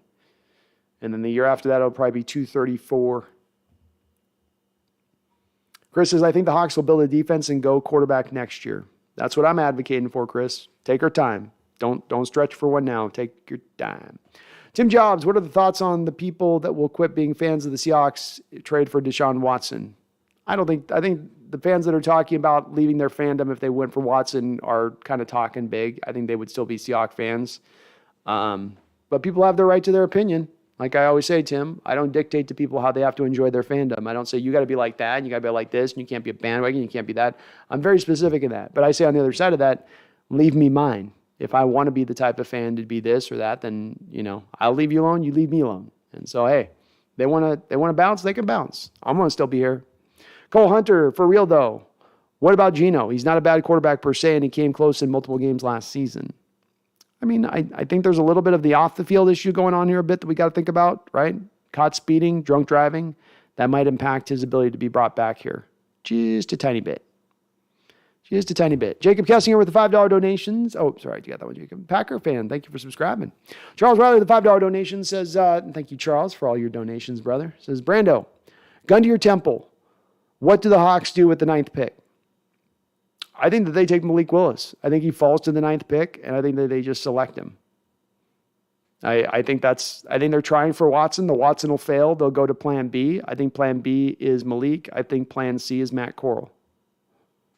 Gun to my head, Charles, right? Gun to my head. That's where I would put it.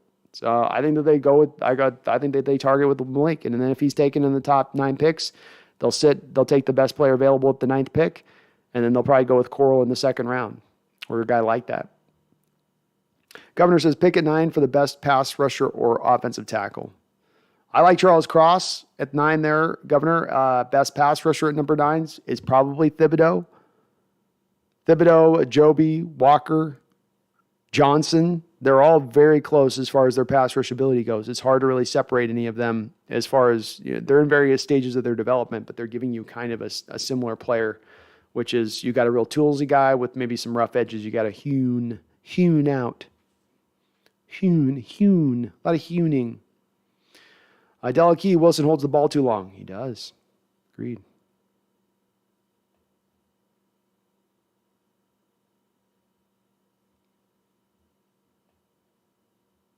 Roland says if we get Watson, Locke has to be ready at all times the way Deshaun runs. Very true. Very true. Juice, one thing you can count on as a Seahawks fan is that you will be frustrated in the draft. It's like they try to F with me. Yeah, Juice, I published a video this year of my last three draft reactions to the first pick of our Seahawks.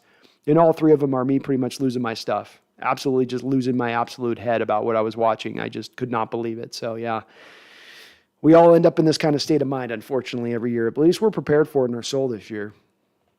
Chris says Pete's run and defense. No teams win easily that route the last 5 years. Agreed. It's an antiquated approach to the situation. No doubt about it. Go Survive. In the last month and a half, the Blazers and Seahawks have moved on from 3 cornerstones, CJ McCollum, Russ, and Bobby. Thanks a lot, Jody. Callie Tangerine, if you could steal a head coach from another NFL team to bring to the Seahawks, who would you choose?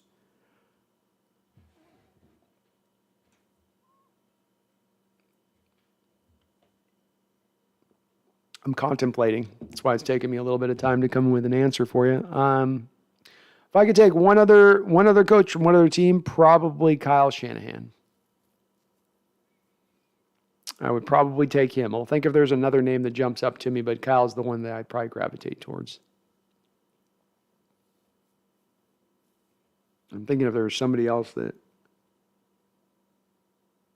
I don't really think there is. That'd be it for me. Justin Ortiz says Chris Carson in a second for Christian McCaffrey. Could be interesting as a trade. Could be interesting. Definitely offsets a little bit of McCaffrey's base salary moving Carson at that point, which is nice. You save $3.5 million by moving on from Carson, though McCaffrey's carrying, I think, $11 or $12 million base. Chris Kleinfelter says Watson's too expensive. He does cost a lot. No doubt about that. Actually, I'm almost guaranteeing that their game versus the Denver will be prime time. You know it'll be prime time. 100% on that. Yeah. Oh, yeah. Chris says, go defense, not Watson, then draft a quarterback next year. I love it. I love it. T-Lie, Russell Wilson has been problem. Our offensive line is not that bad. Russ lacked a quick game. It makes the offensive line look bad. Agree. That's part I've been hyping on T-Law through quite a bit of this stream and talking about Rice quite a bit. It's the building block of the West Coast offense is the short and intermediate passing game. To have a quarterback who struggles in those elements of his game and struggles in those elements of his game mightily is going to hold your offense back. And one reason why, if we went to Watson, that's not a lateral move. Watson can run that type of offense. Russell just can't, or hasn't, at least up until this point. He might learn how, but he just hasn't up until this point.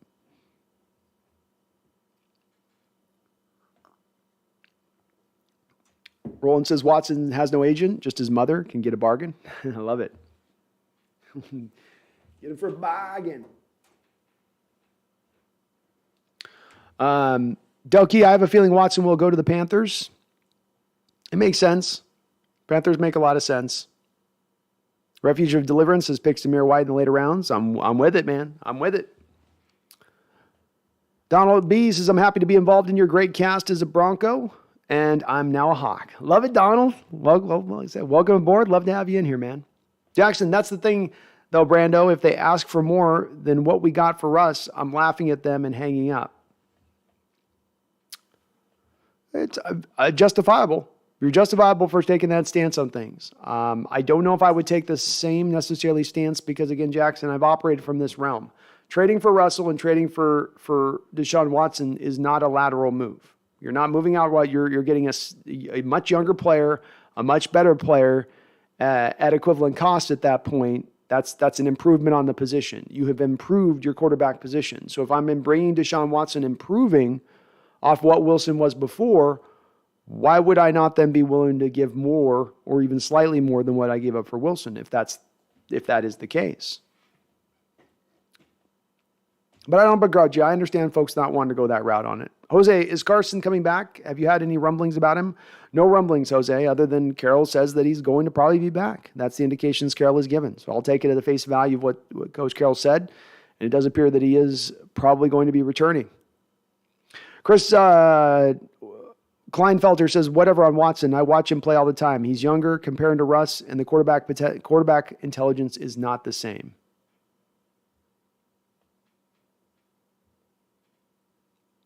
Do you mean in a good way or a bad way, Chris?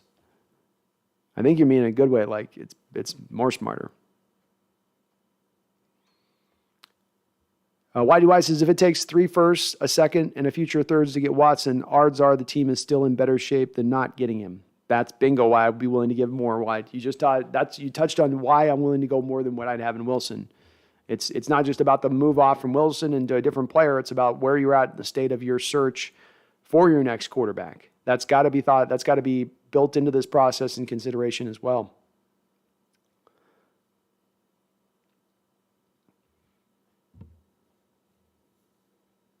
Megan says, as one who has done the same injury as Russ on each of my fingers over 30 years and still have trouble with them, there's no way Russ will ever be as good as he was last year before the injury. I like you're speaking for someone who truly has, understanding of this more than any of us could in that respect, Megan. So I do wonder about that part with him. Della Key says, I thought Pete's coordinators were West Coast. Schottenheimer doesn't come from a West Coast background. He comes from more of his dad's run approach and, hit your deep shots, run. Bevel, I'm not sure on where his past was. Whatever they came from in their past, Della Key, when they were here, they operated within the Coach Carroll offense. As evidenced by the fact, for instance, when Schottenheimer came in here as the new offensive coordinator in 2018, he reportedly inherited 70% of his playbook. So he came in with his own playbook, and Carroll said, yeah, that's great. You keep 30% of that, and then you take this, and you're running this playbook now, which was the power run scheme. We're going to attack in the run game over the A gap over and over and over and over again, and then we're going to try to take a deep shot once we can pull the safety up into the box. It was very simplistic. It most definitely was not built on West Coast principles, which is the short passing attack. There's not been a point in time in his career that Wilson has been consistently good in the short and intermediate game here in Seattle. He can show you in flashes, but not consistently over the course of a couple games, for instance. Keldon says, did I hear Cap has been out of the league for 7 years? He has been since Shanahan became head coach 5 years ago. I don't know how much somebody was saying on that, Keldon, but it's been a long time. Either way. Alexander, maybe halfback Carson should be retraded, released. He can't make it an entire season healthy. That's a huge problem. I think they should. They'd save $3.5 million by moving on from Chris Carson. Does that mean that they probably will? No, they probably won't. If they think his back is okay and good and ready to roll, then, or his neck, I guess, then they're going to probably try to run with him again. And I've heard that he had some fusion surgery, so maybe he's finally got the neck problems solved to a degree where he can roll now a bit. Cat's got the zoomies right now. Chris Kleinfelter, doesn't matter which quarterback we get. If no O-line, nobody will succeed. That's a good point, man. Very good point. That's why I say if you're going to sign Watson, the very next couple of moves you should make should be to go to reinforcing that offensive line. Donald B., I don't think you're going to be dissatisfied. Perk Chapa says, I prefer Gardner. I like Gardner too, Perk. I just don't know if he's available. DJ Owen, I believe that Deshaun Watson and DK would have far better chemistry as teammates than DK and Russ, and it's not even close. I could see that, man. I think that there was definitely a schism there between DK and Russell, especially near the end. I think there's just times Russell made pre-snap determinations that he wasn't going to go in DK's direction because he had determined there was going to be a double team there, whether there was a double team there or not. And I think that definitely opens the door to him having better success with a quarterback that doesn't fall into those same trappings. Roland Connor, Pete and John have something up their sleeve. I hope you're right, Roland. Hope you're right. Jackson Shore says Mark Rogers made John's life a living hell. He has to be thrilled he's not there anymore. I'm guessing so, too. Alexander Matthews, what was Willis's 40 time? I don't think he ran the 40. I think he's waiting to run it at the combine, I believe. Maybe somebody can correct me in the chat, but I think he's waiting onto the combine on that. Chris, go defense in the draft. Still, Legion of Boom cannot be duplicated.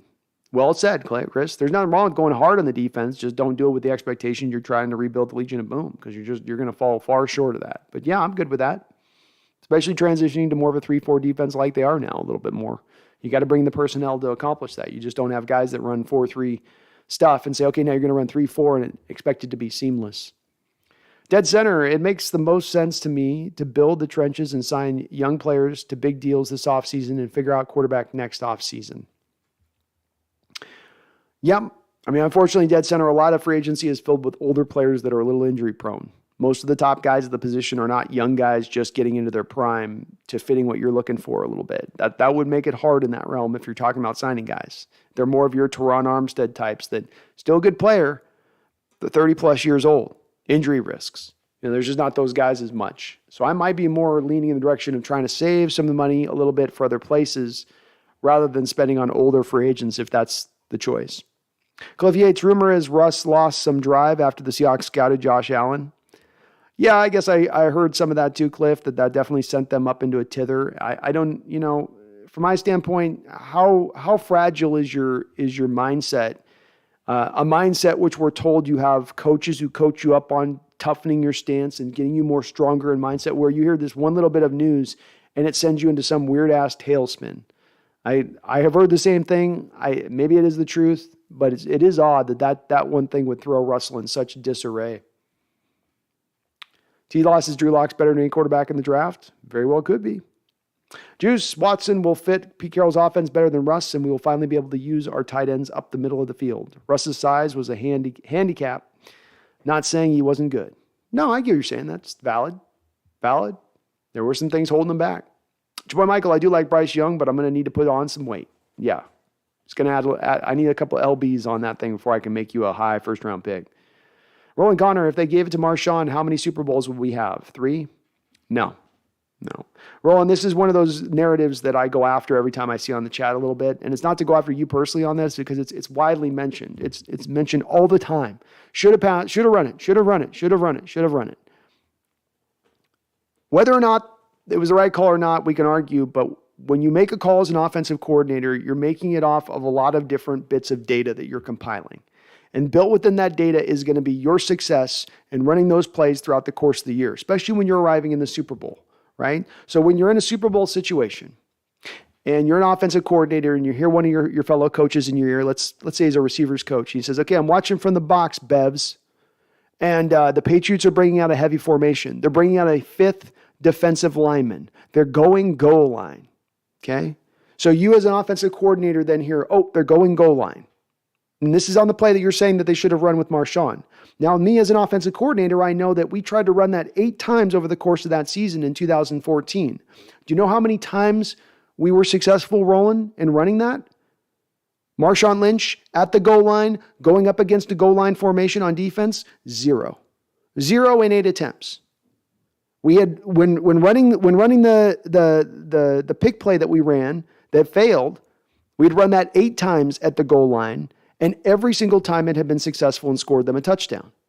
So as you as an offensive coordinator, it's like, is that the right call to go to the run there or go to the pass? Well, you could have gone to the run, but there ain't no guarantee that Marshawn was getting in there.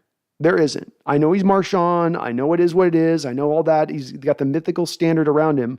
But the mythical standard didn't prevent him from not being able to get in through the course of the season on every time that you had goal line situations and the defense went goal line on the other side with their personnel. It's hard to run into a heavy box. It's hard to run into goal line.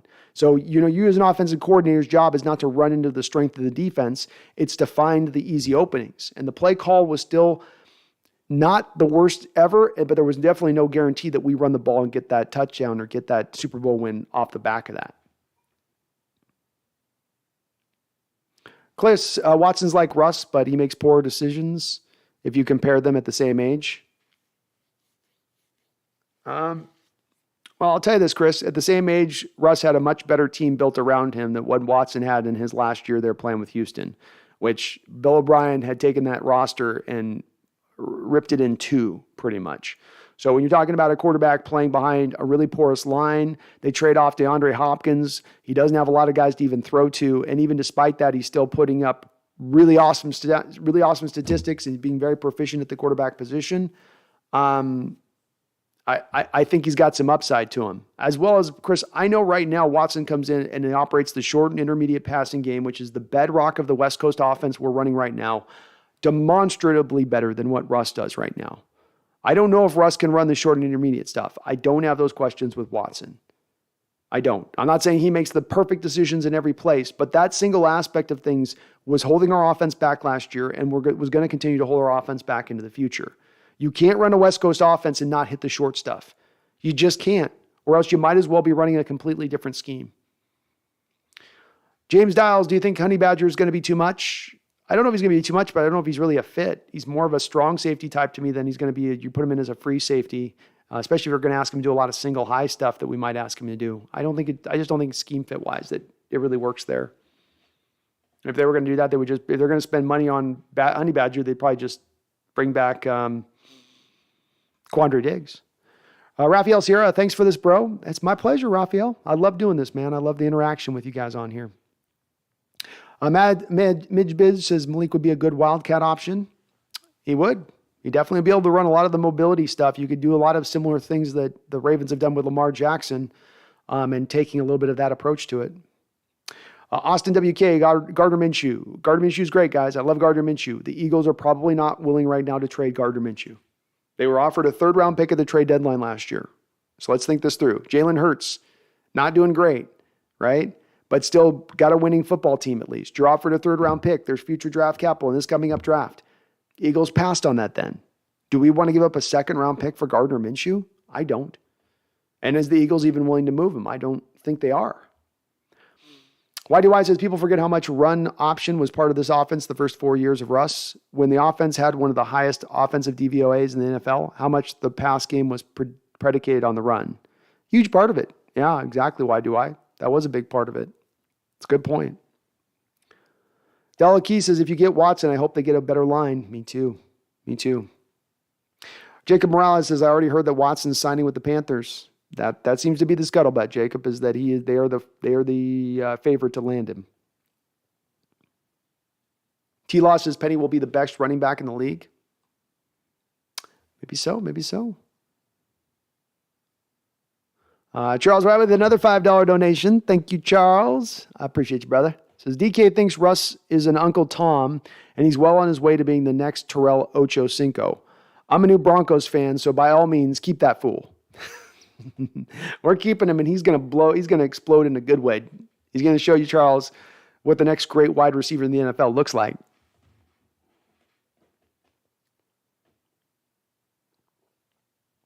T-Law says Penny will be the best running back in the league next year. Might be T-Law. Where is he going to play, though? Where is he going? Hoopy Jube, yes, sir. We will be talking about Watson. Good. It'll be interesting where he goes here. I think we're going to hear here soon enough. We're going to know one way or another. Donald B says, bottom line, friends, Broncos buffing O-line. Yeah, they better. 28th last year in pass protection rate. Not good. Jacob, I hope we draft a first-round pick for our quarterback. I think that's probably the likely way that this will go, if I had to guess. Randall, if you just right-click on Hoobie's username, and that's his channel, is Hoobie Jube. Jacob, I also heard that we could probably be signing with Colin Kaepernick.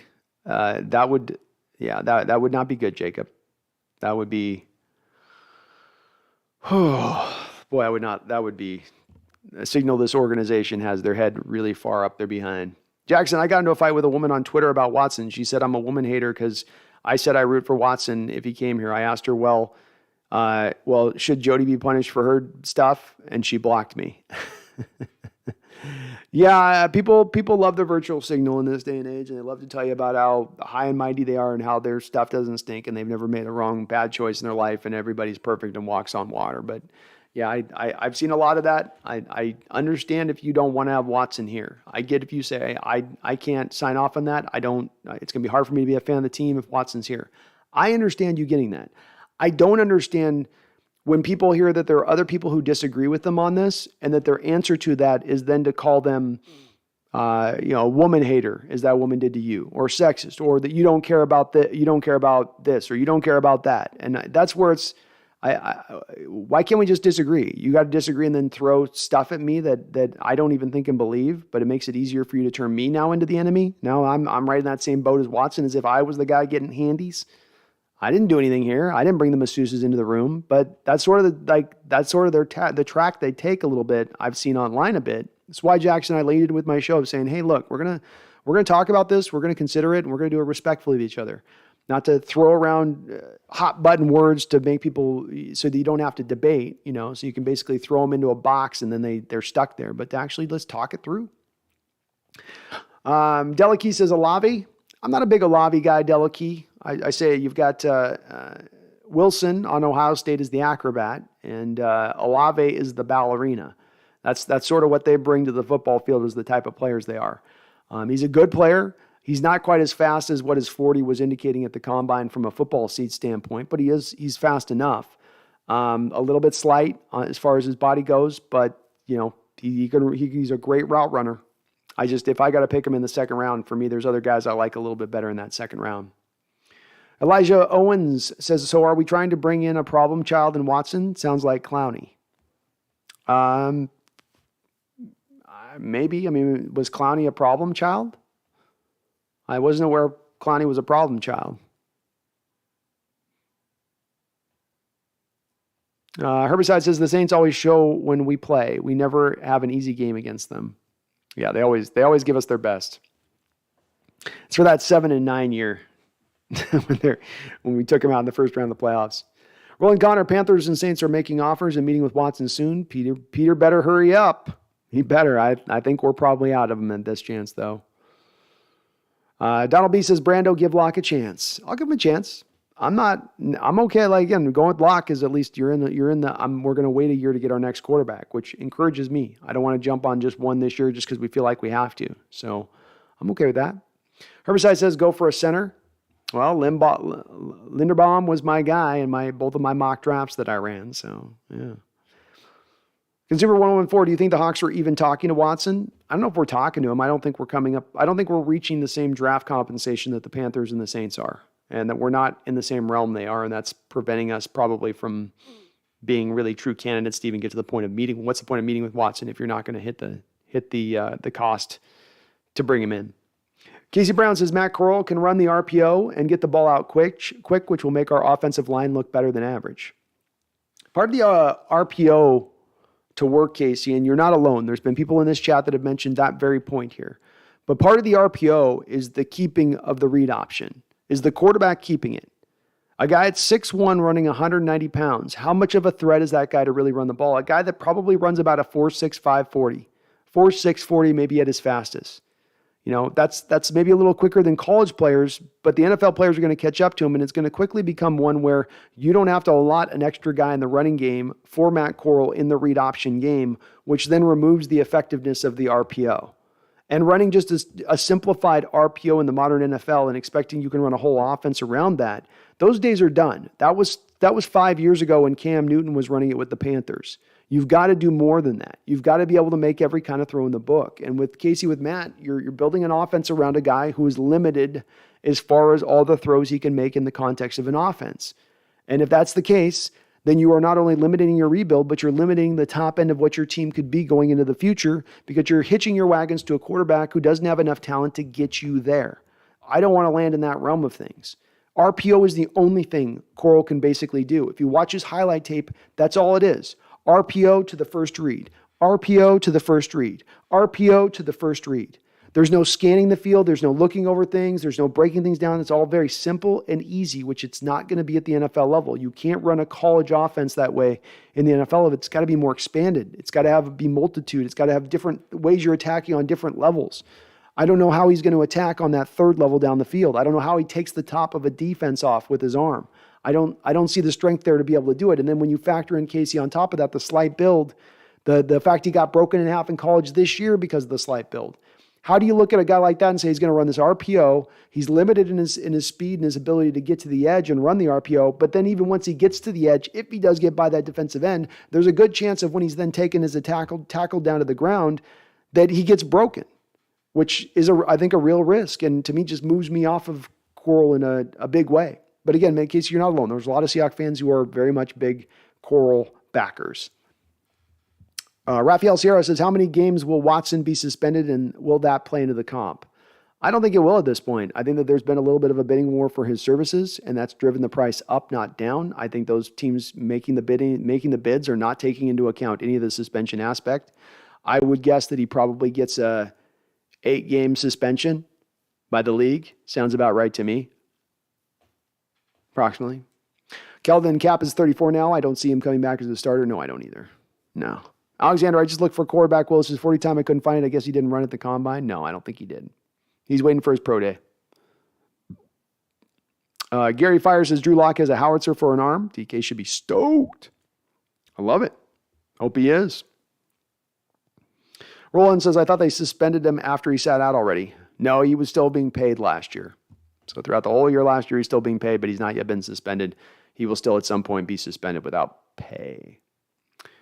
Paul Third says Ertz turns 32 in November, 3-year contract. Love that. Love that the Cards beat themselves. Yeah, Paul, that's a wonky contract for a guy that old. And tight end is another one of those positions that gets worn down as those guys get older. And $10 million per year on a 3-year contract. That's expensive. I mean, Ertz is in very much, to me, a similar place Olsen was when we signed him at 32. And you're putting multiple years and more money than we paid Olsen. And I didn't like that Olsen deal at the time. At least they signed him so we didn't, Paul. At least they signed him so we didn't. Charles Riley with a $5 donation says, Clowney wasn't a problem child. We need that dude back. Thank you, Charles. Agreed, man. I don't remember him at any point being anything but a good soldier.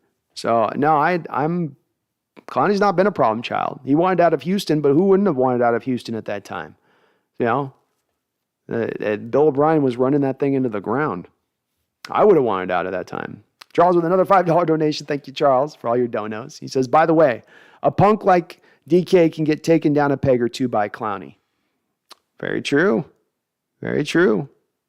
I know for personal stands, Clowney can definitely lay it down as far as that on that side of things goes. I'm playing video games with him, and I wasn't holding it down, and he was letting me know.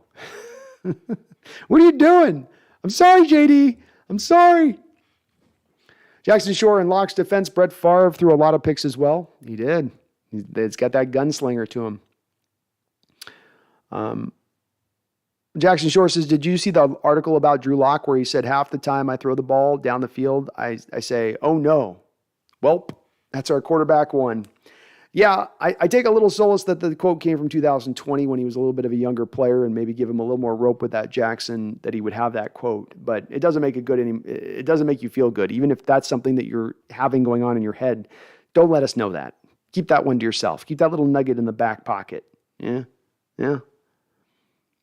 Your boy Michael, if Kayvon is at 9, you have to get him there. There's no way you don't take him. Agreed. I'm all over Thibodeau.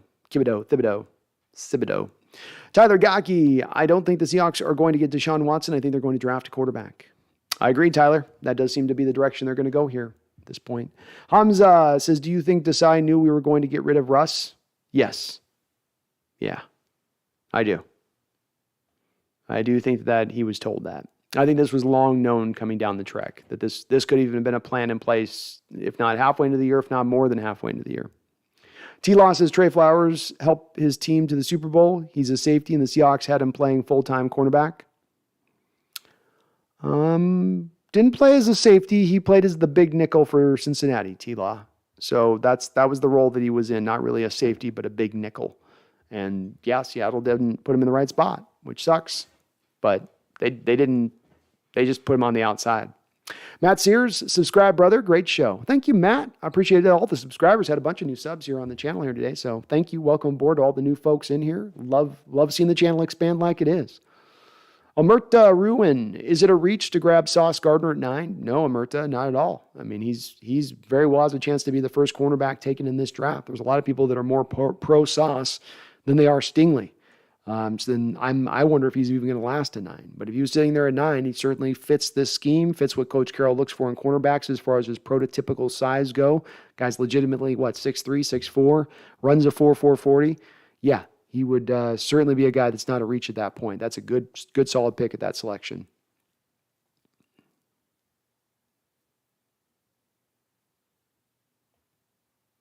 Casey Brown says, Hawks are going to look in the second and third for a quarterback. Worked once. Why not go back to the well? Can always draft another quarterback next year.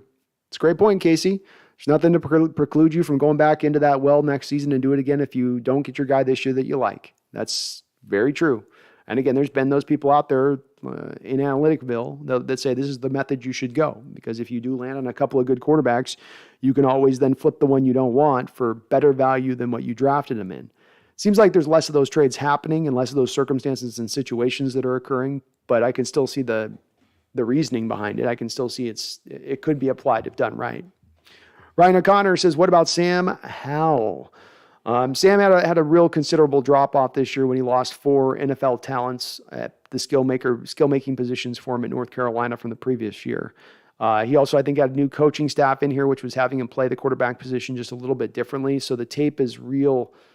It's a little rough this year, but the guy I think had as many rushing yardage had as many rushing yards as Malik Willis, which is saying something, even though he's nowhere near Malik as far as his movement capabilities are concerned. He to me, he's got a little bit of a tiny hitch when he gets to throwing it deep, and I do wonder if he's really got to be mechanically perfect for the ball to come out of his hand right. And if learned this with Matt Hasselbeck a little bit. When you get a quarterback that's got to have everything mechanically perfect, that means when you start to have them throw off platform from a back foot, side angle, the ball doesn't come out as consistently with the velocity or accuracy that you would normally like. So I have a worry a little bit about Sam Howell's lock in the mechanism type throwing style, but he definitely was awesome the year before, and he can make some wild throws.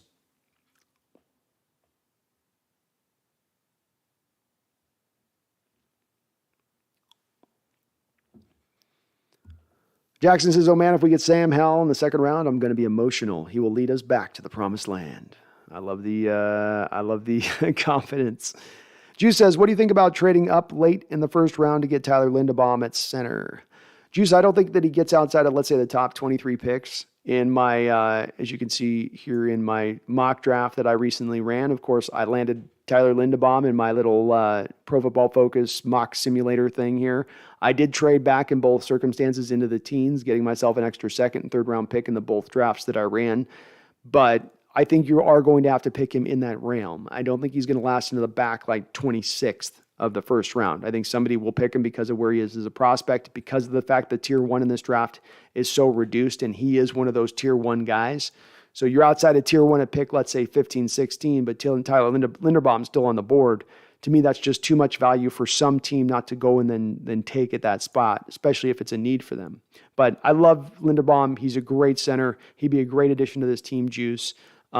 He's a guy that, yeah, he's as clean a prospect as you will find in this draft. He's a movement-based center. He's a purified fit for this scheme and the mobile offensive lineman we're going to start to want to bring in. Absolutely would have no issue with that pick whatsoever. Jaboy Michael says, I'm so down to stick it to this year so we can get a quarterback on a rookie deal. Me too. Della Key, who is our next Hasselbeck? I don't know. I don't know on that one. I'm not sure. Megan says, I know we can't afford to F this up, but I started taking bets from my fellow 12s that this front office will screw the pooch big time. But I will start from my fellow men that think this will screw it big time. All right, we got some inner bets then, Megan. I'd like to see it.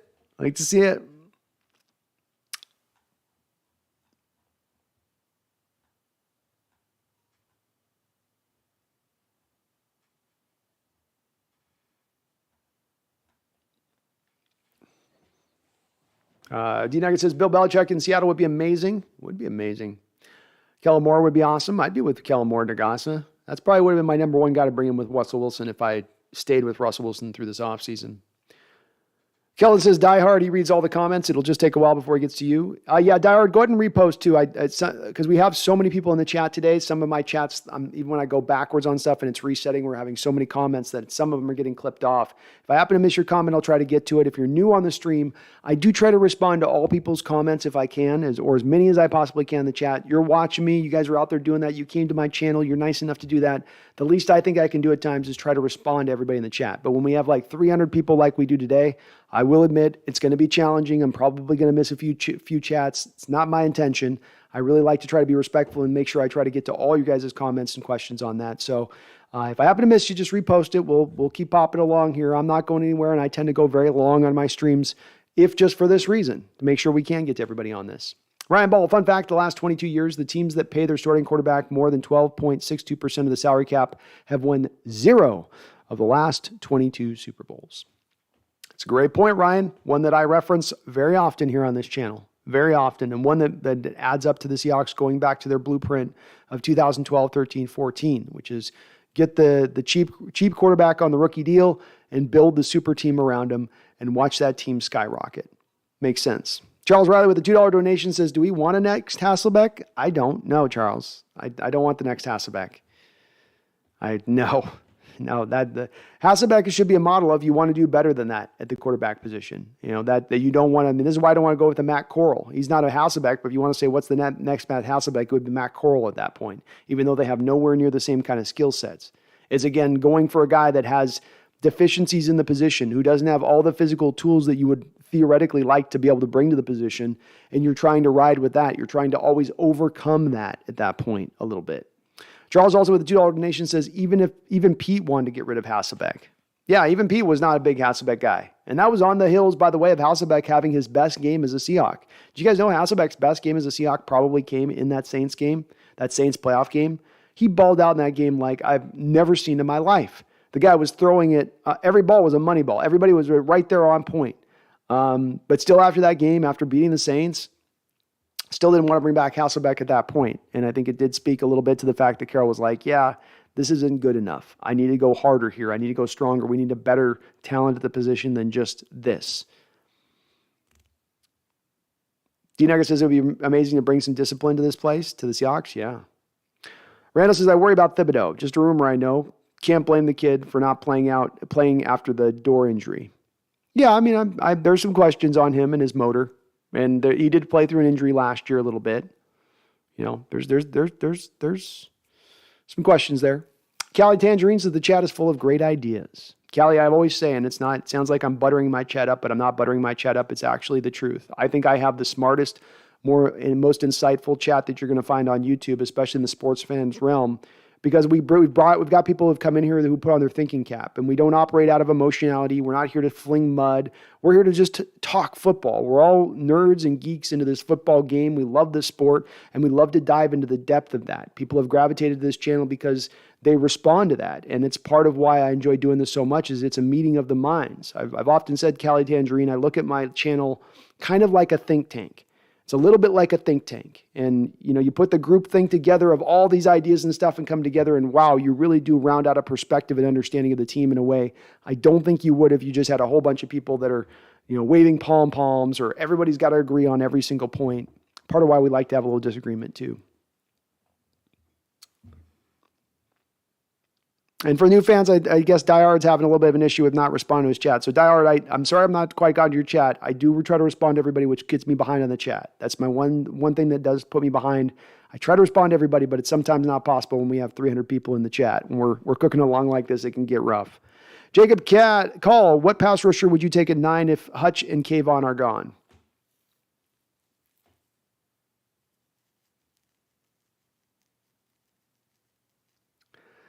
I'm supposed to like Trayvon Walker more than I like Ajobi, but I like Ajobi from Michigan because of the fact that I feel like he's a guy just tapping into who he's going to be. He's only been playing football for a couple of years, and I think he's just kind of figuring it out. He's a guy I would think about hard right there. Jermaine Johnson's the guy at 9 that I could maybe be talked into there. Karlaftis is a guy that I like a bit. I don't know if Seattle would like him as much because he relies so much on power as opposed to being more twitchy and sudden. But any of those guys are definitely going to be in that value of selected. So that's the right spot to be hitting them at.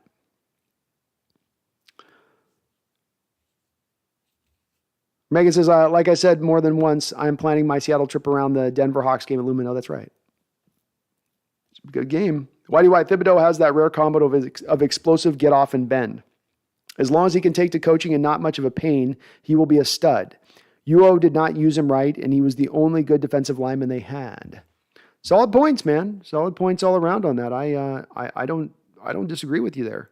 So I'm on board with that. I thought Thibodeau does have the unique combination of the twitchy get off and the bend. That is the number 2. Those are his 2 main attributes. And most guys you'll have in a draft like this might have the good get off or they might have bend. It's rare that you get both of those 2 together. But when a pass rusher has both of those 2, let's put Thibodeau's work ethic on the back burner for a second. When the pass rusher has those 2 skills he's bringing to play, that tends to lead to a lot of early success from a pass rusher first getting into the league, as opposed to what is the normal model, which is that you have to tend to wait a couple of years to get a pass rusher refined enough to truly take advantage of their physical skill set to the utmost. That's what I do like about him, and I think he can definitely get there. Charles with a $2 donation says, we need to get another Steve Hutchinson. Yeah, that's what we need to be looking for. That's what we need to really be looking for. Zion Johnson. Zion Johnson's that guy. Old Zion. Zion.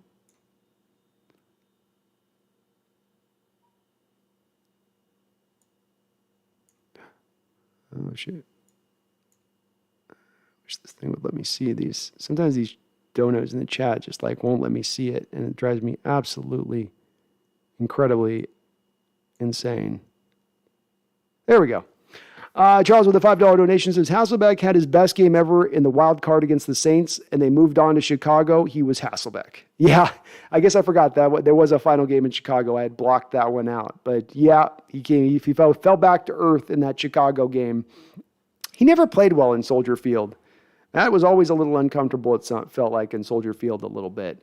But thank you for the donation. And yeah, he had his best game against the Saints, though. It was amazing to watch him, Charles. It was like he morphed into a whole different quarterback than what we had seen during his time in Seattle. I mean, he had some great games, don't get me wrong, but he could do no wrong in that game. Everything was just on point. Jason Tudor with a $5 donation. Thank you, Jason. Says, the offensive scheme drawn up by Jeremy Bates in that playoff game was amazing. We had such a lack of talent then and produced a ton of points. We did. Unveiled for the first time that whole year in that game, the bubble screen. We were running, what did we run, 5 Ben Obumanu screens in that game, I think. Just you never run any of the bubble screens. The Saints weren't ready for it. You ran it right and left. You brought the defense up, and then you were able to attack up over the top once you brought them in on some of the shorter stuff. Yeah, Bates put together an amazing game plan in that against that Saint team that was put up a lot of points on our defense. We had to put up those points to win that game. And yeah, you had Beast Mode running with the Beast Quake, and he was running consistently throughout, but it was a nice balance. Beautifully called game by Jeremy Bates in that one. Well said. Thank you, Jason. Thank you, Charles. Appreciate you guys. Paul says Watson is not waiving his no trade for Seattle. Hawks have too many needs and need those picks.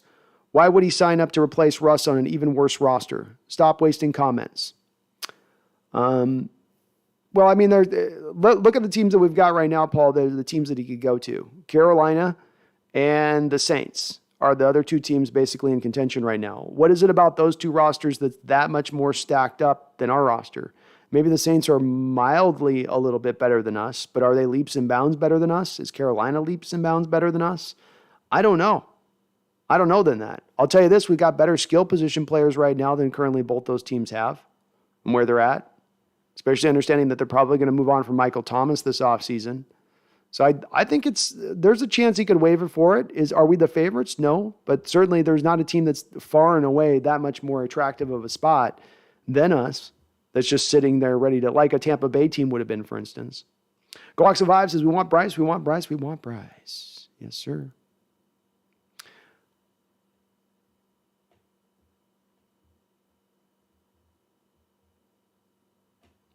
Donald B says Drew might slam the Broncos. One can hope.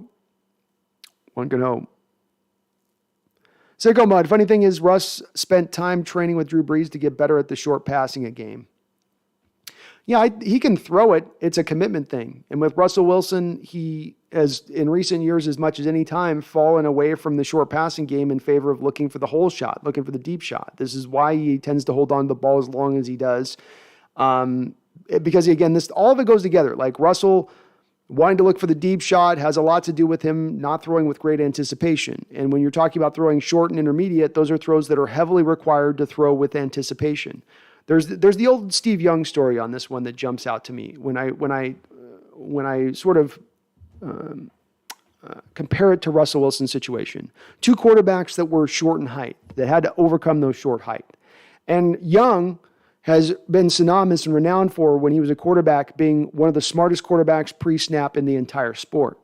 And I remember that they asked Steve Young at one point, they said, you maybe go 6 feet tall, Steve, and you got these big linemen. How are you seeing over the top of them to put the ball where you want to put it to Jerry or your other guys? How are you even hitting those passes? And Young would say, I don't see him. I'm throwing to a spot. I'm throwing to a place on the football field. And those two things, the pre-snap mastery combined with the ability to throw with anticipation, are the parts that are missing out of Russell Wilson's game. He can hit the short stuff. He can hit it accurately. But does he commit to it? Does he understand the benefit of it within the offense as opposed to leaning back to that deep stuff? I'm not so sure. I think he kind of falls back into those trappings of, this is how I played the game, this is how I played the position, and I'm going to keep playing it this way. UE2K, if you're a top pick at your position, you don't have to go to the combine. You risk losing value if you don't perform or measure well. Agreed. Probably should only go if you absolutely have to raise your value up, not if it's only going to do you damage. Chris Holden says, do you think we can win with Kaepernick? I don't, Chris. Kaepernick's been out of the sport for years. He was benched before he went on his whole activist thing that he did. So he was already having an eroding. It was already a skill set was one that had been sort of solved by the NFL, and his usefulness as a quarterback was already starting to dip down near the end before he left. Now he's been away from the sport for 4 years. Just it's not a viable option.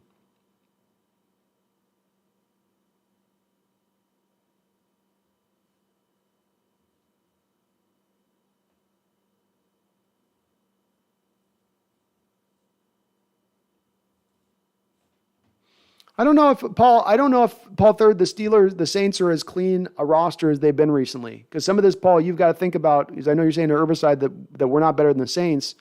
The Steelers aren't even in on potentially, they're not even in on Watson at this moment, according to what reports I'm hearing. So let's just look at the Saints. They're going to lose Teron Armstead this offseason. They're not re-signing him. They right now don't have a receiving core, really. They're going to have to move on from Michael Thomas because of the way that situation is disconnected there. Marcus Williams, their very talented free safety, is going to be moving on. Cam Jordan's getting very old. There's reports that they're probably going to have to move on from Davenport as well, on top of losing Hendrickson the previous year. They're going to bleed a little bit of talent here this offseason. So even where the roster was, let's say even last year, isn't in the same place. And I will give you, they're a little bit maybe marginally ahead of where we are, but it's marginal. It isn't some shoulder and head so much better than where we're sitting right now. T-Law says Darrell Bevell was a great offensive coordinator. Russell ruined the dynasty. Sherman's been right the whole time. Okay. I don't know if I agree on that with Bevell, but hey, man, like I said, all opinions are welcome here. Delakey says Cap would be great in the victory formation. He has that kneeling thing going for him. Rafael Sierra Wilson executed short passing game first half against the Steelers a couple of years ago. Yeah, great point by that, Rafael, and I do remember that. But that's the key with it, right? It's always a half or a couple of quarters. It's not a couple of games that he strings together. And I can pull a couple of games where he has had here and there little spots where he'll do it, but then he rolls away. I mean, look in this year, Rafael, the Cardinal game. I believe it was the Cardinal game. Yeah, the second Cardinal game, I believe. He was doing, I think he was 30 for 36 in that game, completely leaning on the short passing stuff, just staying within the pocket of that. But you'll get one of those flashes of games, and then it'll be 5 games of the old play, or a couple quarters of that, and then it'll be 5.5 quarters of the old play. And it's no good to just take on being it's no good embracing the short and intermediate passing game once every 5 games. It doesn't have any plus effect, and you're really not embracing it in your game if you're only doing it at that range of things, at that frequency.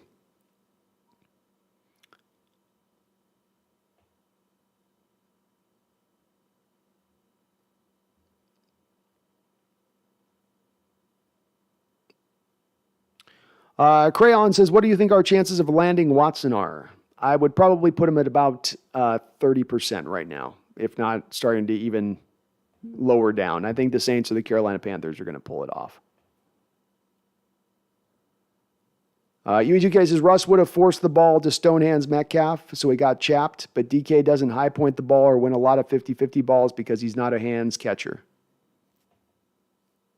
All right.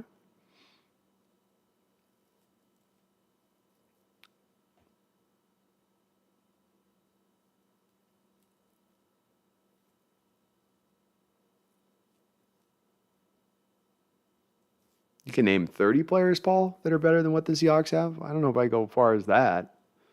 They're better roster, but 30 players seems kind of extreme. Broadsman Sachs, the Hawks' refusal to build a solid offensive line the last 5 years is the whole reason everything collapsed. Big part of it, Broads. I was begging for it for years, so I'm right along in line with you on that. That's where I was leaning with it as well. Donald B says, all good. To be honest, this has been so much fun to hang out with diehard Hawk fans. We are that here, that's for sure. Why do White says, name another quarterback as good as Russ that missed as many wide open receivers than Russ. I've watched NFL since the 70s and truly can't think of one. Am I wrong on this? No, not necessarily. Not necessarily. I think too, some of this is a little bit of him waiting for guys to be open as opposed to the throwing with the anticipation stuff a bit. But yeah, he definitely has his share of misses throughout the course of the last few years.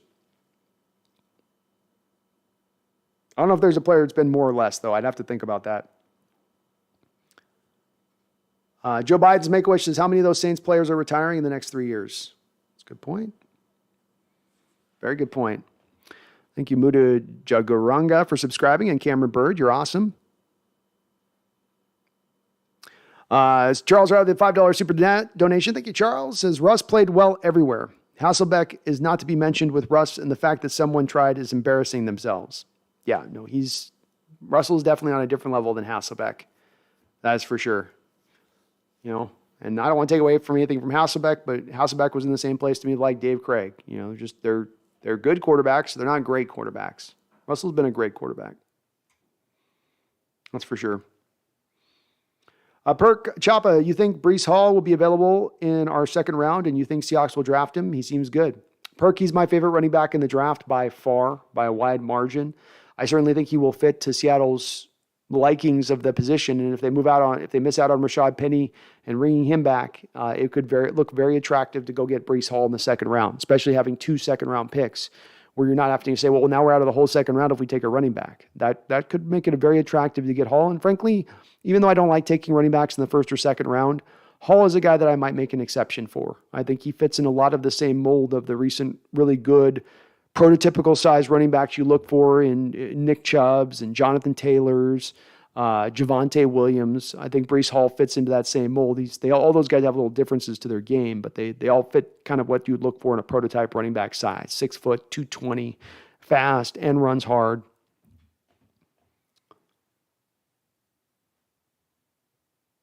Delakia could have been a completed pass if Malcolm Butler didn't figure out the play. It's true. As KJ Wright said in a recent interview talking about that magical play in the Super Bowl, he said Malcolm Butler was like touched by God on that play. It was just a phenomenal play on his part. KJ, being even a former player on the defensive side of the ball, didn't seem to look at that play in retrospect saying we should have run it. He said it was a good called play, and the guy just jumped the route on it. Carson Catton says, do you prefer a rebuild or Watson trade? I prefer a Watson trade myself. U2K, the Super Bowl play we should have run is a fake to beast mode and Russ kept on the bootleg. He would have walked in untouched. Now, that would have been what I would have been as a call. I would argue that I wouldn't have run a pick play route, which is a timing-based route there at the end. I would have given myself a chance to try to roll it out, give Russell an easy read on the edge. If it's not there, have him throw it away and come back and maybe then try with Marshawn on the next down. So, yeah, I agree with you there. I wouldn't have gone – I don't hate the pick play as a call. But personally, as the offensive coordinator in that position, I'm running a play action rollout. I'm getting the Patriots to buy in on the run there and then taking advantage of that, making them have to basically guess. GoHawks05 says, let's start rebuilding the next Hawks team. I don't think Watson's going to be here, so let's prepare for the future and start tomorrow. Sounds good, man. I'm with it. Charles Riley, another super chat at $10. Thank you, Charles. Man, I appreciate you so much, brother. Thank you. Says, remember when we used to blame going to the East Coast as a reason for not winning games? With Hasselbeck, we did. With Russ, we just won and didn't have to listen to Hugh Millen give excuses. That's true. You did. Russ, while he was here, along with Coach Carroll, happened to help you finally solve those 10 a.m. Games that had been such problem areas for you. I don't know if that was as much Russ solving that, Charles, as I think Carroll kind of found a little bit of the solution there, because even before Hasselbeck, you go back to the 80s and early 90s, the 10 a.m. games always gave us problems. For decades, they gave us issues. Carroll's been the only coach that has ever had any solution to it. All the other coaches here have just kind of thrown up their hands and said, we've tried everything that we know, and nothing's working. But anytime less Hugh Millen excuses is nice. Jason Tudor with a $5 donation. He says, I've been running the PFN simulator. That would be the draft simulator. Can't get Coral without spending a top 15 pick. So go ahead and relax. I don't know, man. I don't know if the simulator's right on that one. I don't know if the simulator's right. Maybe they're only saying you can't get him without a top 15 pick because they know Seattle's going to take him at 9 if he's sitting there. But I hope not. There's 2 bullets that I want to dodge this offseason. 2 quarterback bullets that I want to dodge. Okay? I'm going to do some Matrix style stuff here with this. Spin right up underneath those bullets. The first bullet was Kirk Cousins. The second bullet is Matt Corral. If I can avoid those bullets alone, maybe even above getting Watson, that would be of the utmost importance.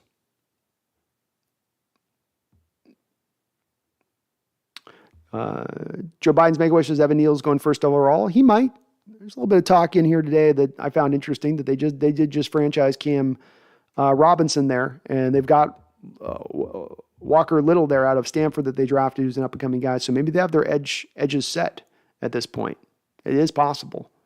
And maybe then they feel good about their tackles and they go with a different place like Hutchinson. Paul Third with the $10 donation. Appreciate you. Says, look at where the Saints defense finished and what the defense did without a quarterback.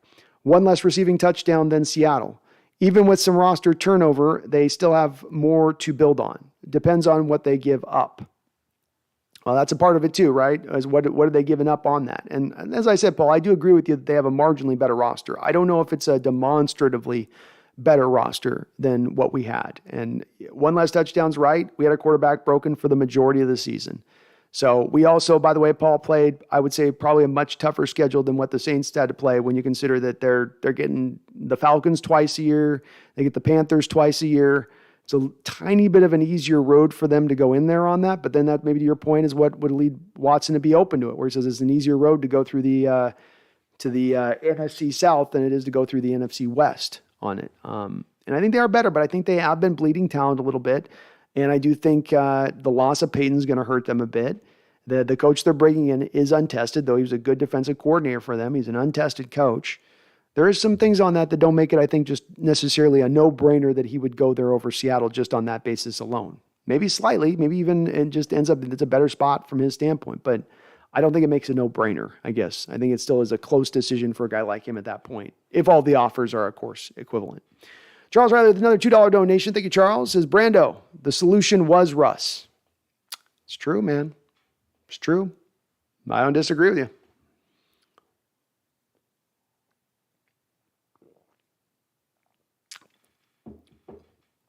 Ryan Ball says, yeah, when Seattle won the Super Bowl in 2013, Wilson's salary cap hit was 0.55% of the cap. And in 2014, when they went back to the Super Bowl, his cap hit was 1% of the cap. Yeah, it's the forward-thinking franchise that I think as we go forward on this, Ryan, that looks at the situation of how teams have paid quarterbacks in the last 25 years and looks at that stark data where if I pay a quarterback that kind of percentage of the cap, he's not winning a Super Bowl. And not only is that data pretty succinct, it is undeniable in that there's not been one exception to the rule. That is the rule. And that is what it is. So what do you want to lean towards? Do you lean towards what the rule of thumb is, or do you try to be the anomaly? Do you try to be that team to pay your quarterback that type of the market and trade away? So I can understand completely no, our blueprint, our model is to go to the quarterback on the rookie deal who's taking, we're talking about the percentage of what Russell was taking then versus what he's taking now, right? 16, 17% of the cap versus 1% of the cap. That is a significant difference. And it's not a leap of logic to say I can build a much stronger team, a much more capable team when I'm not having to pay that quarterback that kind of money. Jeffrey A. Thistle says, I hope everyone stops talking about getting a quarterback this year. Fill your team back up and draft a rookie. Forget about QB this year. I hope they do, Jeffrey. I hope they forget about it this year. I don't know if Carroll's going to have the patience to do so, but I hope. Ray Barrios, honestly, the Patriots had a much easier road to all those Super Bowls playing in probably the weakest division in NFL history. They did. They did. Ray, I've got a theory on it. I call it the feast factor. That being that one of the things you need to be a Super Bowl winning roster most of the time is a division that's at least got a couple of weak-kneed teams that you can kind of beat up on. Some light Nellies out there a little bit. And that helps you not to have to go through the meat grinder of like what we have to go through in the NFC West. Though I will say this personal theory of mine was somewhat taken down a notch when you consider that the Rams got there last year in the toughest division in football. Drunk Squiddard says, I've got faith in Eskridge. He has potential. He does have potential. I'll give you that.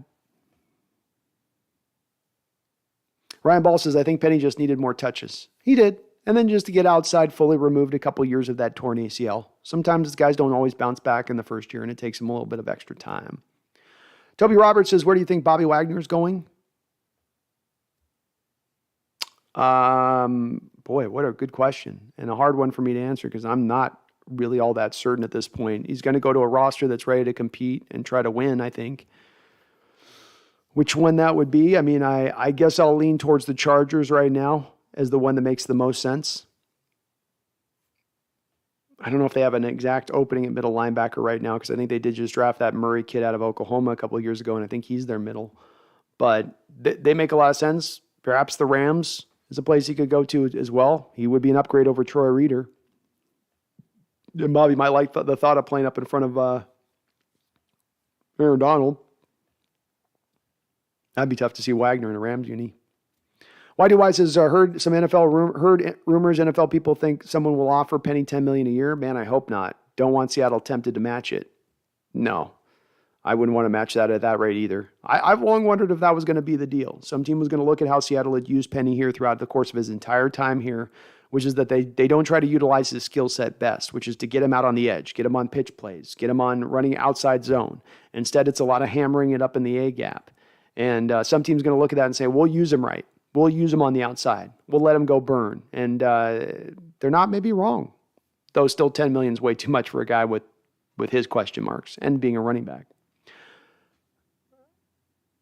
Perk says Charles used to be a Seahawks fan, but now he's a Bronco fan. Laughing out loud. Alexander Brandon, do you think that Russell Wilson just mad the choice that he doesn't like the short passing game, or maybe he just doesn't like to throw the ball, or maybe he just likes to throw the ball deep most of the time? Maybe short's the problem. I think it's a will thing. I think he just isn't committed to the short passing game. He falls back into old habits. You see this in players. You get a player who's been running away for 10 years, been doing something for 10 years, hardlined. It's hard to unlearn those habits, especially over the course of just one turnover a year. I know we had a couple of coordinators in Bevel and Schottenheimer, but as I talked about recently, and you can find this information online, Schottenheimer inherited his playbook. What this means is that Russell Wilson, for the first time last year, was playing in a new offensive scheme for the first time really in his entire career. It's not any wonder that it was going to take a little bit of rough roads that he was going to have to navigate to get to the smooth sailing that might eventually arrive. We don't know if he would have arrived at that smooth sailing. It was looking like maybe it was kind of getting there near the end of the year. That we're playing against some pretty bad teams at that point. So we don't know. We'll certainly learn a lot more by what he does with the Broncos because he is going to basically the same offense there.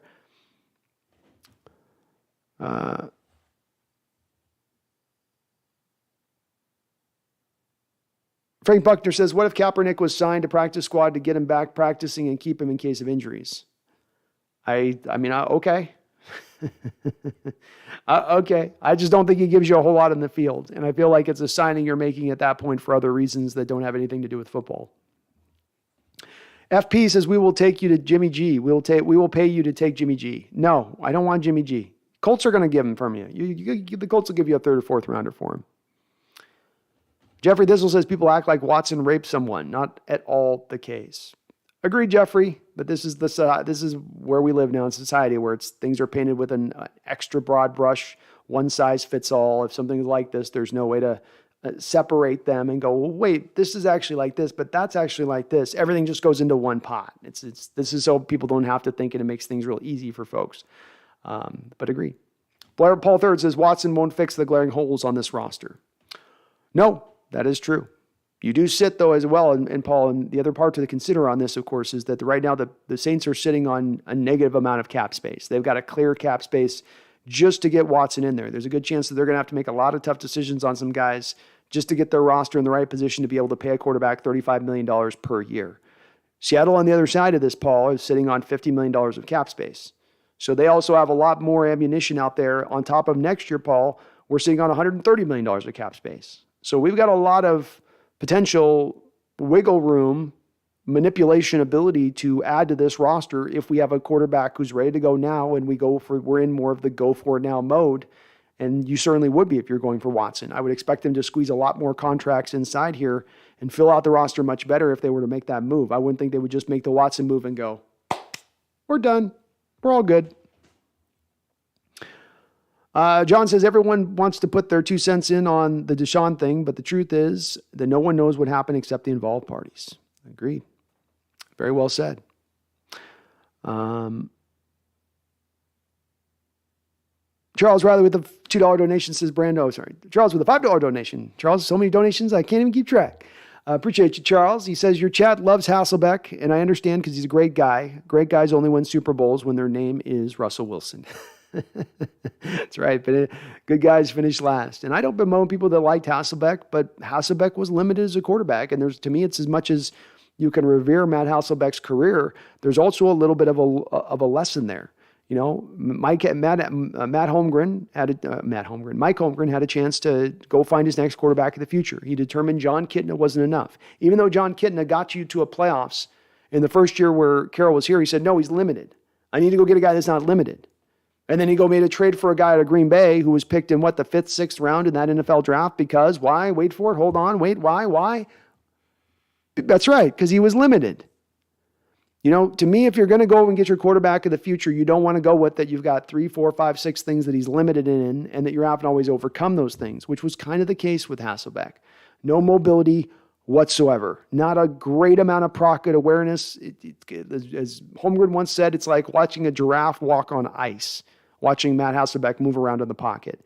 Arm strength, much like Matt Corral, Matt was great on velocity inside of 15-yard throws. Part of me feels like he tried to rip it on those 15-yard throws just because he understood he didn't have a lot of arm strength, and that's what caused a lot of the drop pass problem that was a an epidemic here during the time Hasselbeck was here in the early 2000s.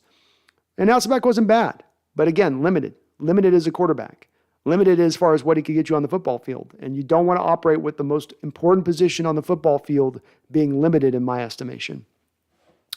Charles Riley with sorry, got that one then. JNR Motorsports, thanks for subscribing. David Yang, I thought Chauncey Billups was a good hire, and he's proving me right, but a lot of Blazer fans were saying the same thing about Billups, as they would never watch games with Billups as the helm because of the sexual conduct and rape allegations. Yeah, David, there's a lot of people in the fandom that are that way. And as I say, I don't begrudge you if you take that stance on it. I would just hope that if you take that stance on it, you don't start flinging mud at other Seahawks fans who don't agree with your assessment of the situation. And where I arrive on this is this. We are in a society, whether you can hate the judicial system, you can tell me the courts are corrupt from the back end to the front end. But at the end of the day, we do operate in a society that is one where we let the courts decide what basically not the truth is of the stuff, but we let them decide where the justice is going to align. And if the courts met out that you are not put under guilt, then that's the way that rolls. Does it mean that Watson didn't do something? No, he might have very well done something, very likely did something. But does that also mean that the people that bring allegations have to prove it? Yeah, you do. We don't just I don't just run out and get a bundle of 12 guys and tell some dude stole on us, because I've got power in numbers of 12 guys, that automatically means that guy stole from me, right? I got to prove my case. I got to bring evidence. I got to bring charges. I got to call police at some point, right? And hopefully right after the crime's committed, not 2 years after the crime's committed or something, right? So I do understand when people take that tract of it, David, but I'm not a mob justice guy. I'm not. And that's where you do, when you throw out everything and you say the courts don't matter anymore, they don't impact, they have no, they're nothing but corrupt entities that don't serve the public will in any stance. Okay, well then now the other side of that's mob justice and all that comes with that. And do we want to operate as a society from that standpoint? I don't think we do. Tony Lindley says, damn, bro, you've been live for like 4 hours now. Tony, if you're new on the channel, but you will see, I run long, man. I can talk my ass off, and I love going long on streams. We got 250 people in here rocking. I'm with it.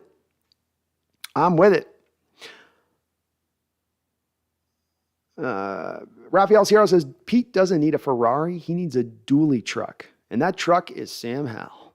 He is like a truck, man. I give you that.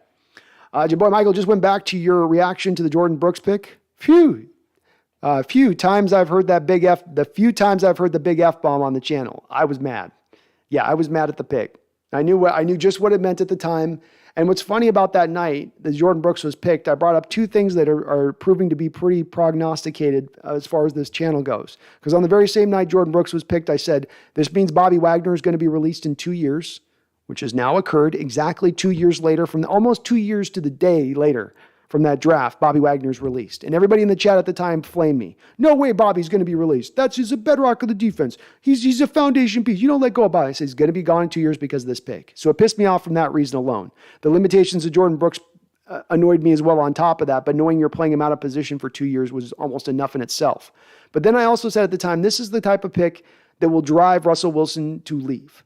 This is the type of pick that causes Russell Wilson to say, you know what, you guys don't want to invest in an offensive line. You keep building to the defense. You don't care about me, and it'll cause me to go. And so the same day I made that prediction, and we get 2 years later, both those guys are off the team on the very same day. Yeah, I was right on that one. Callie, Tangerine, I'm trying to visit Seattle area again this year, maybe in May. I still haven't had a chance to see the Hawks at Lumen, though. Oh, that sucks. You're coming at that time because you're not going to get a chance to go in there and see them. And tickets might be a little bit not as costly next year. Jeffrey at Thistle Pete needs to speak publicly about this mess. Dude's been hiding in a hole since he traded our quarterback and cut Bobby. They've been very quiet about things, yeah. Very quiet at things. And it was kind of just releasing Bobby on the same day that you were trading Russell was like, okay, guys, we're going to do this game, huh? Just see if nobody notices, see if the news cycles go fast enough that it just spins out the back end and nobody ever brings it up. And yeah, I hope they finally say something before the draft on this one. Just sit there and let it all just kind of lie. John Robinson says you didn't draft Linderbaum at number 9, right? Nope. John, you'll notice I'll bring it back up here. If you can see in my mock draft scenarios, in both of them, I ended up trading back. So I traded back to the Eagles at 15, picked up an extra second round in my first scenario. In my second scenario, I couldn't find as many guys to trade with, so I only was able to go back to 13. But then I picked up an extra third rounder by doing that in my other presumptive scenario. So I did trade back in both cases, John. I would not take him at number 9. That would be high. Even 13 might be a bit high, but I just didn't have a lot of. They do pretty realistic as far as the number of teams that might be willing to trade with you. You don't just get all 23 teams to trade back on, or at least have them facilitate the trade. Tyson Olawasser says, "What about getting Sean Payton out of retirement as a possible future head coach replacement?" I'd love it, Tyson. If we can move on from Coach Carroll to Sean Payton, that would be a huge upgrade. And I love Sean Payton's game as a coach. I love what he brings to the table. So I'd count me as in favor of it. Carson Ken says, "If we were to draft a quarterback at number 9, who would you want?" If I absolutely have to draft a guy, Carson, then it's Malik Willis. But he's the only guy to me that I can make my peace with drafting inside of at 9. And there's nobody else that warrants that. And even him, I think that's a little high at 9, but I could see them doing it. UGK, I want Watson, but he'll get a much better reception in Charlotte than he'll get in Seattle. Besides, Panthers offer a better and younger roster and a much easier division. Well said, man. Yeah, probably true.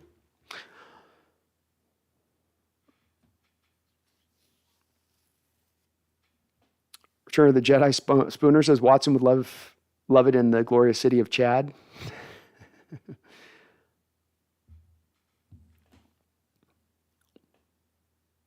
Michael Pontanowski says we need a dominant defense again. They're going to build towards one, Michael. I don't know if I can make as much a sound argument as we need a dominant defensive team. You look at the teams that won divisions last year. You look at the teams that are going to the Super Bowls and winning it. It's being done with an offensive head coach and an offensive attack at the forefront. It's harder and harder to go just win with defense alone. It's an older school mindset. Now, as somebody said before, there's maybe a certain benefit to zigging when everybody else in the league is zagging, but it certainly isn't the easiest path to get yourself into being a dominant team. Donald B says, I can't believe I'll say as a Bronco, but go Hawks. I love it, Donald. Make my day saying that type of stuff as a Bronco fan. I go back to the AFC West, so. John Robinson says, you can run RPOs without the quarterback running. You can run a lot of wide pop concepts and screen run pass options. Well, just because he didn't do pro stuff on an O-line doesn't mean he can't. He wasn't asked to. No, it's true. He wasn't. He can't do, but it also means it's a question mark whether or not he can do it, John. And I would argue with you that you really cannot run an RPO without the threat of the quarterback running it, or at least to be able to run it with the kind of proficiency you're talking about trying to run it if you're going to run that offense. So on top of the fact that that's not really Waldron's offense is the RPO offense. He doesn't run RPO. So then do we bring Waldron in to run a college RPO offense, and then we're just going to do away with all the West Coast concepts? And maybe he can do them and maybe he can't. But John, you'll have to tell me about a pro quarterback if you're saying that there's a pro quarterback that's going to run RPO concepts who's not a threat to run and is running that system in the pros right now with some level of success. Every guy from Lamar Jackson to Cam Newton and all in between has had to have the threat of their legs to be able to make that, in my opinion, to make that proficient, to make that effective, because it is a simplified offense you're running at that point. And if you remove the quarterback legs of that aspect, it becomes really, really easy to defend, even with a multitude of options post-snap like you mentioned.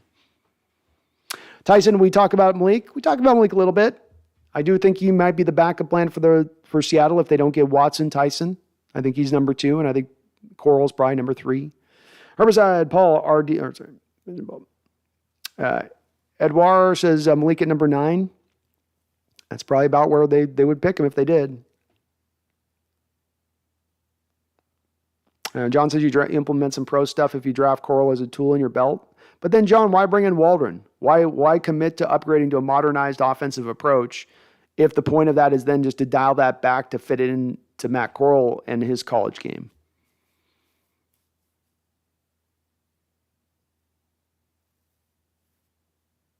Tony Lindley, Eason has a stronger arm than Locke. All Eason's got is a strong arm, though. That's all he brings to the table.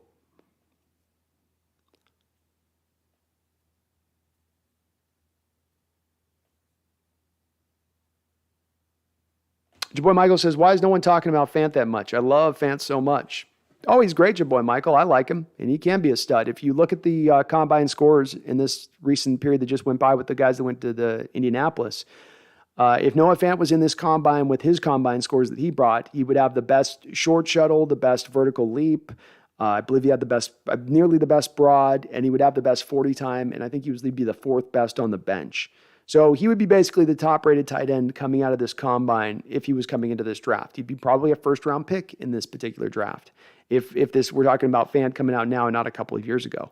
A lot of talent, bit of the drop seed problem going on with him that people wonder with, but he has been very effective. I mean, he's put up some stats. He's put up some numbers. It's not like he's been a guy that's been a complete bust for them. He's been effective. So we'll see if he can build, move it along there a little bit, but yeah, he's a stud. I like him. Jason Tudor, super chat, a $5 donation. Thank you, Jason. I appreciate it. Says Haas would have won a Super Bowl with less talent than Russ had if the NFL didn't screw us.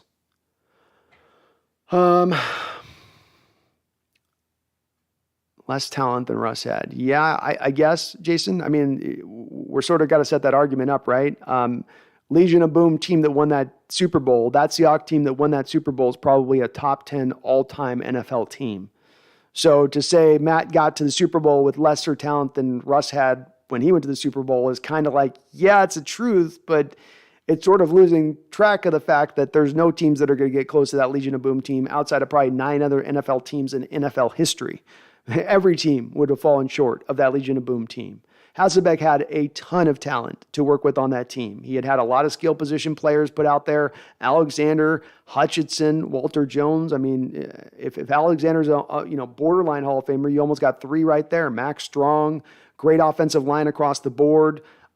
Solid defense at the time. Maybe not an amazing defense, but that offense was built up around Matt to allow him to succeed. And I think that rather than trying to find the quarterback where I build up all that talent around and then I have to overcome for the quarterback's deficiencies a little bit, I'd rather find a quarterback that can kind of carry the day a little bit more at times, that I can lean on at times to be that guy. Maybe not all the time, but a little bit more than it had to be with Haas, where everything kind of had to be right for him to go. And I don't want to be seeking out a quarterback where that kind of has to be the case. Again, I think that does limit you and it just makes it a little bit harder to overcome that potential, hill. But thank you for the $5 donation, Jason. Very kind of you. Nolan D says, it's a little too late to build the O-line. Never too late to build the O-line, man. Never too late. Ariel Aguilar says, would Jimmy G be a good option? No. Jimmy G would not be a good option. No. He's not a good quarterback.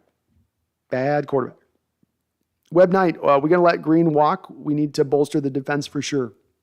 Well, you're letting Green walk, but you've also brought in Harris, Webb. So you could look at like you flipped out Harris that you got in the trade for the Broncos for Green. I don't disagree with you, though, that we still need to bolster up the defensive line for sure. But just Green and leaving alone doesn't necessarily necessitate that. Why do I? I bet the trade for Watson is minimum 3 firsts and 2 other picks higher than the fifth in players. It'll be a bigger package than Russ. Agreed. Delakey says Clowney didn't sack, but he blew up some offenses.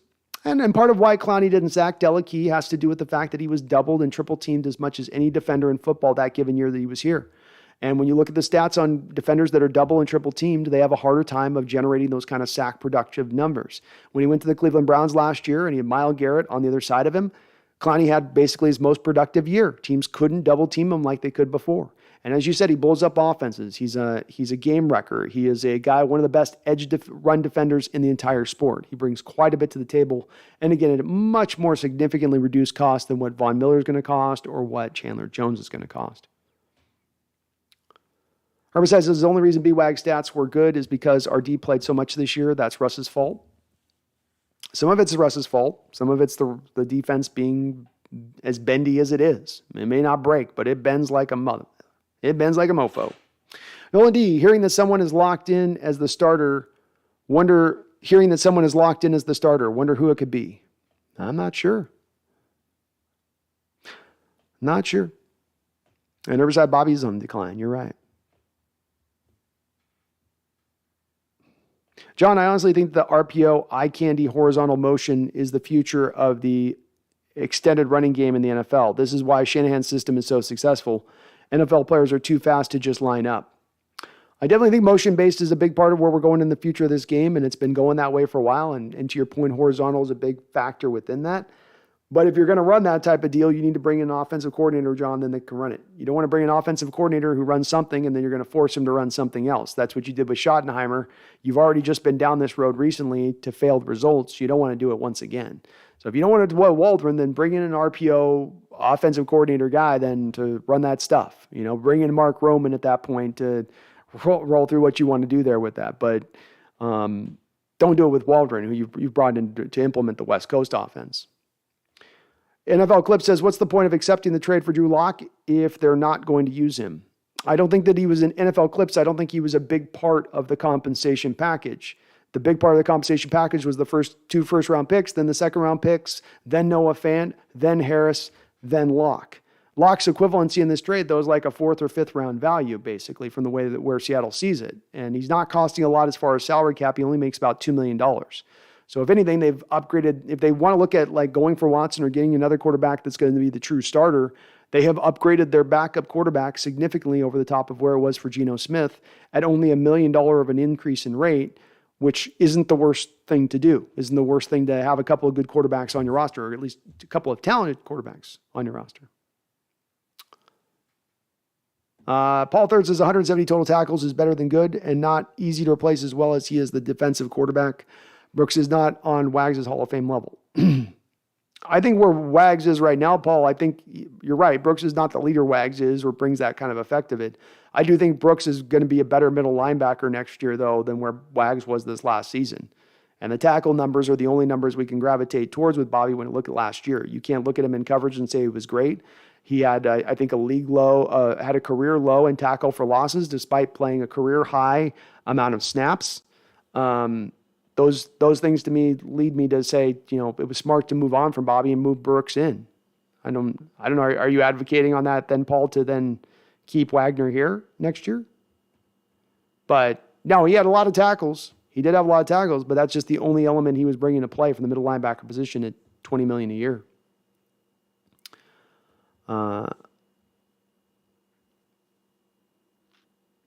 Charles Riley with a $5 donation says that Jason Tudor, if Hasselhoff was so great, why wasn't he signed by another team to be great? He bounced around a little bit as the backup guy. He was sort of the placeholder guy. But yeah, he was getting older in his career at that point too. He was getting up in his, when we got him, he was already getting along in age when he got to us. And then after 9 years with the team, he was up around 34, I think, when we moved him. So he was getting up there. Charles with $5 donation says, Brandon, please tell Jason Tudor what Hasselbeck was dumb enough to say in the Green Bay wildcard game. Well, I'm sure Jason remembers. He said, we want the ball and we're going to score. Then he went out and threw an interception. Though it wasn't necessarily entirely his fault on that interception because Alex Bannister ran a rounded route. He didn't run the route. It was supposed to be kind of a hot route in cut, and he ended up kind of rounding it off a little bit, letting the defender get inside him. Still a bad look, though. If you're at Lambeau and you're going to guarantee a victory, you better bring a victory. Tony Lindley says we're going to draft a defensive end from Purdue. That would be George Karlaftis, Tony. And he's a very good pass rusher, one of the best pass rushers in the college football last year, one of the most proficient and effective. He's got the best power game to him of any of the edge rushers in this draft by a wide margin.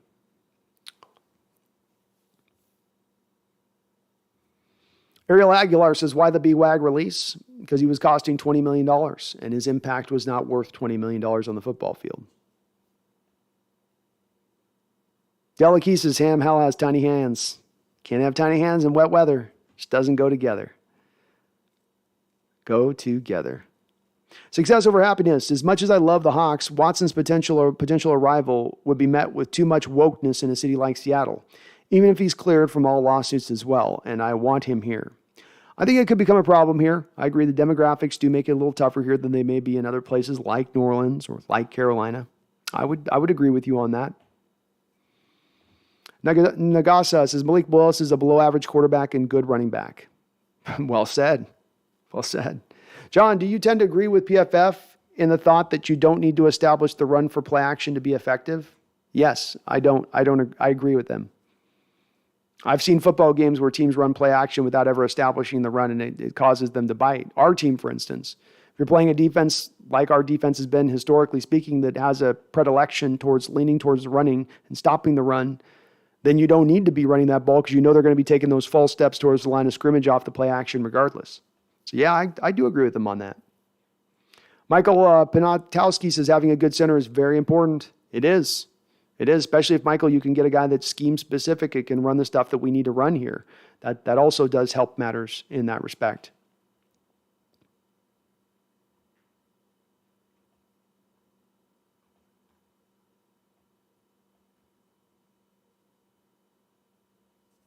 Tron Squitter says, bring in Michael Thomas if he leaves. I wouldn't do that unless you're in a go for it approach, Tron. If you go for it, then okay. But not if you're not.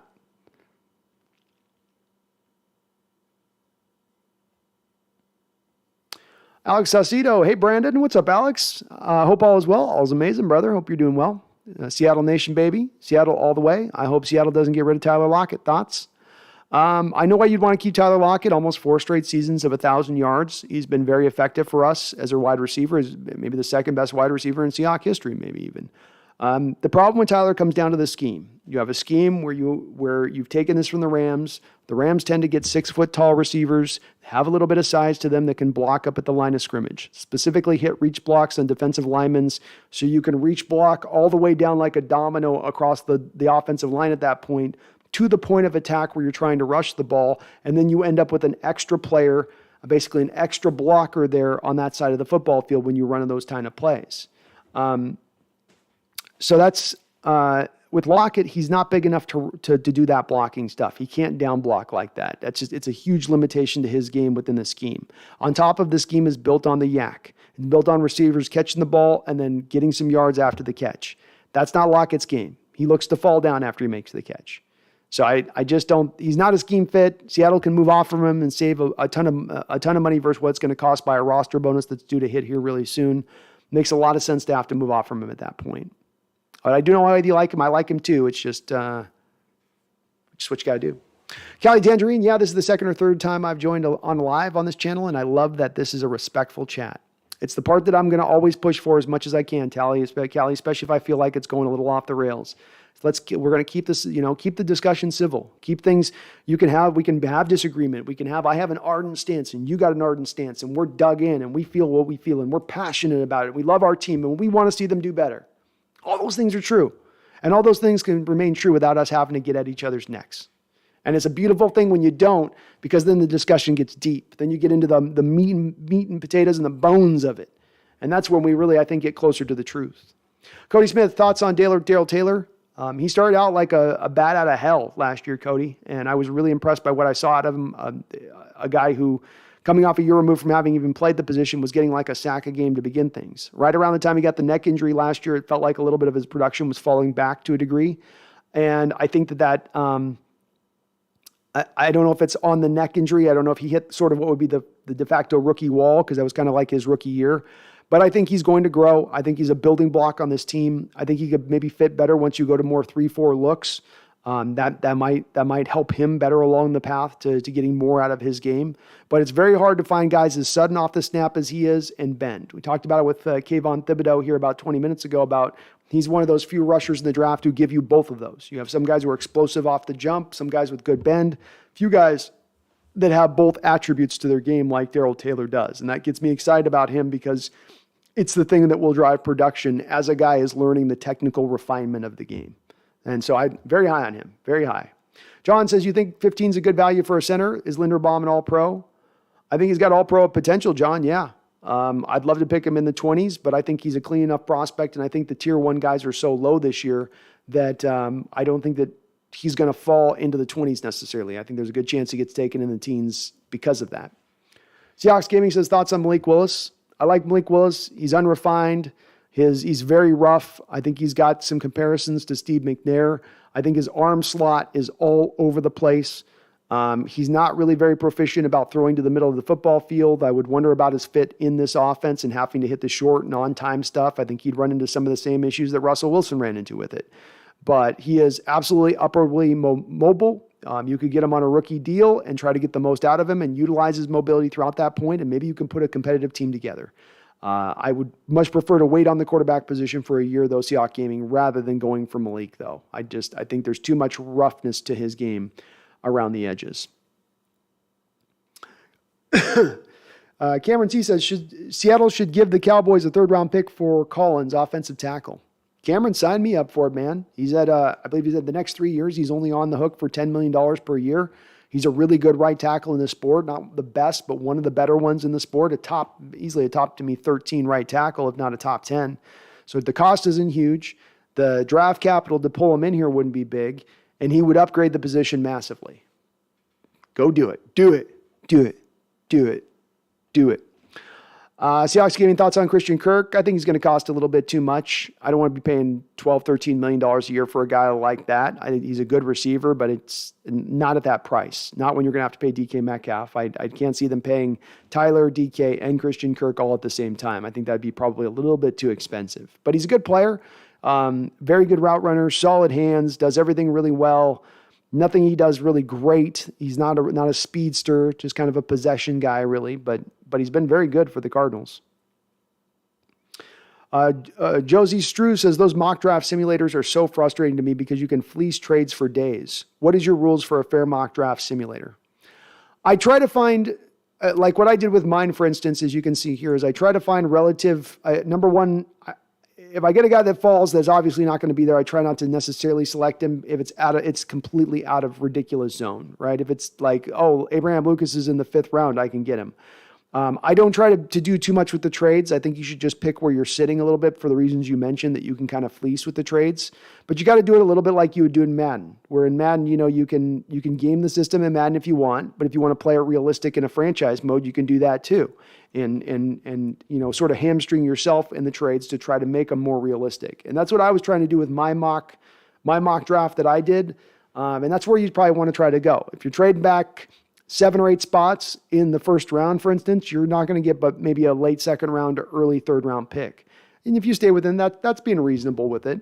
But it's hard, Josie. The reasons you say it is tough when you take into account the fact that there is so much ease to be able to just make whatever trades you want.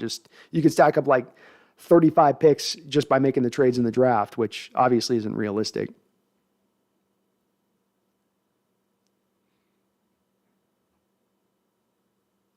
Ariel Aguilar, we need another Paul Allen. We do.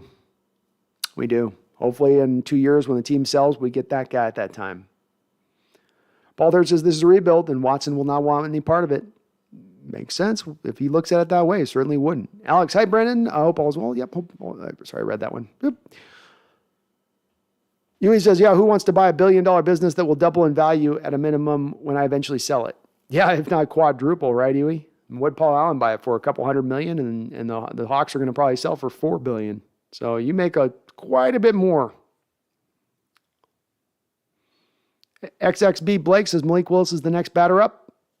All right.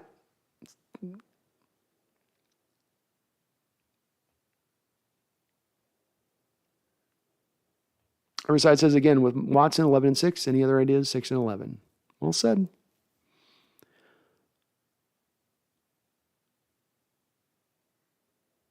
Charles doesn't have any chill. He goes after those Seahawks legends. Herbicide says Panthers are a dumpster fire. Well, they got some smoky elements to them, and something stinks. Callie Tangi, I just noticed the banner says Amari Cooper traded to the Browns for a bag of chips. Laughing out loud. You got to keep an eye on my banners, Callie. I insert a little humor in them every once in a while. U2K, for a guy who needs to rebuild his public image, Panthers offers a fan base that already loves him from his college days. Good point. Very good point. Very good point. Joe Biden's Make-A-Wish. What do you think? Who do you think is going to trade for Jarvis Landry? How about the Saints? Went to LSU, from LSU. Saints need receiver help.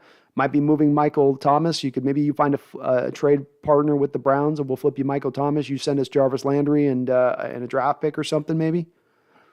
How about that?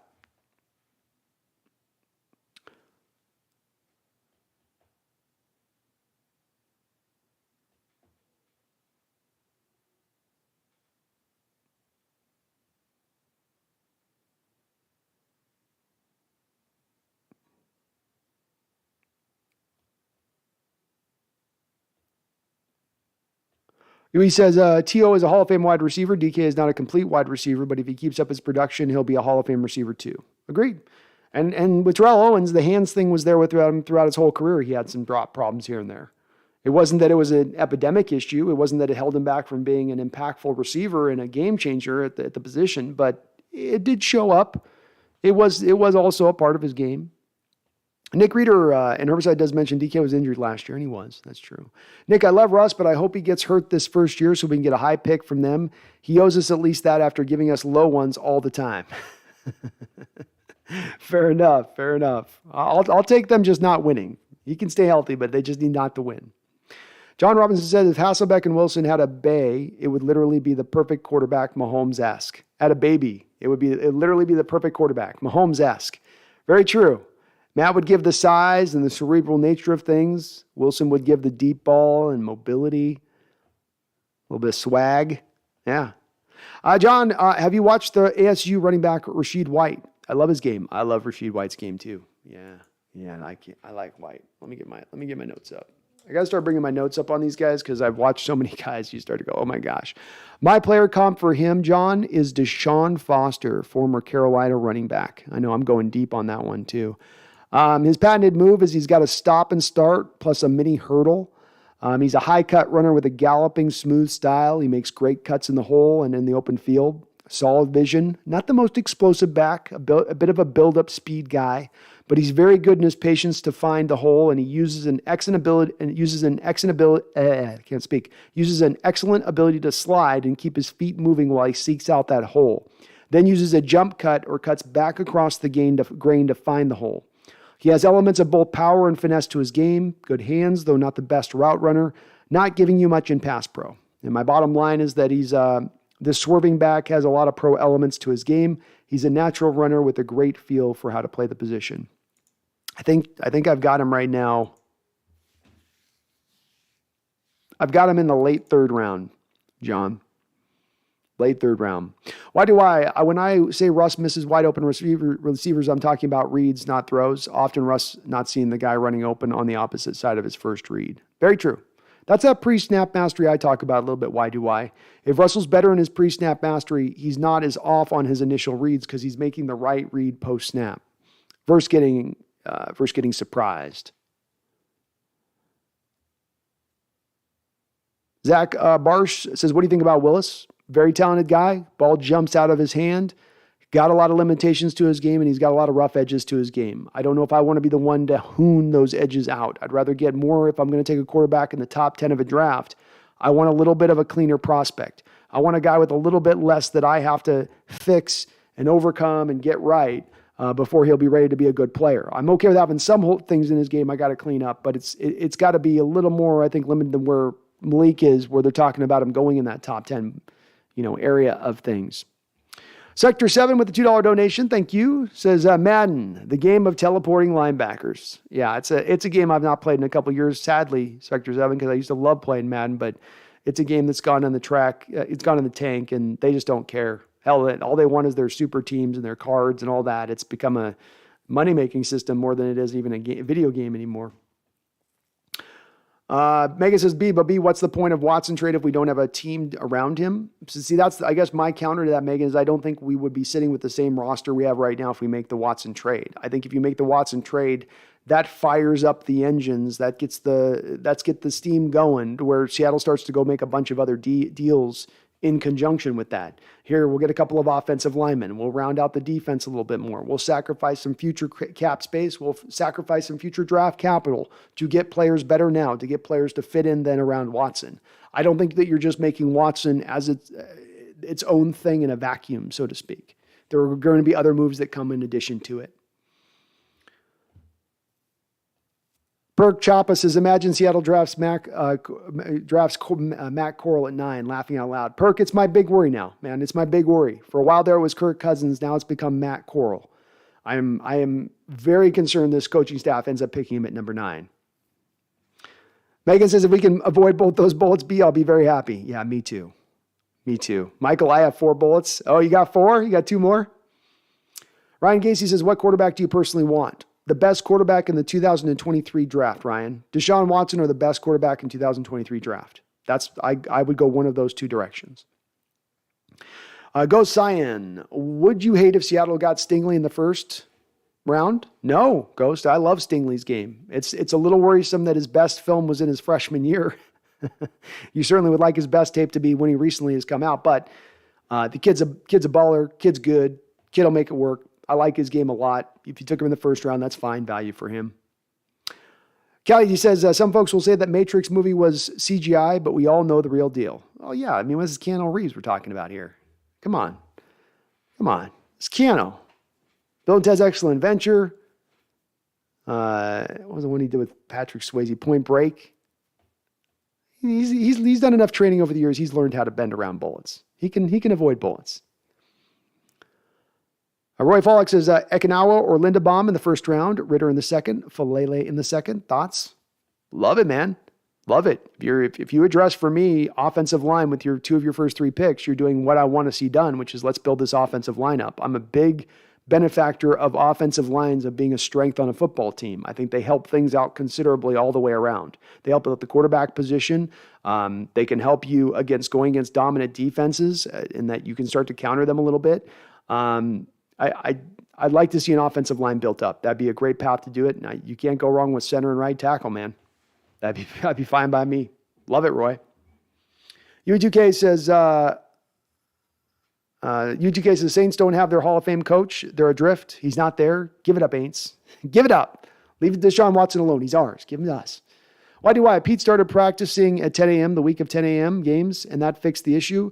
Not only fixed it after that adjustment, 2013, Seattle had a better record in 10 a.m. road games than home. That's nuts.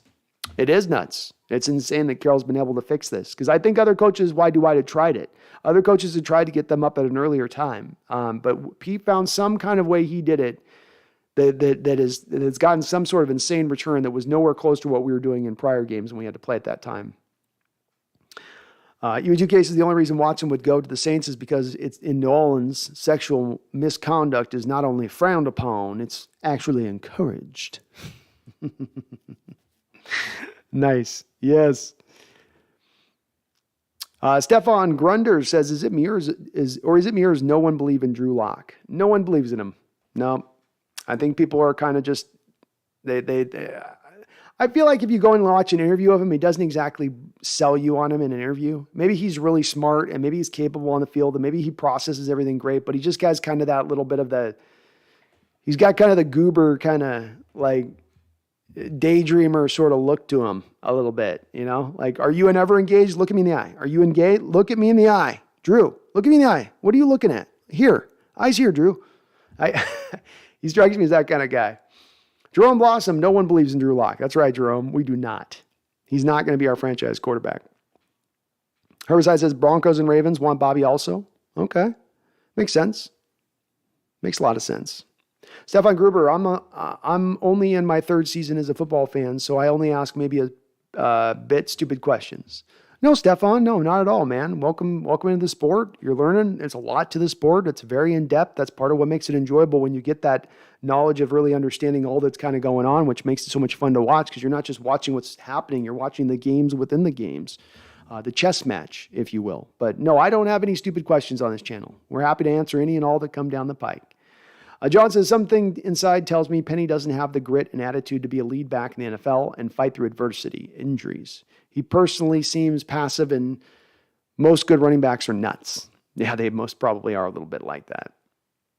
Most are like that. Penny reminds me of Procise. They both have all the talent in the world, but just not the will to succeed at a high level. God, how Procise can tear up the league a couple games and then nothing. There's a little bit of that with them. I think Penny's a little bit more talented as a running back than Procise was. And I don't think Penny's got necessarily the same injury level that Procise did, John. I mean, Procise had like 30 injuries when he was here. Penny's injuries mainly come from a broken hand in his first training camp and then the torn ACL. But I'm okay with, look, especially when we're talking about paying him $10 million a year. I'm not paying him that. So if he's got to go, somebody else wants to pay him that, they're good to go do it. I'm not going to be the one. Andrew Gunther says, if we are rebuilding, can we just fire Pete and John? I feel like this is not a rebuilding with the same failing philosophy. Andrew, I've shared your same sentiments on this. I think many of us do in Seahawks land. And going, how much faith can we have in the same two guys that brought us here in the first place in a spot where we don't have a lot of talent on this team. You're now trading a Hall of Fame quarterback who you have run out of town. And I agree with you. The problem is that this is not going to happen. You have an owner that is hands off and is not very engaged and who probably has an eye to selling this team in 2 years. So for the next 2 years, you're getting Pete and John no matter what we think or you think or anybody thinks. It's not changing. I'd like to see it changed. I would have changed it at the start of this offseason, Andrew. I would have if I was in charge, but I'm not, and it's not. Seahawks Gaming says, what is happening tomorrow in terms of NFL? It's March 14th. Yep, you've got your initial point where you can start to talk to free agents at that point. You can be a tampering period comes into play. Stefan said, shouldn't Seattle pick a quarterback in the draft to build upon? Well, Stefan, you want to pick a quarterback, and obviously when you pick that one, the higher you pick, the better one you theoretically get. But if you're picking in a quarterback draft, and not every draft class is the equivalent. Not every draft class has the same amount of talent or the same amount of talent allotted to the same positions. And this happens to be a draft, Stefan, that's very weak at the quarterback position at the top end. So you end up drafting a guy this year that you're sort of talking yourself into who really doesn't have the talent to be picked where you're picking him.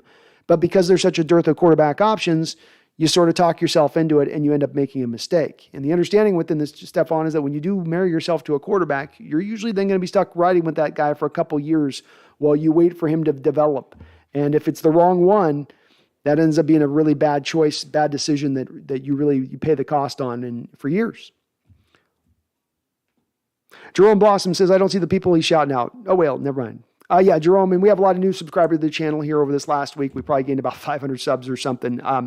I do live stream shows twice a week, sometimes 3 times a week. We'll be doing more as I get bigger and bigger as a channel. The hope is to eventually do this every single day. But part of my shtick, part of what I do here at this channel is I try to respond to everybody in the comment. I'm not going to be able to tonight. We're already 5.5 hours in. I'm sure I'm not going to get to every comment. But I try to, because you are good enough to come here to my channel. I don't like to ignore comments if I can afford it, but it's just kind of my unique way I roll here on how I do my channel.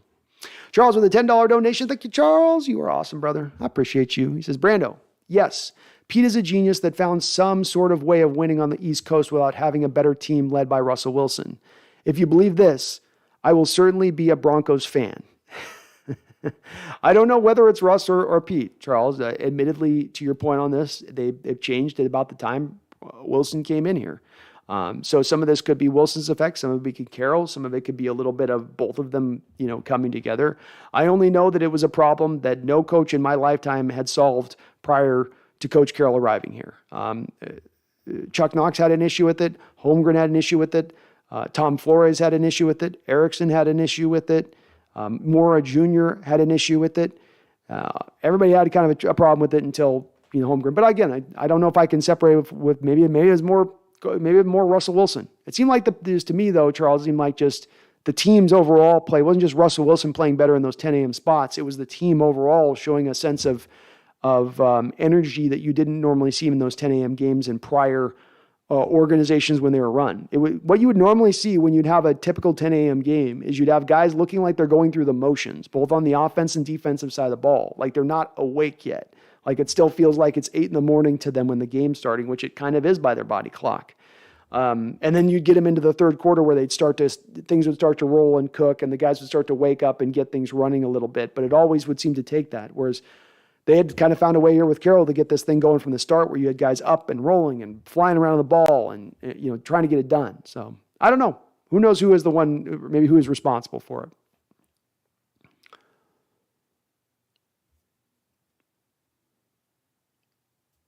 Jason Tudor says, so Brandon, you'd be okay with the Seahawks hiring O.J. Simpson as a coach? Based upon I'm willing to bring in Watson with his situation. Are we drawing a relevancy of potential charges of one who is being accused of murder versus one who's being accused of trying to make girls give him hand jobs? Do we draw an equivalency between those two? Because I don't draw an equivalency between those two things. I'm going to lean towards Jason saying that I will lean towards the courts ultimately deciding. Bringing O.J. Simpson in as a coach at that point, you're kind of going to an extreme scenario, right? You're going for the most extreme example you can find at this point to counter my point on this. But fair enough, that's fine. But by the letter of law, if O.J. Simpson, because he got off, I would be willing to, by my matter, nothing with me is ever black and white, Jason. I don't make any decisions or look at the team in any way where I say, this line is the line it has to be at all times and one size fits all. Every situation is taken by situation. And certainly the OJ situation is, I think, a little bit more extreme than any other situation you could possibly encounter when we're talking about players or coaches with off the field concerns and worries that we would want to have preclude us from bringing them in. But at the end of the day, if I've got to make a choice, if you're going to force me to make a choice, Jason, of I'm going to be open the door to bringing a guy like OJ because he got off on those charges, I'm going to go and say this. I'm not going to be in favor of mob justice in any way, shape, or form. I don't believe in it. I don't think it's appropriate. I don't think it's right. I think it goes against the tenets of what we built this country on. So if I've got to go between mob justice or bringing in OJ, well, I guess I got to bring in OJ at that point, don't I? Because I'm going to be consistent with my stance on this. But again, you did find the most extreme example you could to counter my point on that, which I don't think we're ever going to run into an example of that being a possibility, where a guy who's been accused of murder is now being brought on as a presumptive coaching possibility. Jacob Taha, what's up, dog? What's up, Jacob? Jerome says, I can't wait to see our new defense next season. Me either, Jerome. A lot of 3-4 looks, cover 2 shell high safeties, a lot of pre-snap to post-snap differences in how your coverage looks. It's going to be nice. Jacob, I'm having a great day, man. We got 250 people in the chat at like 11 o'clock at night. I'm loving it. Loving it. John Robbins says, well, I actually don't think that Pete and John can officially comment on Russ and Bobby because the new league year hasn't started, right? No, they could. I don't think that it precludes them from still saying something. I wouldn't think. Maybe. Daniel Pink, honestly, Tyler Heineke seems like a decent fit, mobile gunslinger type like Russ, but obviously isn't Russ. What do you think? As a stopgap, that's fine, Daniel. If we're talking about stopgap, he's not going to cost a lot in draft compensation. He's actually a little limited in arm strength. That's kind of the one place where he doesn't have as much to give you there. But I'm not really, to be honest with you, Daniel, if we're talking about a stopgap quarterback, a bridge quarterback, I'm not going to be too picky with that guy. Because it's really, my eyes more towards the future, and the quarterback will be bringing in, let's say, 2023 than the guy that's running right now at the helm. Ryan Ball says, yeah, I don't think Pete wanted to trade Wilson. I think Pete was pissed with Wilson and didn't tell Bobby he was being released. I don't think Pete wanted to trade Wilson. I think Pete was pissed with Wilson and didn't tell Bobby. Agreed. I basically agree with that. Yeah. D-Man, thank you for your stance on Deshaun Watson. It's nice to hear other people. Yeah, I just can't get to the point. I'm also a person that doesn't get much into the I'm offended or my team did this. Let me clutch at my pearls and gasp. He did what? I just don't operate in that. And I think if with the people that take their stance on Watson, if you folks knew what occurred behind closed doors with these NFL players across the league at a very large degree, I mean, if you're thinking that, Watson's just some weird outlier and this stuff like this isn't happening in other places to some, I don't know. Maybe call me a little bit pessimistic with it, but I don't know. I read the North Dallas 40 when I was a kid, and it's not a good, doesn't excuse the behavior, doesn't excuse anything. And if it's stuff's out, if you're out of wrong and you've done something illegal, well then you need to be brought to justice for it. But that means that there needs to be evidence, and you're brought to trial and jury of your peers. And it's not a perfect system, but it's the best one we got running. Certainly better than mob justice. Obama 8, Mike QFC, I really do not want a quarterback in this draft, but if they take Willis, I would not be extremely upset. I say fill the holes and wait for next year to get Bryce Young. I love it. I love it, Obama. That works for me. And Malpata, what's up? Good to see you. Jerome Blossom, the Seahawks better not trade DK Metcalf. If they do, I would be upset. Jerome, I would be with you. I'd be very upset. I've had some people in the chat that are saying, well, if we're in rebuild, get what assets we can from DK Metcalf. I don't want to pay him any money. Why pay him any money if we're not any good? I say, why get rid of one of your building blocks when you have so few building blocks? Daniel Pink, what chat am I reading? New folks in the chat. I do tend to be a little bit behind the chat because I try to respond to all comments. So it does put me behind. And Malpata, I don't think we should go towards getting Watson because I don't want to give 3 ones and the contract is heavy, even though restructuring can make his cap hit lower. Valid reasoning. It's valid reasoning. I get where you're coming from on that.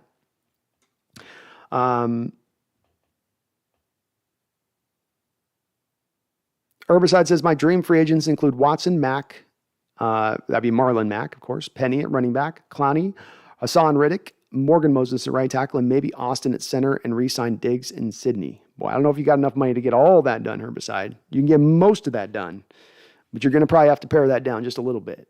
Just a bit. Henry Martinez says Matt Corral's up next. I hope not, Henry. I hope not. CBK Savage, what are your thoughts on Marcus Mariota? I feel like he deserves a second chance and might be with the Hawks. I like him as the best stopgap option, CB, because of the fact that, to your point, he's got some upside. Deserves probably maybe another second chance here. Not going to cost any draft capital to bring him in here. Not going to cost you a significant portion of salary cap space to sign him to your team. That to me leads him to be my de facto favorite in that respect. Island Johnny, I like Carson Strong. Get a left tackle with the number 9 and get Strong in the second round. Would you like that plan? I'm not as big of much on the Carson Strong bandwagon, Island Johnny. I'll give you this. He's got as good as alive an arm as any quarterback in this draft. He can make throws that I just about maybe any quarterback in this draft can't make. There are some of those wild throws where you're like, there's nobody that can come close to this. The knee is problematic. The lack of mobility is problematic. And he is not quite as refined a pass rusher if he's going to be a statue in the quarterback as I need him to be if I'm taking him in, let's say, the second round. Maybe more of the third round for me, Island, with him. Maybe more of the third round on that point. But being that we need to use those picks right and we need to add players at this point more than to me the quarterback of the future, I'd lean to try to pick more of the best player available at the board rather than trying to lean to have to get a quarterback at one of those spots. John says, I meant to just use the RPO game as a section of the offense with Waldron stuff, the bulk of the offense. Plus, I think that they want a game manager as well as get back to running the ball. Agreed. I mean, I guess you can make some of that work with it. The only problem with that is if you end up sliding into saying, well, he's having a hard time picking up this new offense, so we'll just make it all read option, which is, for instance, something that's a little bit of what happened with the Russell Wilson game, John, a little bit, where Russell got really comfortable with the read option stuff. And now it's like, well, I want to be in shotgun every time. I want to run read option all the time. And it's like, well, now you start to having it just be something you're sprinkling in and something that you're dumping in all the time constantly a little bit, which I'd be worried about. Ryan Ball says Hasselbeck had a good defense to help, but the O-line was the number 1 O-line easily. Yeah, he had 2 Hall of Fame blockers blocking for him in front and no weak links on the rest of that O-line. It was going to put him in a good position to succeed. Seahawks Football Channel says Watson. I'd love it, man. I'm with it. Chris Smith, so I've been away a while, so why not care about Stone? Stone's the guy you took in the 6th round, Chris. When you take guys in the 6th round, you're not taking guys that are going to tend to be your starters of the future. Those are rotational guys. Those are depth guys. If there's an injury, you bring him off. Stone may have more upside than that, but I don't think that you want to just count on that being a absolute truth. You want to try to get some competition in there / upgrade the position over what he's bringing. I like Stone's game, but I'm not sure if he's your left tackle of the future. Cliff says top 5 players we do not let go this coming season. DK Metcalf, Jordan Brooks.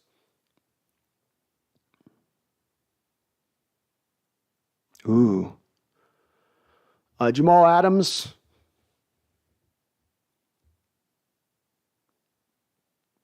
Darrell Taylor. I got 4.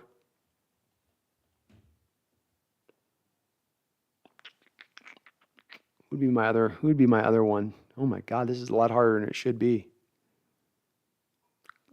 Colby Parkinson?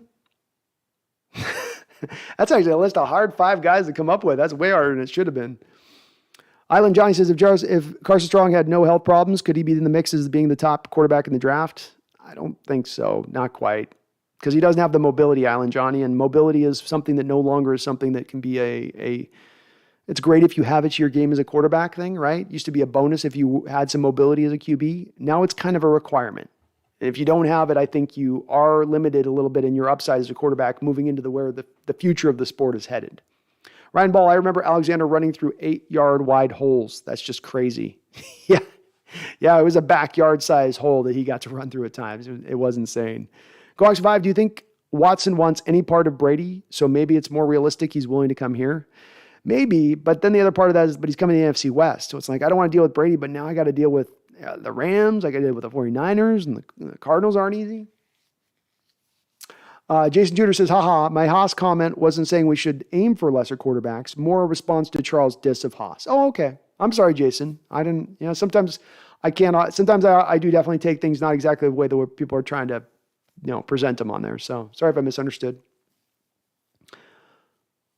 Seahawks Football Channel says, would Colin Kaepernick be an option? No. He's 4, 5, 6 years removed from playing football, and he was already being made a backup at the time he played before he did the kneeling stuff. I mean, Hasselbeck is only 46. That's true. He's still sprightly. And he has looked 46 for the past 20 years. So maybe his body's aged the same. Kelly Tangerine, I kept telling my boss, who's a Niner fan, that Jimmy G should retire and become a male model. I think he'd be a more successful career as a model than a QB. Maybe. I don't know. Those backup quarterbacks can still make a nice little chunk of change. Michael says, we don't need a quarterback yet, and I agree with him. We don't yet. Let's wait. John says, do you think Lamar Jackson will ever win a championship? Do you think they would ever be better with a top 5 running back? Do they run West Coast concepts? No, they've run the Mark Roman offense up until this point, John, which has been heavily built upon the power running game, essentially, and coming downhill on teams for the most part.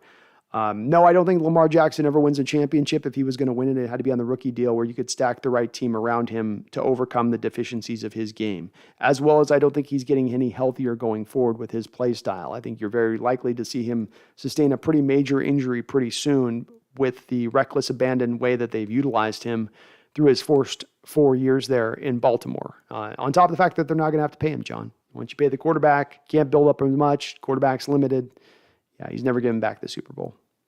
John Robinson says, how come Chip Kelly never got a mobile quarterback in the NFL to run his college-style offense in the pros? You got to be picking high enough to go get one, John, I think is the first part of this, right? You've got to be able to find the guy. And at the time Chip Kelly was here, though the running quarterback, the mobile quarterback is becoming more of the common denominator of guys coming out in the draft, there wasn't back then. It was still more of the lack of mobile guys. And so he got into a spot where it's just, he wasn't bad enough to pick high enough to get that guy that would fit his offense the way it needs to be run. And it ended up being kind of a death knell a little bit for him because of that. On top of, I don't know if his offense and his style of coaching really does fit into the NFL level. I mean, I'm not sure on that. Sean Hines says, who would be your first player grabbed off of free agency? Sean, it does depend a little bit upon if we're going to be bringing in Watson or not. If you're not bringing in Watson, then I don't really have anybody that jumps out to me that I've got to go grab. I'm not really looking to be that aggressive in free agency, quite frankly. I'm not. I'll grab some lower tier guys, but I'm not in the ballpark of being like, let's go for it. Let's really build this team up now. Those guys it doesn't make sense. The timing's off to pull that off. If we do have Watson brought in, Teron Armstead, Ryan Jensen, Jadeveon Clowney, these would be the top guys that I would be looking at on my board. Seahawks Football Channel, Malik Willis, he's good, but he's limited. And I think you're going to end up overdrafting him if you pick him. A guy that you should probably be picking in the end of the first round, like Lamar Jackson was taken. But somebody's going to end up talking himself into picking him up in the top 10. And I think that's way too high. Way too high. David Casey, we want the ball and we're going to score. That's right. That's right.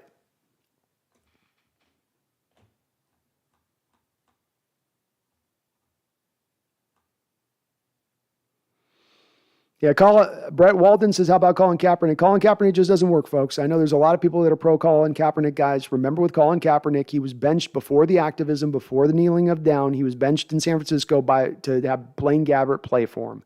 He's been out of the league for 5 years. You're not getting a guy that's going to give you anything at this. It would be a move made for non-football reasons to bring in Kaepernick. Mark Butler, great show. Matt Corral is growing on me after watching a lot of his highlights. He has a quick release and throws well down the field. He measured 6'2", 211 at the combine, and he has an ankle, not an ACL. Okay.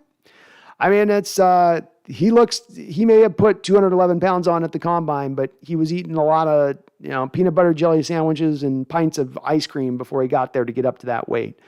And he does have a quick release. I'll give you that. He is accurate. He can throw in the middle. I just don't know if he's got much to push the ball 15, 20, 25, 30 yards plus down the football field. That's the part where I do question him in his game. Jason Tudor says, hey, I think Brand's going to need to give me a cut for triggering Charles to make all those donuts.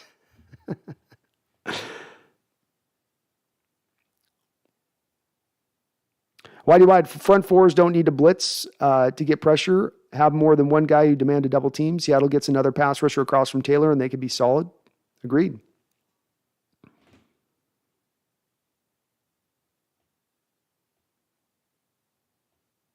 Why do I says, what free safeties do you like in the draft? there's a couple guys that I like all right. The guys I gravitate towards in this particular draft are Kirby Joseph, if you're talking about taking in the second round. If we're talking third to fourth round, Veron McKinley would be the two guys that have kind of early on to me jumped out a little bit at the free safety position. Maybe Nick Cross out of Maryland, if you're talking about a little bit lower down. If you're talking about, different levels of where you're looking to target the safety position in the draft. He's a real toolsy guy out of Maryland. Leobardo Valera says, do you think Diggs is staying with us despite Wilson and Bobby leaving? No, I don't think that he's going to remain. I think Leobardo, if they were going to resign Quandre Diggs to a contract extension and keep him here, they would have done so either at the start of the year when he had earned it, or they would have done it halfway into the year when he was balling out, but not at this point in time. I think they've already made their bed in that particular state of things. Noble War Prize. How do the Seahawks fans feel about the trade? I'm a Vikings guy and was curious about the average fan's opinion. It certainly is divided, Noble. I mean, the fan base is definitely split in a large part here. There's a part of the fan base that was kind of done with Russell Wilson and his shtick and a little bit of his lack of authenticity at times. And as well as a little bit of the obviously banging of heads between him and Carroll not seeing eye to eye. And then there's a contingent of the fan that hates to see him go and thinks that this is now a death knell for the organization going forward. I tend to think that, you should have probably run with Russell over Coach Carroll, but that decision should have been made at the start of the offseason, not when we come to this point. If you've decided as an ownership that you're keeping Carroll, then Russell probably had to be moved at that point. It was probably going to be one or the other. And as to use your words, you can see it both ways with it, so to speak. Dylan Johnny says, how would you grade Carson Strong? Would he rank above Coral or Howell? Is Strong's knee too much of a worry? No, he would not. For my list, he does not rank. For my list, he does not rank above. Who was the names you mentioned there? Sorry, I lost your deal there. So he's not above Coral and he's not above Howell, in my opinion. Let me bring up my notes on him really quickly so I can bring up exactly what I had. Maybe I don't have them on here. That's up here. Big arm, fast release, good size. The mobility sucks a little bit. He throws a beautiful deep ball up over the top, rainbow style. He does survey the field really well. Sometimes the throwing with anticipation is not always there as consistently. It's good, but it's not amazing. But the knee thing is a big part of it for me. It's a big part of it for me as far as, you have no mobility and then you've got a dodgy knee on top of it. If the knee has a strong, clean bill of health, you could probably put Coral, Howell, and Carson Strong all close to each other. I might actually put Howell and Strong above Coral because I think they have more of the prototypical size and arm strength. And I don't think Coral is that good of a mover as in his mobility to overcome what those guys have. So I'm sort of changing this on the fly, Island Johnny, but I would put him in the same realm of Howell, but I would probably even put him above Coral in my book. Vader Sports Card. So if Robert Woods is released, would you go after him? It all depends on if you're getting Watson or not. If you're not getting Watson, there's no reason to go make that move at all. It's really all based on one to the other. If we're not getting Watson, then we should be very conservative in our approach to free agency. Jeremy Pinga, I'm not giving up, but Woods fits for the offense, Pete Ertz. He's run it before. He knows it very well. If that's the case, then yes, absolutely. Jeremy Pinga, I'm not giving up on Drew Lock. They obviously see something that they like in him. We don't have to give up on him, Jeremy. We can get him competition and let the best man win. Go into training camp next year, and if you got a rookie quarterback on as a top 10 pick or a second round pick, him and Drew go head to head, and who wins out? Bam Bam Cam, you're still live? I am still live. Though we were going to be wrapping this up. I'm 6 hours into it, so we're definitely going to be we're going to have to putting a little bit of a bow on this one here because I gotta work tomorrow. I got things to do tomorrow. Vegas Pro Gambler, I wish you took Cousins from the Vikes. I know you do. Why do you think that was one of my greatest fears this offseason was bringing in Kirk Cousins? You guys are stuck with him. You just paid him again. I don't know how he hornswoggles you guys into this type of stuff. But he does. Skills Main, what's your take on Jamal Adams? I still like Jamal Adams quite a bit. I'm worried by his injuries recently. That's a part that's a valid concern. But I also think that part of why you've not gotten the most out of Jamal Adams is you tried to fit him into what you do rather than getting the most out of what he does naturally. He's a guy that should be best coming downhill and attacking, and instead you've got him too often playing as a single high safety or other times playing as the cover 2 safety. That's not Jamal Adams' skill set. Part of the reason that we're changing to more of a Vic Fangio style defense is to better take advantage of Adams' skill set. The defensive coordinator mentioned in his press conference when he was newly hired this offseason that it's his job to do better at how they put Jamal Adams in a position to succeed. And I tend to agree with him on this 100%. Bo Hello says, would a 3rd round pick for Lockett be reasonable? Very reasonable. I think that's about the right value for Lock. So we'll take that. Give us that. We'll give you Lock. Deal. Charles says, Megan Brando helped me, and I'm sure it's not for the donations alone, but I'm sure that didn't hurt. I appreciate it regardless, Charles. You know that. John Acevedo says, I would love to take Sauce Gardner at number 9 and Coral. And if Coral or Ritter make it to 40, I'd take them. I'd be better with Ritter way over Coral for me, John. But sign me up on Gardner at number 9. Sign me up. Sign me up. Brett Walden. Bow Hello says, yeah, but what about Colin? Why hasn't anyone signed him? Colin Kaepernick hasn't signed with anyone, folks. Let's just call this what it is. Certainly there's a part of this that the league blackballed, maybe to a tiny degree, Colin, for what he did. I would say that there's a measure of weight of truth to that, absolutely. But there's another part of this where Colin's been more interested in being an activist personality than he's really been at being a quarterback. There was a couple of years ago where Colin could have come in and done a workout for teams. They had it all set up for him. Everything was on place. And then Kaepernick said something like there couldn't be cameras. And then at the last second, he tried to move the venue to a high school location. What he was essentially doing was sabotaging that workout at that time, which was like 3 years ago. Kaepernick is not that interested in playing in the NFL, in my opinion. Kaepernick is interested in giving the impression he is interested in still playing in the NFL because that keeps his whole thing going that's off the field, that's generating him millions of dollars now in his post-NFL career. You can call me a little skeptical on it. I don't doubt that Colin believes what he believes, but I also don't think that that makes him want to be a football player right now.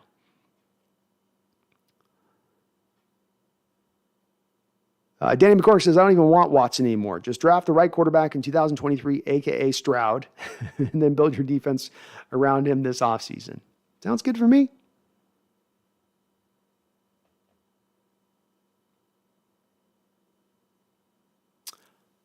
John Robinson says, I didn't hear your answer on my Tariq Woolen question. You think he's any good in our system? Tariq Woolen's a very interesting guy. And sorry, Mr. Thing. Some of the comments are getting lost because we get so many of them on the stream here today. Tariq Woolen, 6'3", ran a 4.31 at the combine. That was the only thing he did at the combine. So we don't really know what his short area explosion marks are, which for a guy 6'3", you do worry, John, a little bit about where he is as far as his stop and start, flipping his hips, that type of thing. I have his patented move is draping the receiver at the moment of truth. He just has that way of engaging that speed quotient as the ball's coming in and then just getting right up over the top of the receiver to where there's no, it's like you're seeing nothing but his shadow cast on the receiver and there's no room for the ball to come in at that point. He's not exactly looking back for the ball when this happens, but it's just his little technique and it works for him very well. He's a stout zone-based corner with good game speed. He's good at pressing, and he's overall a very solid tackler. When he's not taking bad angles, though he does take his share of bad angles, which is not always encouraging with him. He's good when it's easy, but boy, when he's got to get around and he takes very precipitous routes to get there. He's capable of delivering quite a blow for the corner position. The ball skills aren't really there. This is part of his drape technique. If you have a guy that's a cornerback who's a draper or a cornerback who is a guy that likes to beat the receiver up at the moment of truth, that guy does tend to be not a guy who tracks the ball all that well. I have yet to see I watched about 2 or 3 games, I think, with him. I have yet to see him track anything in the air.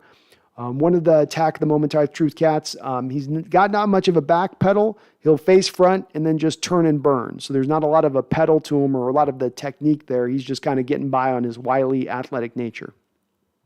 My bottom line from John is he fits the Seahawks mold for corner, good zone awareness, stays clean over the top, though he will give up the short stuff in front of him. He's rarely badly beaten, always seemingly near his man in coverage, which helps him with his custom drape technique.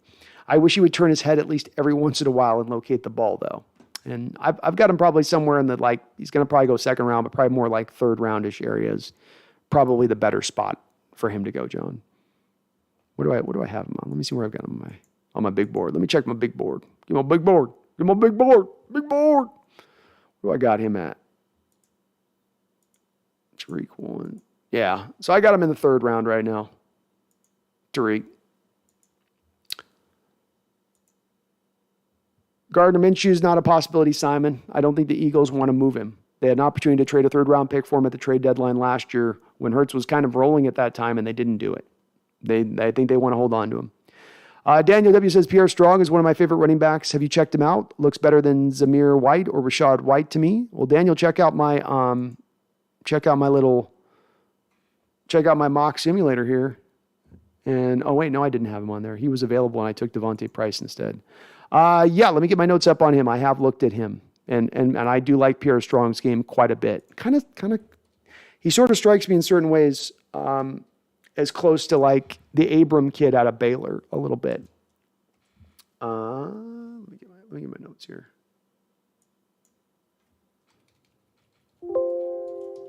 Pierre. So he ran a 4.37, which was just cooking fast at the combine, 38.6-inch vert, 10.4 broad jump, very good explosive numbers for Pierre Strong. Loved what I saw from him in that. I think the 4.37 was the fastest 40 time for any of the running backs at the combine. He's a fast north and south runner who got the majority of his carries out of read option or the pistol. He's not quite as fast as his combine 40 indicates. Still fast, just not flash fast. He does a good job of finishing his run, puts his head down and punishes defenders. He's able to do a little bit of throwing. He has 7 touchdown passes in his career, which is kind of interesting. Rather than lean on running back moves, he's more content to try and make a great cut to open up room. He's elusive, just always seems to get away from the initial defender at the line of scrimmage. And part of that's his speed to get away from that initial defender, but he's not giving you a lot of moves. He's not giving you jukes or spins or, a great stiff arm. He's a north and south runner. Here's the hole. That's the hole you got to go to. Go. He's not a guy cutting back across the grain with amazing vision. But if you just tell him, go from here to there and arrive fast as quickly as you can, he'll get there. And that makes him a good zone runner. That makes him a good fit for us. Jason Juder says, did you all see John Ryan's tweet? Says he's ready and waiting if we're looking for a quarterback. He's got that throw against Packers, man. He's got that throw against the Packers. Chris Smith says, Carroll's my top pick after watching Top Billings. I can't get on the Carroll bandwagon, Chris. I'm just struggling on that one. He is one I would avoid personally. But I know you're not alone. A lot of people are big Coral believers. Nick Proman, you can have Cam Newton. No, we don't want Cam Newton. No. Chris Briggs, thoughts on Trey Brown while healthy? Trey Brown gave us as impressive a rookie start to his career as any rookie corner we've had come out on the field. We haven't had a lot of rookie corners in the last 10 years, but he was better than Shaq out the gate. I think he can play both in zone and man coverage, which is going to be nice because I think we're going to be doing a little bit of both of that now in the new defense. He does a great job of staying over the top on receivers. He's got a great technique of you just can't seem to run past him. You might try to get the edge and he's going to move right with you because he's twitchy enough to where he can always kind of stay over the top of you, which in a defense that plays a lot of cover 3, that's a great skill set to have. Was very impressed by his play. Just looked like a Seahawk corner. The only thing he's missing is that we normally like to have on the outside corners is a little more prototypical size. But outside of that, he's got everything else. Megan says, sorry, B, given our front office, do you really think they will build a team if we get Watson? No effing way, B. I think they might, Megan, but I'm making a guess here. I look a little bit at like what Bill Belichick did when he moved on from Tom Brady. Belichick moves on from Tom Brady, then he goes spends $300 million. And Megan, the Patriots were not big spenders in free agency, historically speaking. But suddenly Tom goes, and it's like, well, I don't want to be made to look bad if Tom does great and I'm not doing great. And so he spends $300 million. Could Coach Carroll do the same kind of thing? Yeah, I could see him doing the same thing. Is it just a prediction on my part, not based on anything, not based on like recent track record? Yeah, very much. That's very true. Island Johnny, would you like Carson Strong in round 2? I'd do round 3, Island Johnny, but not round 2. I'd go early round 3, but not round 2. Second, Watson and Russ dead cap hit, going to kill our salary cap. Not necessarily. What if you were to sign Watson to a new deal and lower down his first-year cap hit significantly? Weston Corbett says, speed and Point Break are my favorites. Yeah, I used to long say that with Keanu, because he wasn't always the greatest actor. You go, man, he's just got the best agent. Like, he gets him the best scripts. Big Baller Brian, breaking Deshaun Watson traded the Seahawks for 2 firsts, 2 seconds, and Drew Lock. Yeah.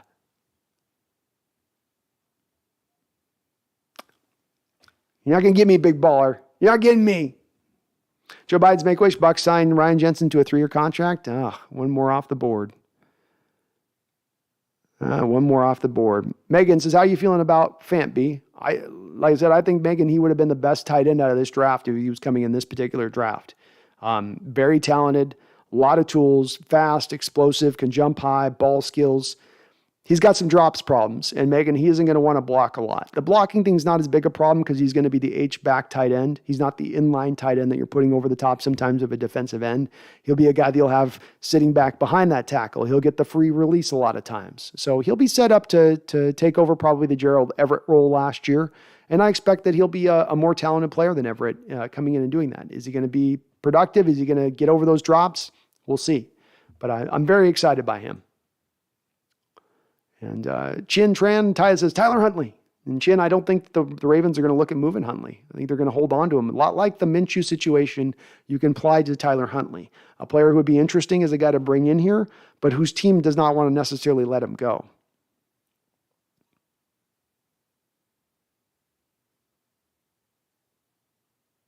Blake Brush, are any of these quarterbacks really worth the 9 slot? I feel like these guys would be second and third rounders in any other draft. Blake, in my opinion, you're 100% on point with that comment. That's where I stand with it as well. That's why I'm advocating for waiting a year to go get the quarterback. Don't go get your quarterback in this draft just because you have the need of it and you're chomping at the bit to find that quarterback in the future. If you let that draw and drive your decision-making in the draft, you're going to end up with a quarterback who's not good enough because you're not letting the factors drive you towards that quarterback being, this guy's really this talented, we want him. This is our guy. This is the guy that fits the mold of what we're looking for in the quarterback. Instead, you're sort of squinting your eyes and turning your head sideways and putting on some sunglasses and looking between your fingers and then pulling some shades and looking between the shades and going, yeah, it kind of looks like a franchise quarterback. No, not. That I agree with Blake. That's where I stand with it too. And yeah, I don't think there's anybody worth taking in the top 10 at the quarterback position in this draft. Drew says, 2 guys I want next year on D, Hunter from the Vikings and Thibodeau to go along with Taylor. Well, you'd have 3 edge rushers and only 2 edge rush spots, but maybe, Juice, you're talking about having a rotation. I'm good with that. It'd be interesting. Yeah, no Daniel Jones, Lickwick. Definitely no on that, too. Charles Inkner says, Deshaun Watson, 100%. I'm with it. Clivic, since Deshaun Watson is interviewing the Saints and Panthers, where would we go next if he ever chooses between those 2 teams? Do we draft Malik Willis or do we chase other quarterbacks? I think Malik Willis is probably a guy that they're likely to target and look at with that 9 pick. I do. Agar Al says, if you were the general manager of the Seahawks, what would be your plan for the offseason and the draft? Rookie quarterback Deshaun Watson, Drew Lock, and tank for next year's stronger draft class? Essentially, yeah. My plan would be like this, Agar. I go get Marcus Mariota. I would probably, in the money that I hand out, would be probably handed out on a lot of 1-year deals or 2-year deals at the most. I probably wouldn't put out a significant portion of what I have to spend in cap space. I would end up even probably seeking to roll over, let's say, $10 to $15 million of cap space into next year's salary cap. I don't draft for a quarterback in this class. I get the best players available with the picks that I have. And then I look towards having a guy like Mariota and Locke battle it out for the starting quarterback position this year. And I look to next year to get like you said, the stronger quarterback class. That's the one I look to target. That's the one that I think is where you want to look at for. And there's some guys already that I like better than this draft. I like Bryce Young better than the guys in this draft. I like Levi from Kentucky better than the guys in this draft. Probably would like Stroud better than the guys in this draft. I just haven't watched as much tape on him. Cliffley Yates says, I'm not sure if you've answered this already because I had to walk the dog, but what are the top 5 players we keep going into this season? It took me a little bit, Cliff. I had to think about it on it. So the guys that I've got on my list are Jordan Brooks, Darrell Taylor, Jamal Adams, Colby Parkinson, and DK Metcalf. I don't think he's being traded. Those are my 5 players that I know will be back on this roster next year. Big Baller Brian says, how tall are you, Brandon? I am a pretty much dead even 6 feet tall. Right on the mark at 6 feet. Right there. Insanity Mix says, I'm fine having Locke or Watson as our quarterback this year. With keeping Locke, we will have lots of assets too. Me too. Me too. Insanity Mix says, make the team around him elite. That's the way to go.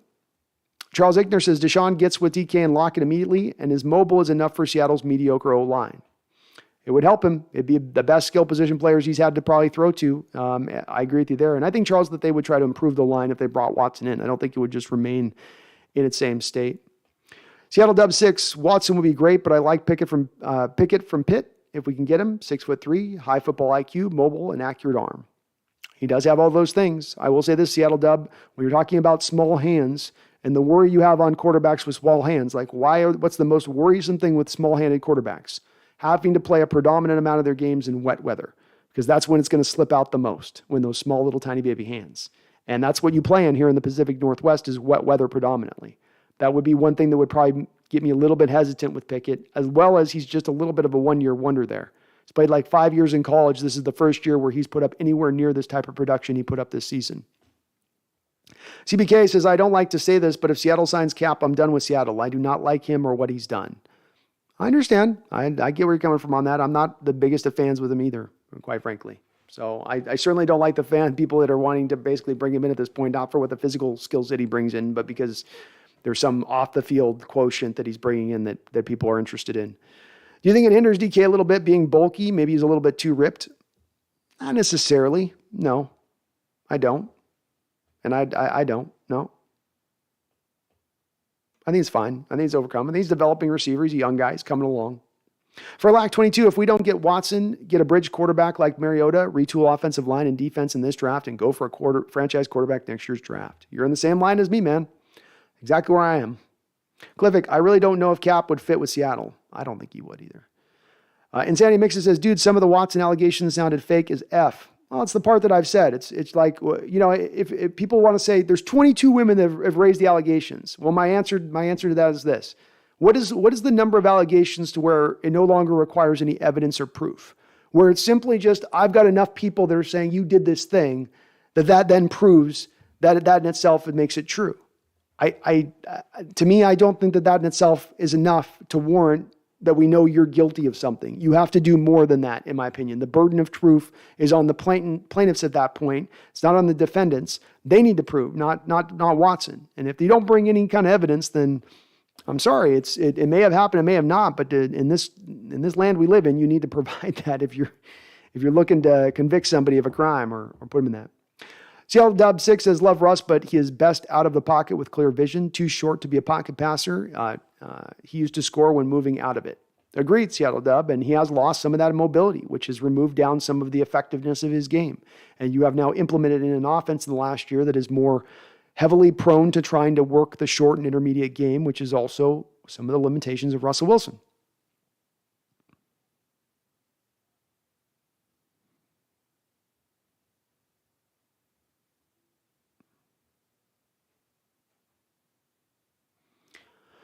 Supersonics, Boom Shakalaka, we need an all-pro center again, or at least someone who is consistent. I don't see us winning until we get a solid O-line, but I've been saying that since 2010. I'm with you on it, man. You know I'm in the same point. And Tyler Linderbaum, trade back in the first round, still get him 7, 8, 9 picks later, if not even deeper. Larry Bird, I am making a Mariners channel. Thank you for reminding that. Folks, we got to, I want you guys to put your thinking cap on for the next stream, okay? I will go live on opening day of Mariners, and we will go live, but here's where we're going to go live. We're going to go live on my alt channel, because I don't want to do it on this channel. It's a Seahawks-related channel. There's enough people that don't like baseball. I don't want to piss those people off. So we will do a specialized Mariner channel. So what I need from you guys is we're going to need to first think of the name that we want to name this Mariner channel that I'm going to run. And then we're going to need to get you guys subbed. I think I got to get like 100 subs or something in order for me to be able to run myself live. So we will. I will be pushing that forward here soon, though, Larry. That's in the planning stages, and yes, that is going to happen. It's going to be a thing. SSB internals. Watson will probably go to the Panthers or Saints. Seahawks didn't even offer him nothing. I don't think that they're willing to go with the 3 first-round picks that he was getting in here. I don't believe. So I don't think that he was willing to, I don't think they were willing to go to 3 first-round picks plus. I think that they thought maybe they could get this done with 2 first-round picks, 2 second-round picks, something in that realm of things. I think the cost just got too high. Robert Rowett. I'm late, but I love these because I'll be listening tomorrow while I'm at work. Thank you for the content, my friend. It truly gets me through my work day. Well, no problem, Robert. I love that. That's one of my things that just tickles me is people doing their work, listening to the podcast. That's kind of like an ideal almost in certain respects. There's something about it.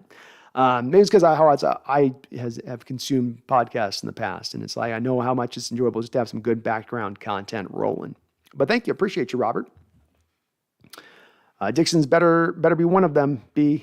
Oh, yeah, Dixon too, Megan. I forgot about Dixon. You're right. I'd take Dixon over DK because there is a small chance they could try to trade DK. There's no chance they're trading that big Dixon energy. No chance. William Tarkowski is Damian Lewis number 6. No, because there is some wonder about him fitting this offense from a mobility standpoint, and they moved him out of his natural position after 1 year. He doesn't really fit at left guard. They only saved $3 million by moving off from Gabe Jackson. This could open up a doorway to a team liking Damian Lewis and being willing to throw us something as far as a potential pick. I hope he remains, William. I like him. I want him to stay, but there has been a little bit of scuttlebutt in what I've read of that. There may be a chance that he does move. Steve Coleman says, I want Watson as our new quarterback. Me too, man. Me too. Shade Apex says, if you had to guess who our first free agent signing is, who would it be? Ooh, man. How about Jadeveon Clowney? Jadeveon Clowney will be our first free agent signing. Write it down. Joel Dykeman, with Russell and Bobby gone, they seem committed to a full rebuild. So I just don't see Watson a good idea right now. It's valid, Joel. Valid to take that stance on it.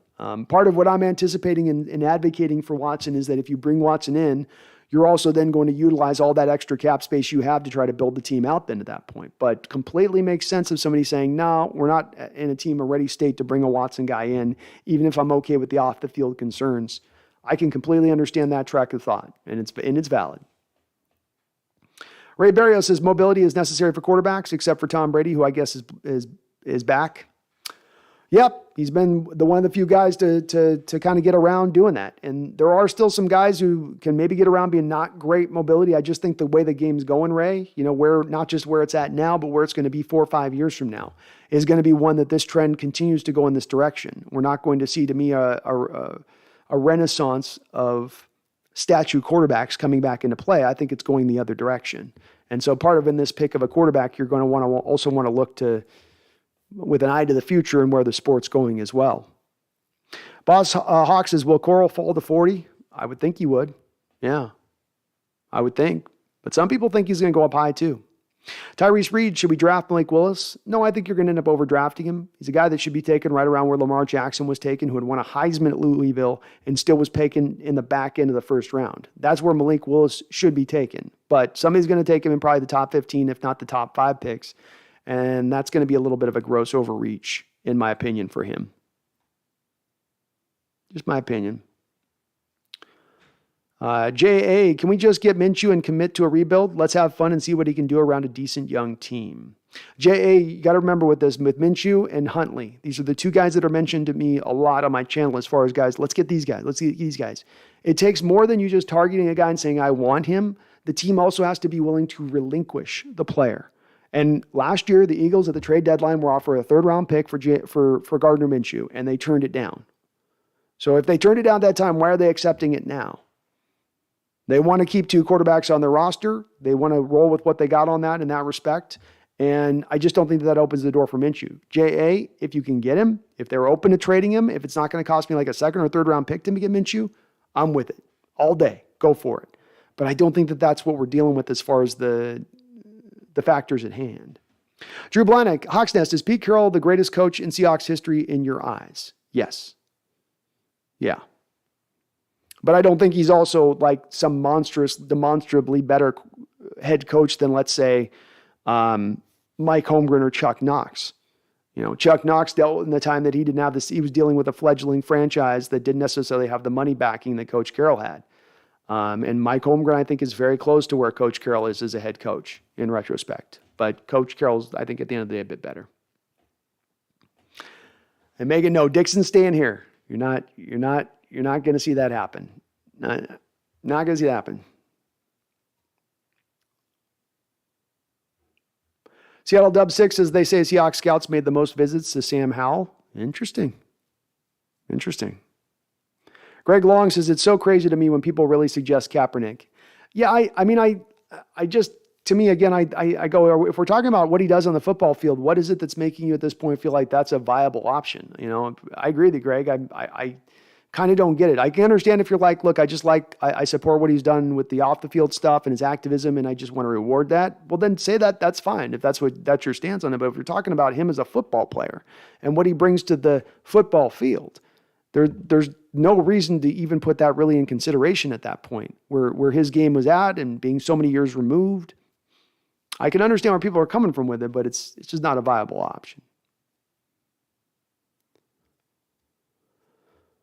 Why do I says Malik had 51 sacks in 13 games against slow Division II players? He will get eaten alive by speedy edge rushers in the NFL. I don't believe he is elusive as some make him out to be. Hard pass in the first. I'm with it. Seattle Dub 6, Cap was garbage before the activism, all for the knee. I love it, but Cap is trash, bro. Exactly. That's my thought process exactly. He gives, I don't know if Drew Lock is better than Geno Smith. I think he's probably maybe a little bit better, or maybe has a little bit more potential than Geno Smith brings to you, but they're not that far away from a talent standpoint. Why do I says legal tampering period begins tomorrow, I believe? It does. Alex Silva says, where do you work, Brando? I don't work for anybody. I'm an independent contractor. I'm a gun for hire. I'm a desperado. You need a gun, I come in and do it. I do IT consulting, so I consult on everything under the sun in IT, everything from hardware to software to online marketing, and everything in between is kind of my bag. All over the place there. Cliffick says Teddy is the bridge to the waters. John Robinson says, I think they might have played Adams deep to save his shoulders. I would believe that, John, but a little bit of the transition to the cover 2 defense specifically was, to me, more of the recent change that they started to make as they were operating away from the cover 3 principles. That's been more, that's why I put it more to that than it is them trying to, let's say, save his shoulders, because they were already kind of making this movement in recent years outside of his injury situation. Sean Hines says, would you bring in Akeem Hicks on a 1-year deal as a bridge with Desai and the 3-4 defense? I would, Sean. It's not going to cost a lot of money. Desai is familiar with them. He has familiarity with this new defensive concepts that we're going to want to bring in here. And he's a fit for those, the scheme fit for what you need him to do. So yeah, sure, I would. Makes a lot of sense. Cliff H, thanks for the top 5 answer. I agree with most, but Dixon would be in there. I forgot, Cliff. I forgot about Dixon. So we do have to remove off that list I gave you. You got to remove DK and put in Dixon. Dixon's more of a certain thing to be here into next year than even DK. Jack Dong says Tom Brady plus Pete Carroll. I'd love to see it, but I think Tom Brady's going back to the Bucks. JA says Cap's a modern day snake oil salesman. Potentially there. Edwin Munoz signed JC Jackson. He's going to cost a lot. Boy, is he going to cost a lot. But he's good. He's really good.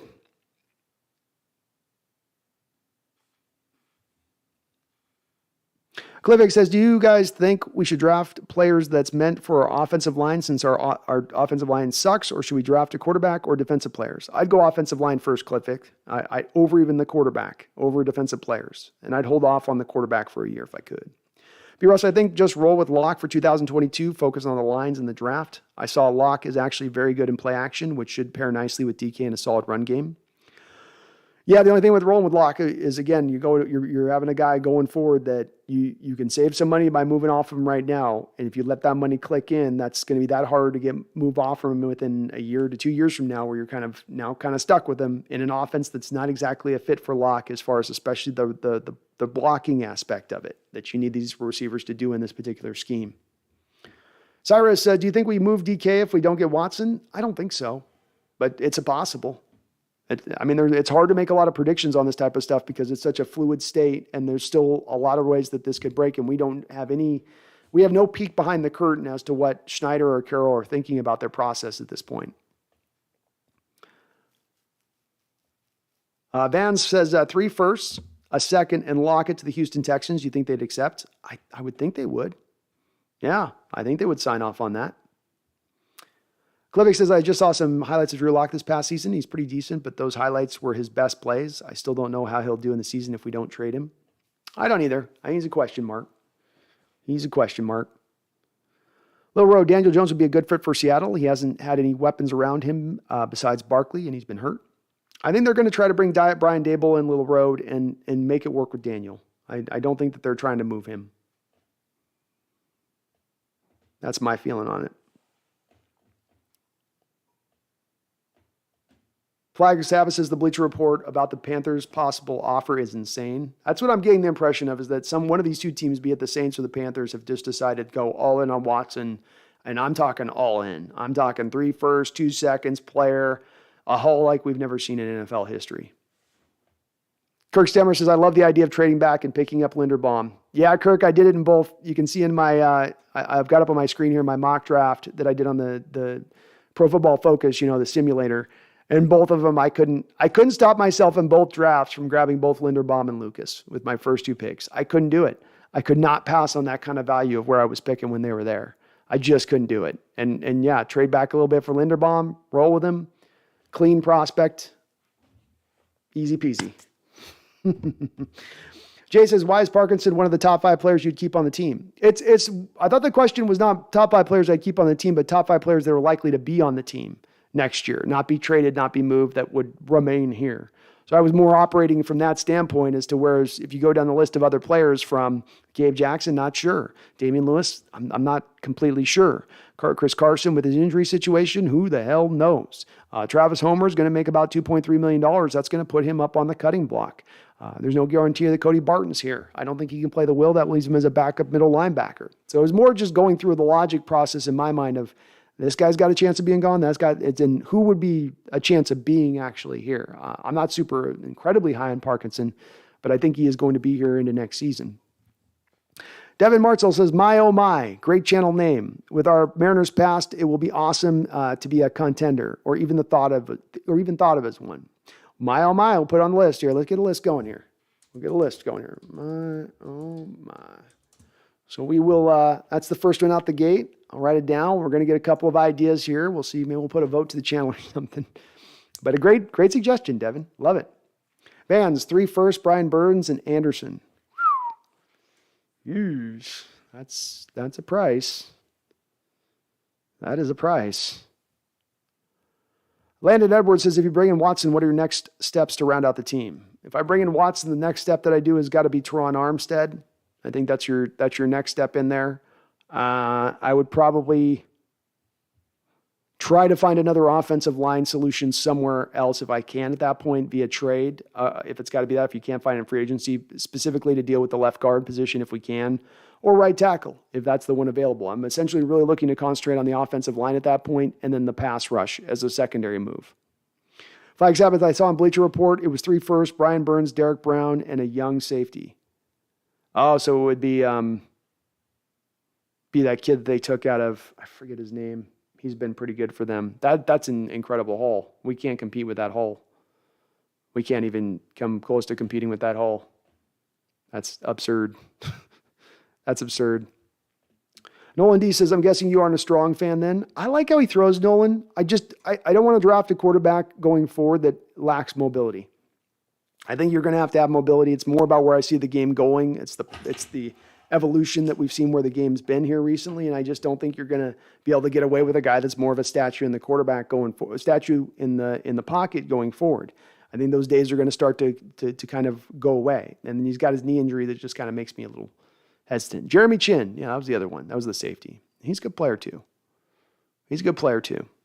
All right, well, we are 6.5 hours here on the stream. I don't think we're going to get to everybody's chat here today, and I'm sorry about that. I usually try to, but we had 300 some odd people in the chat, so it's going to be a little bit tough for me to make, but at 6.5 hours in, I got to get to work tomorrow a little bit, so we're going to wrap this up. I'm going to get to a couple of comments. If I see some names in here, folks I haven't had a chance to respond to, I'll kind of respond back to you. I'm going to be back on Wednesday at 10 a.m. Pacific Standard Time at the start of free agency as it kicks off. If we don't have any breaking stories in the next couple of days, like a Watson trade to Seattle, and we will be looking and seeing what our Seahawks are doing and what the rest of the NFL is. So if you got nothing going on 10 a.m. on a Wednesday, who's got anything going on at 10 a.m. on Wednesday? Come on. You got nothing to do. So come on back in here when we go live on that day. I look forward to that. Little Road says, Jimmy G to Seattle? I don't think so. I've heard the Colts are kind of the front runner on him with that one. Cyrus13 says Watson has a no trade clause. I doubt he wants to go to the Niners or to the Panthers. Well, he did turn it down last year, to your point on that, Cyrus. I do also wonder, though, if they've gotten to the point of working on compensation and then Watson's talking with them, if that sort of puts it in a position at that point of he's already sort of softly signed off on it. Emmett Brown says money usually talks, but DK and Bobby were boys. I bet the way the Hawks and Bobby split turned DK off on Seattle. It's very possible, man. Certainly wasn't a good look for them in the way that ended up. It's a tough look. Little Road says Drew Lock is our future. I love it, Drew Lock. I love it, man. We'll see. Chris Nape, Watson will not fetch 3 first rounds because he does have this anvil hanging around his neck. The Panthers owner may pay that. Also, trading Wilson wouldn't have happened without a quarterback in mind. DW. I would think not. Chris, I think not. The Deshaun Watson makes a lot of sense why they would have a backup plan to moving Russ, and it's not simply we're moving Russ and that's all we're going to be doing here. I agree with you. It'd be odd if they're going, we're moving Russ and then we're going to draft a quarterback. The whole process in my mind of Coach Carroll making peace with doing a full rebuild has been one that has been very hard to understand. A guy at his age has gone through all he's gone through to embrace a rebuild now is just strange. And I agree with you, Flag. If he's meeting with the Panthers at this point, he's already to some degree softly signed off on being moved there. Little Road says Jimmy G is a proven winner, especially late in games. I don't know about that. I don't know about that. I can't ride with Jimmy. TJ, cap is not going to happen. If it would have happened, it would have happened before. Agreed. 10 a.m. your time, B, is 4 a.m. mine here. Is it worth getting up that early for the first day of the free agency? Megan, it may not be this year because if we don't make the move for Watson, it's going to be a pretty tepid approach from our standpoint and what we're going to try to accomplish, I think. So you may want to watch it on replay at that point. If we get Watson and we're going to be aggressive, then hell yeah. But Flag says, why is he working to get his trade value up? Question, he's not going to want to do anything to help the Texans. Correct. If I had to guess, too, he wants to meet to not only get a feel for the organizations, but also understand within those organizations the timeline to get a new contract extension if he were to ball out. I bet questions like that would probably be asked to some degree. Seattle Supersonics, boom shakalaka. Kaepernick is news because Lockett offered to run routes for him tomorrow, and sports outlets are covering it. They are, but there are people that are bringing it up before. It was being brought up last week in the stream, Super Boom Shakalaka. People were already kind of starting to put 2 and 2 together with that before it. YDY says Pete Carroll put out an article saying that Russ looked at half the teams in the league looking for an out. Looked at half the teams in the league looking for an out. Just shows never trust what an entertainer says. Even Pete and Russ are nice guys and still lie their asses off. Yeah, very much so. On both of their parts, there was a lot of saying one thing, doing another thing going on. Not just Carroll, but Wilson too. Little Rowe, Jimmy G, or Daniel Jones would be our best options. I don't know that Daniel Jones is a viable, available option, and I cannot sign off on Jimmy G. He's not a good quarterback. He's bad. He's bad. TJ, you should consult Carroll because obviously his tech is broken and he's watching a different sport the last 10 years. I would love to, TJ. I'd grab him by his ears and I'd make him listen. You can count on that. I might be wrong, I might be right, but I will make him listen. And yeah, I'm with you. I have my big worries that the game has passed Mr. Carroll by. And he's too proud to see it, realize it, and he's just going to go to the bitter end. He'll go to the equivalent of what players will tell you of, when you want me off this football field, you're going to have to tear this jersey off my back. Landon Edwards says, thank goodness the Vikings re-signed Kirk Cousins. Yeah, it's a bad offseason, but at least it's not Kirk Cousins bad. Right? Supreme Prime, sign Stephon Gilmore. If you're in a go-for-it mode, but if you're not go-for-it, then don't. If you get Watson in here and you want to bring in Gilmore with some of the other moves you make, then sure. But not if you're in the rebuild spot we are. Not at that point. Nolan D. Chargers will break the bank for Hicks, though. Will they? Are they going to pay big for Akeem? Wow. Landon Edwards, is there any scenario where you would rid of Tyler Lockett, whether we rebuild or whether we get Watson? Yeah, I mean, if you're not getting Watson, then I would definitely want to move Tyler. He has a roster bonus that's going to kick in here very soon, which is going to take it from, which would be a $7 million dead money hit to like a $15 million dead money hit to move off from him, if not more.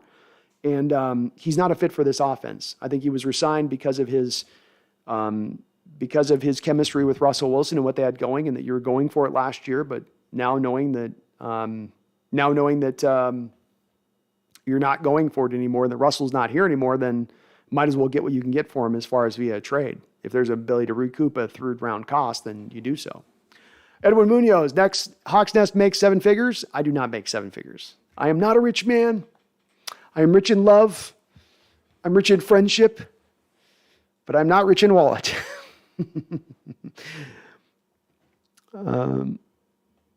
Capping out of the game for 5 years? There's no way he can be more than a third-string quarterback for a big stretch to a second string. Until we know who our quarterback is, it'll be tough to sign free agents. Agreed.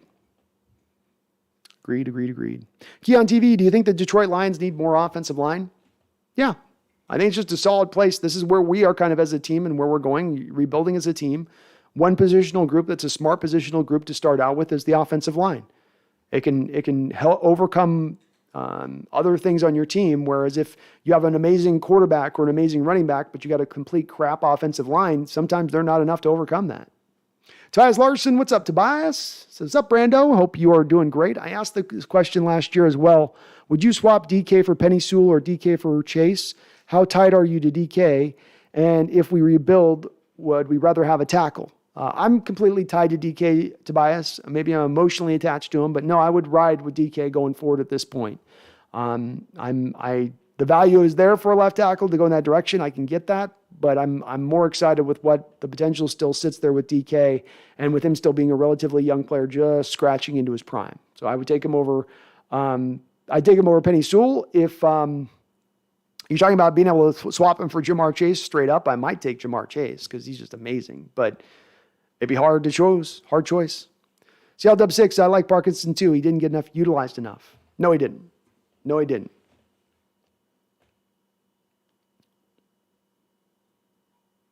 Carr, I believe, is working on extension. Yeah, I think Derek Carr is going to remain with the Raiders. Rams all day says Brady's back. Brady's back.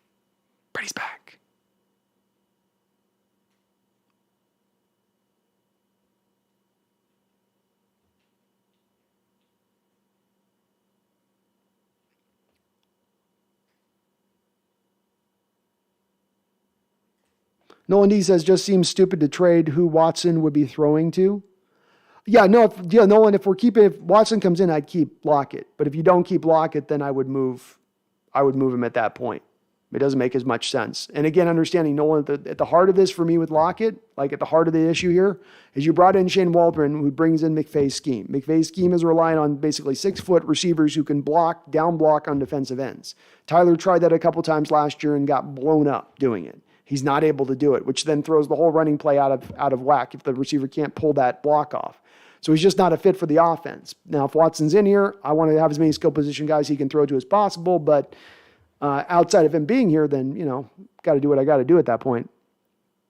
Yeah, this is a marathon. Bank, Sam Broke, who else do you think we should target for agency? We need to see something from the Seahawks, seeing as other teams are making moves now. I don't know if we need to be as aggressive, Bank, in free agency if we're in a rebuild state. If anything, you go and sign 1- and 2-year deal guys. You sign third wave free agents, second wave free agents. You don't dip your toe into the pool of first wave of free agency.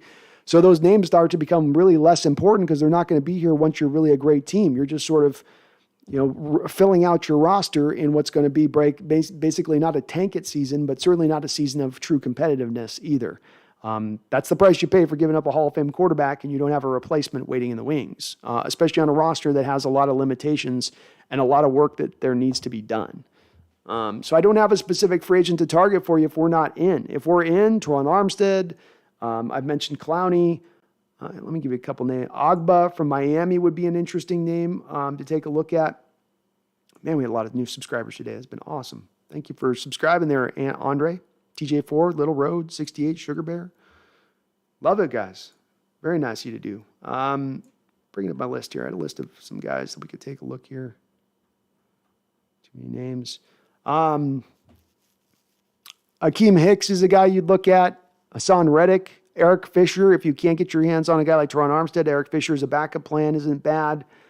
Calais Campbell would be an interesting guy if you're in go for it, but if you're not, you wouldn't go for Calais Campbell, right? So most of my guys, it's really going to be driven by where we are as a team from a philosophy standpoint, which we're going to learn in the next 48 hours. By the time I go live on Wednesday, we will know where this team stands, and I can give you more of a coherent response there that makes a little more sense as to where they should go. But until we have the quarterback domino fall, it's just a big question mark about which is the proper route to go. But if you're in rebuild mode, embrace the full rebuild. Don't half it. Don't half measure the rebuild. Full measure the rebuild.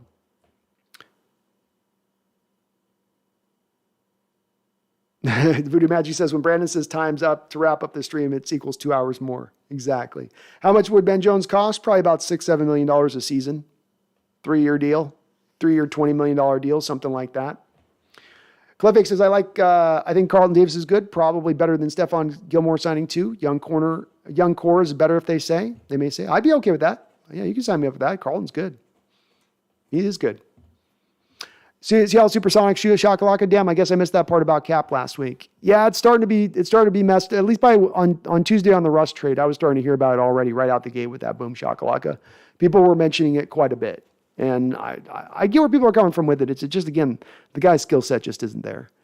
It just isn't there. All right, well, we have had a ton of new subscribers, ton of support here today on the channel. Thank you to all of you guys on that. For the new folks in here, I do normally tend to get through all the chat, but I'm 6.5 hours in. My stomach's gurgling. I got to go up and work tomorrow. So I'm going to get the last couple comments in here. Clivic says, speaking of Miami, I wonder what Xavier Howard's trade value is. He may look good in a Seattle uniform. He could look good in a Seattle uniform. Yeah. Probably going to cost you probably like a second-round pick, maybe third-round pick if you can fleece him. Ian ML says you guys should go after Eddie Goldman from the Bears. He has experience with Desai. He does. He would be interesting. He was just rounding into shape last year after he took a year off due to the vid protocols. And so he didn't do great for the Bears last year, but he was starting to really turn it on near the end of the season, as I understand it from the Bears fans. A guy does have some Desai familiarity, so we will we'll see what's up. We'll see if maybe that's a potential guy that they look to target, as the Bears have put Goldman on the market, and certainly that can cost you more than probably like a 5th-round pick if you did want to bring him in here. So that will wrap us up here, folks. I will be back on Wednesday, again, 10 o'clock Pacific Standard Time. Thank you to all the new subscribers who jumped in here on the channel. We always do stream here if I can on Sundays and Wednesdays. If we get any breaking news, I'll certainly jump up quicker on that, and I'll be all over that if that does become the case. I thank you guys for coming on in here. We had well over 300 people in the chat, which on a Sunday evening is a lot of folks. We are growing big time as a channel. So thank you to all of your guys' support and for watching along and keeping the chat just cooking. Again, we get new people in here, but the thing that doesn't change even when we get new people in here is we got people using their thinking cap, and they're trying to look at the scenario at a deeper level than just surface level, but really get to the heart of the matter here with this team and what it's going to take to get this team back to a rebuilding state, back to a team that can be elite and can truly compete. And I say it a lot, but it's something that goes through my mind to quit. Is I just very impressed by my chat and you folks who come in here and where you guys are operating from. It's not emotionality. It's not people that get twisted in a knot. If I don't happen to agree with you guys or you don't agree with me, it's okay. So just a beautiful spot to come here, guys. Welcome all the new folks in. We're going to keep growing and getting going here as we go forward. And I do appreciate you. Emmett says Carroll or Ritter are our targets, I'm pretty sure. I'm a Ritter guy. If I got to go with it, Emmett, I can't go with Matt Corral. Ritter by a wide margin over Corral from my standpoint. Clivic, we have a lot of good value to you, my man. Once again, have a good night. Thank you. Appreciate it, Clivic. And you guys do provide value. It's you guys that make this channel, not me. It's you guys. It's your guys' thought process. It's your guys' bringing stuff up and keeping me thinking, keeping me on my toes. So I appreciate you guys for that. You are awesome for doing so. Well, folks, we lost Russell Wilson this week. Best quarterback in franchise history. We lost Bobby Wagner this week. Best linebacker in Seattle Seahawks history. It now does appear that we are going to lose maybe out on Deshaun Watson too. Are we in a rebuild? Are we retooling? Are we reloading? What are we doing? We don't know. Nobody knows. God doesn't know. Coach Carroll, I'm not sure if he knows. But no matter what within this uncertainty, within the dark days that could be coming to pass, it doesn't matter. You know why? Because we're going to be right here.